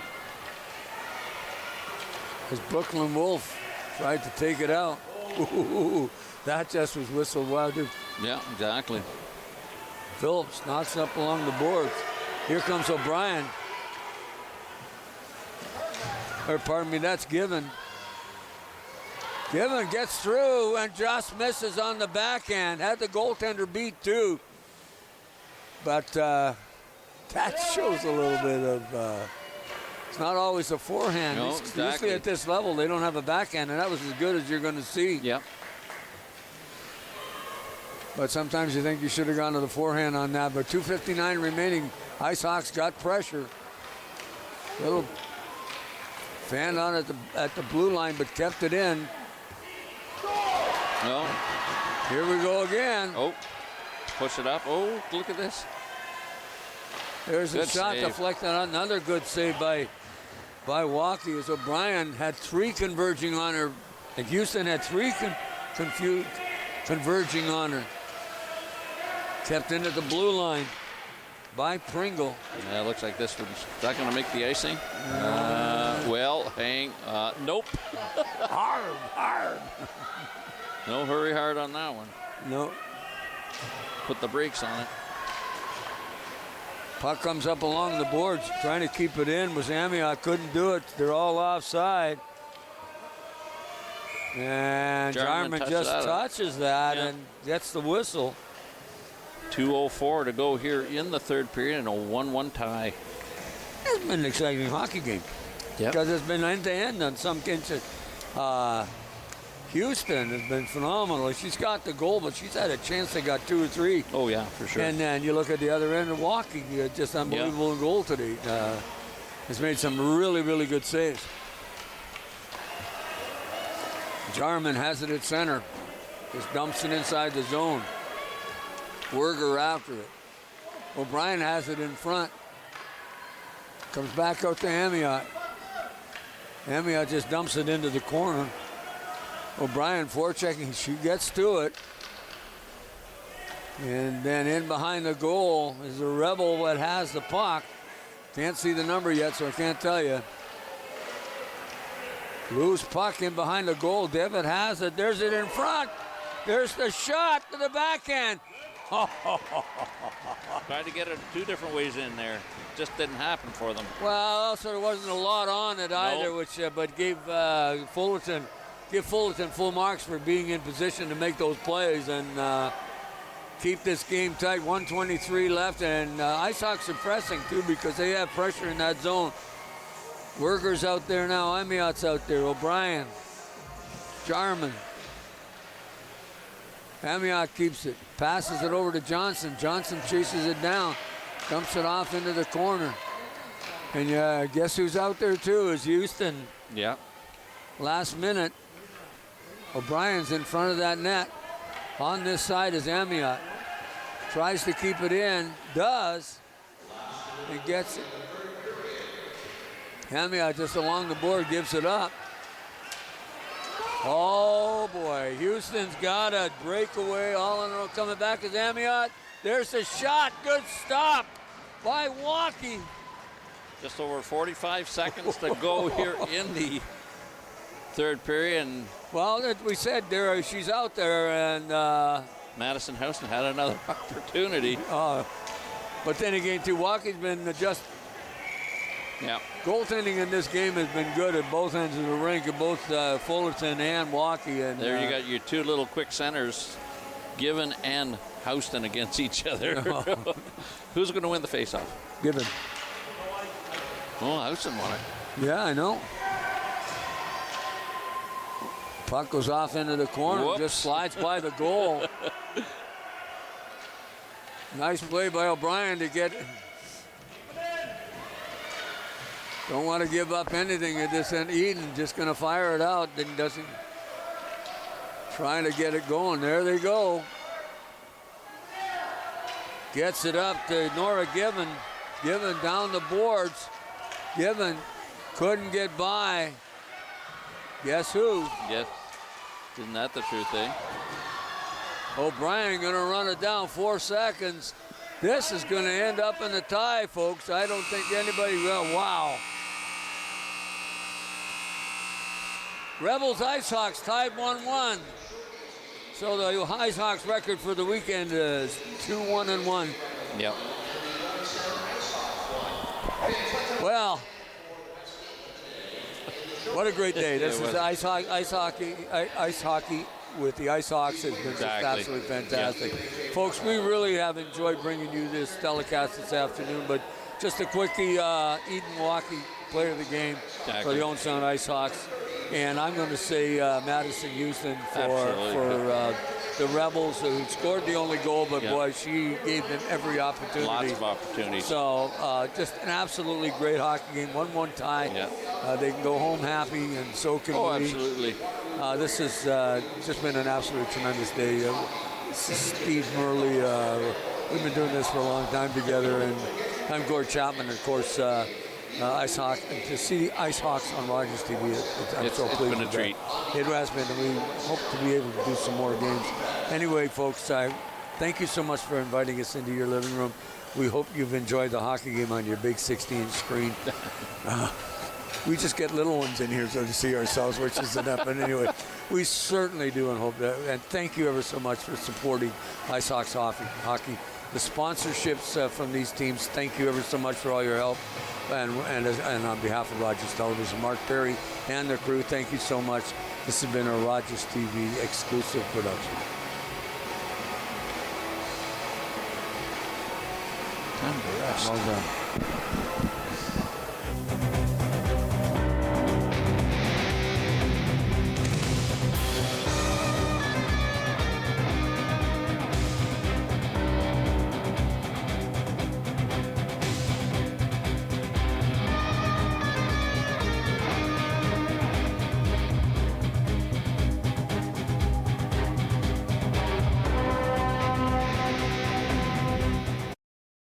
Due to the length of the preceding program, we now join the regularly scheduled program already in progress.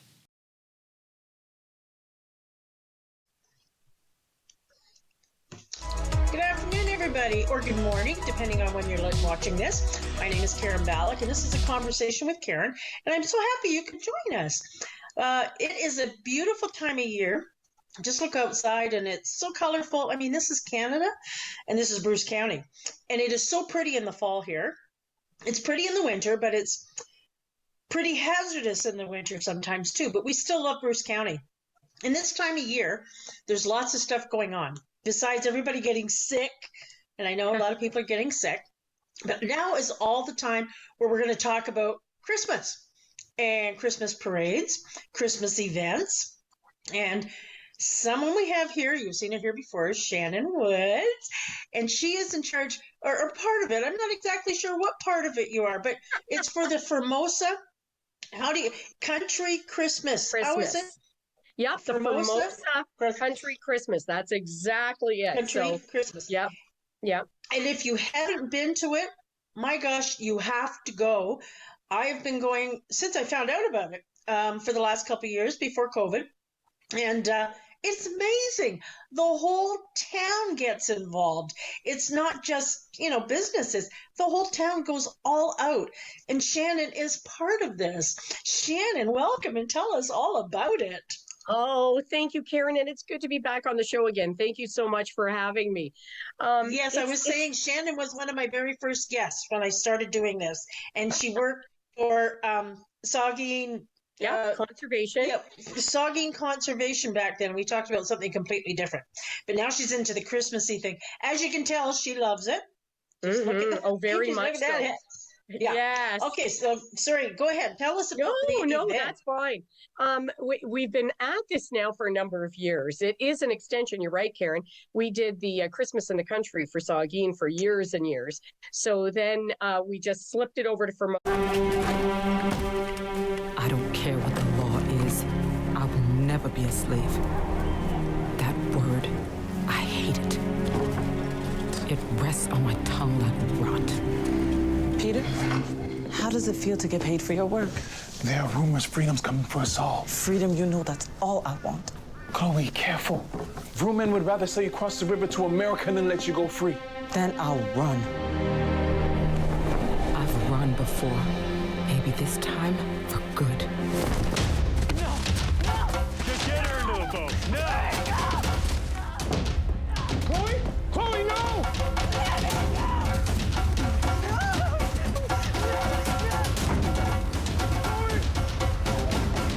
Word of Chloe Cooley's resistance led to Canada's first legislation limiting slavery. After 200 years, slavery was abolished in Canada in 1834. What kind of show do you want to see on Rogers TV? What interests you? Log on to rogerstv.com, fill out a show proposal, and tell us about your segment idea. We want to know what you want to see. Rogers TV, only on Rogers. I'm number 24, Tace Jordan. And number 21, Harry Nancy. Tune in to Attack Rap on Rogers TV.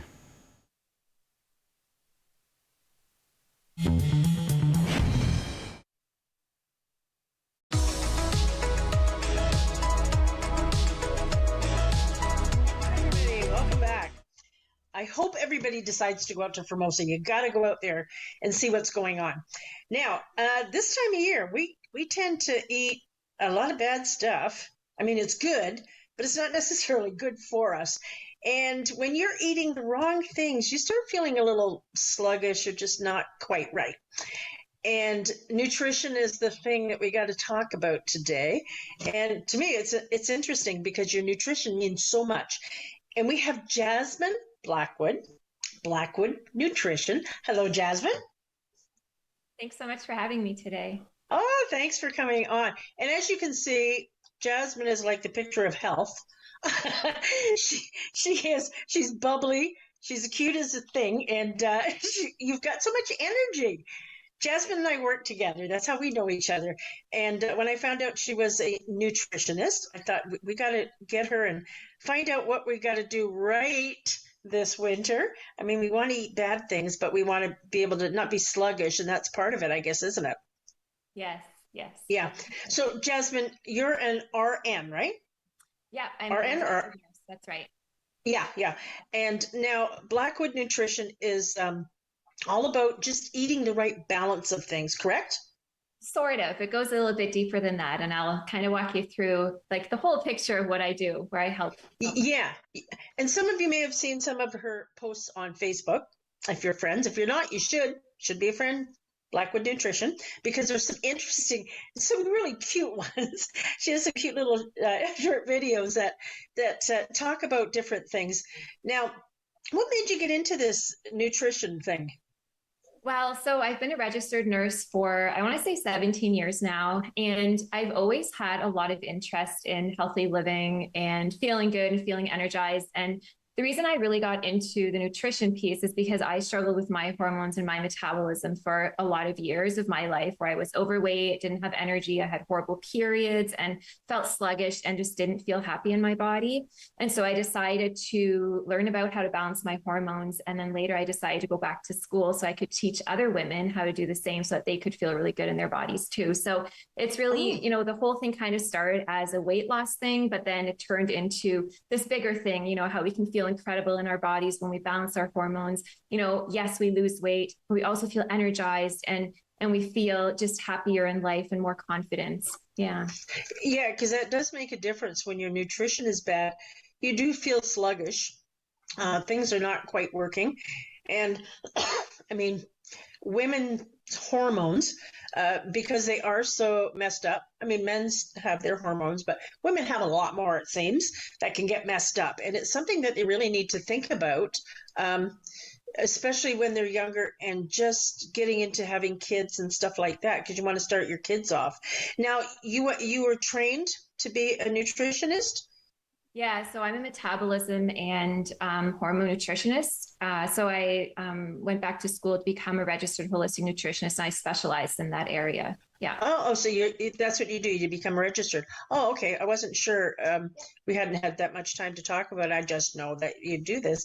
So, okay, give us a little bit of a breakdown. Now, you've talked about women, how they have hormonal issues and how they can fix, especially during well, I guess menopause, that you would even have at that, but during their periods, menstruating, stuff like that.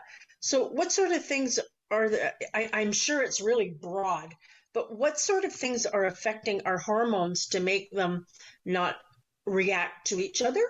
Yeah, totally. So I think just to break it down a little bit, right? So the reason why it can be so much more difficult for women to, first of all, lose weight, right, and feel really good in their bodies is because you're right, their hormones are constantly changing more so than men's, right? Men's don't really change a whole lot, right? And so when we look at hormones specifically, any symptom that we're feeling in our body, right? Whether it is we have some extra pounds or our periods are really painful or, you know, PMS symptoms, headaches, migraines, low libido, any of those things is a sign of, hey, something's off and your body's looking for balance. And so when we look at our hormones and why they matter so much is because they almost run every process in our bodies, right? From sleep and energy, our hunger levels, our female cycle, focus, libido, blood sugar, so many things, right? And when hormones are imbalanced, that's when we start to feel different kinds of symptoms. And when we kind of look at, well, what causes hormonal imbalances, right? And just to kind of in a nutshell, I mean, there's so many things, but the biggest driver of hormonal imbalance is going to be inflammation in the body. Other things that maybe I can talk about a little bit more later is your gut health and your liver health, right? Is your body able to get rid of excess hormones in the body, like estrogen, for example, right? What's your gut health like? Do you have leaky gut? Is there a yeast overgrowth? Too much bad bacteria, not enough good bacteria? You know, there's so many different things that we need to look at when it comes to hormones. And we really need to learn as women specifically how to work with our cycles so that we know how to fuel our body so that we can feel really good. Yeah. So it would start because of young girls starting menstruating. It would start right back then. And young girls are probably well known for eating a lot of junk, I would think. You know, they eat fast food and things like that. They're not thinking about nutrition at that stage, are they? Yeah, well, I would say probably, you know, the earlier we can start with learning how to nourish our bodies, the better. And, you know, just to kind of speak to, you know, you had mentioned menopause earlier and then kind of girls when they start menstruating. And the whole thing is that there has been this misconception out there where, you know, women have kind of been led to believe that, you know what, painful periods are normal, heavy periods are normal. These things are just what happens as women, whereas that's really not true. The thing is that we just haven't been given the tools as to what we can do naturally to support our bodies. Yeah. Now, what would be the worst thing that would affect our body? Is it something, for instance, sugar? Is that a big thing that messes our body up? Okay, let's talk about that for a minute. So, going back to the main driver of hormonal imbalance is going to be inflammation, right? So, inflammation in itself is what's going to cause a lot of that havoc, right? It has to do with our cortisol levels, our blood sugar levels, and so on. But when we specifically look at the foods that cause inflammation in the body, there's top three. So, absolutely sugar, gluten, and dairy are the ones that do cause inflammation. And so it's not so much as, hey, I'm going to eat gluten-free bread or I'm going to eat dairy-free cheese, because so many times those kinds of foods, even though they're advertised as healthy, they're loaded in all kinds of junk, like artificial stuff, fillers and things like that. So we need to learn about more of those whole foods and anti-inflammatory foods that we can pull into our diets to help balance our hormones and flush out inflammation. Yeah, because some of the things anything that's plant-based, I worry about, because you're not putting the things in that we're supposed to have, then what is in there? So I really don't like anything plant-based because it's a lot of chemicals. I would think it's, for instance, you want a veggie burger, you can make a veggie burger that's going to be a lot better for you than what you would buy, I would think. And it's easy to make. Yeah. But the thing that you said that surprises me is dairy. Now, is that just people that have an intolerance to dairy, or is it everybody? Because dairy is something we all need, isn't it? It's not something that we need, no. And I think, again, that's another misconception, because I feel like a lot of us, and I mean, I used to think the same thing, it's for the calcium, right? Yeah. Whereas in reality, calcium is so much harder for the body to absorb when it comes from animal products. Yeah. Look at our calcium intake, really awesome place to get it from is chia seeds, wheatgrass, right? There's different plant-based ways that we can get it. And, to answer your question, is all dairy bad, quote unquote? It depends on the person, but for people who can, absorb and manage dairy products well, we always want to look at the ones that aren't super processed, right? Like you want to go for the ones that are, is it organic? Where did it come from? How was it sourced? Because it does cause inflammation in the body. And, I've worked with so many women who have tried to even cut gluten, cut dairy and sugar, but they're still not losing weight, let's say, right? They still don't have the energy. And again, that's where we go a step deeper and looking at what's your liver doing, right? Is it able to clear out toxins? What's your gut health doing? What are your adrenals and your thyroid? We look at that bigger picture. Yeah. Now, gluten, getting on that subject, I hear a lot of people eliminating gluten. But is it something that everybody should think about, or do you have specific symptoms that that makes you think about, hey, maybe there's something in this gluten that is not working for me? Yeah, so gluten is one of those topics I feel that's very controversial, and there's lots of on it.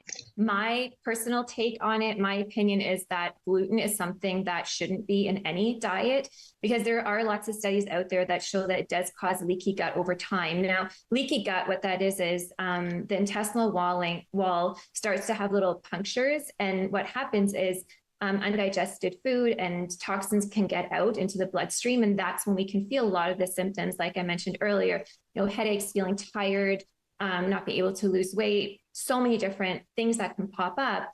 And so for the work that I do with my clients, when we start pulling out, the first thing we do is we start pulling out inflammatory foods.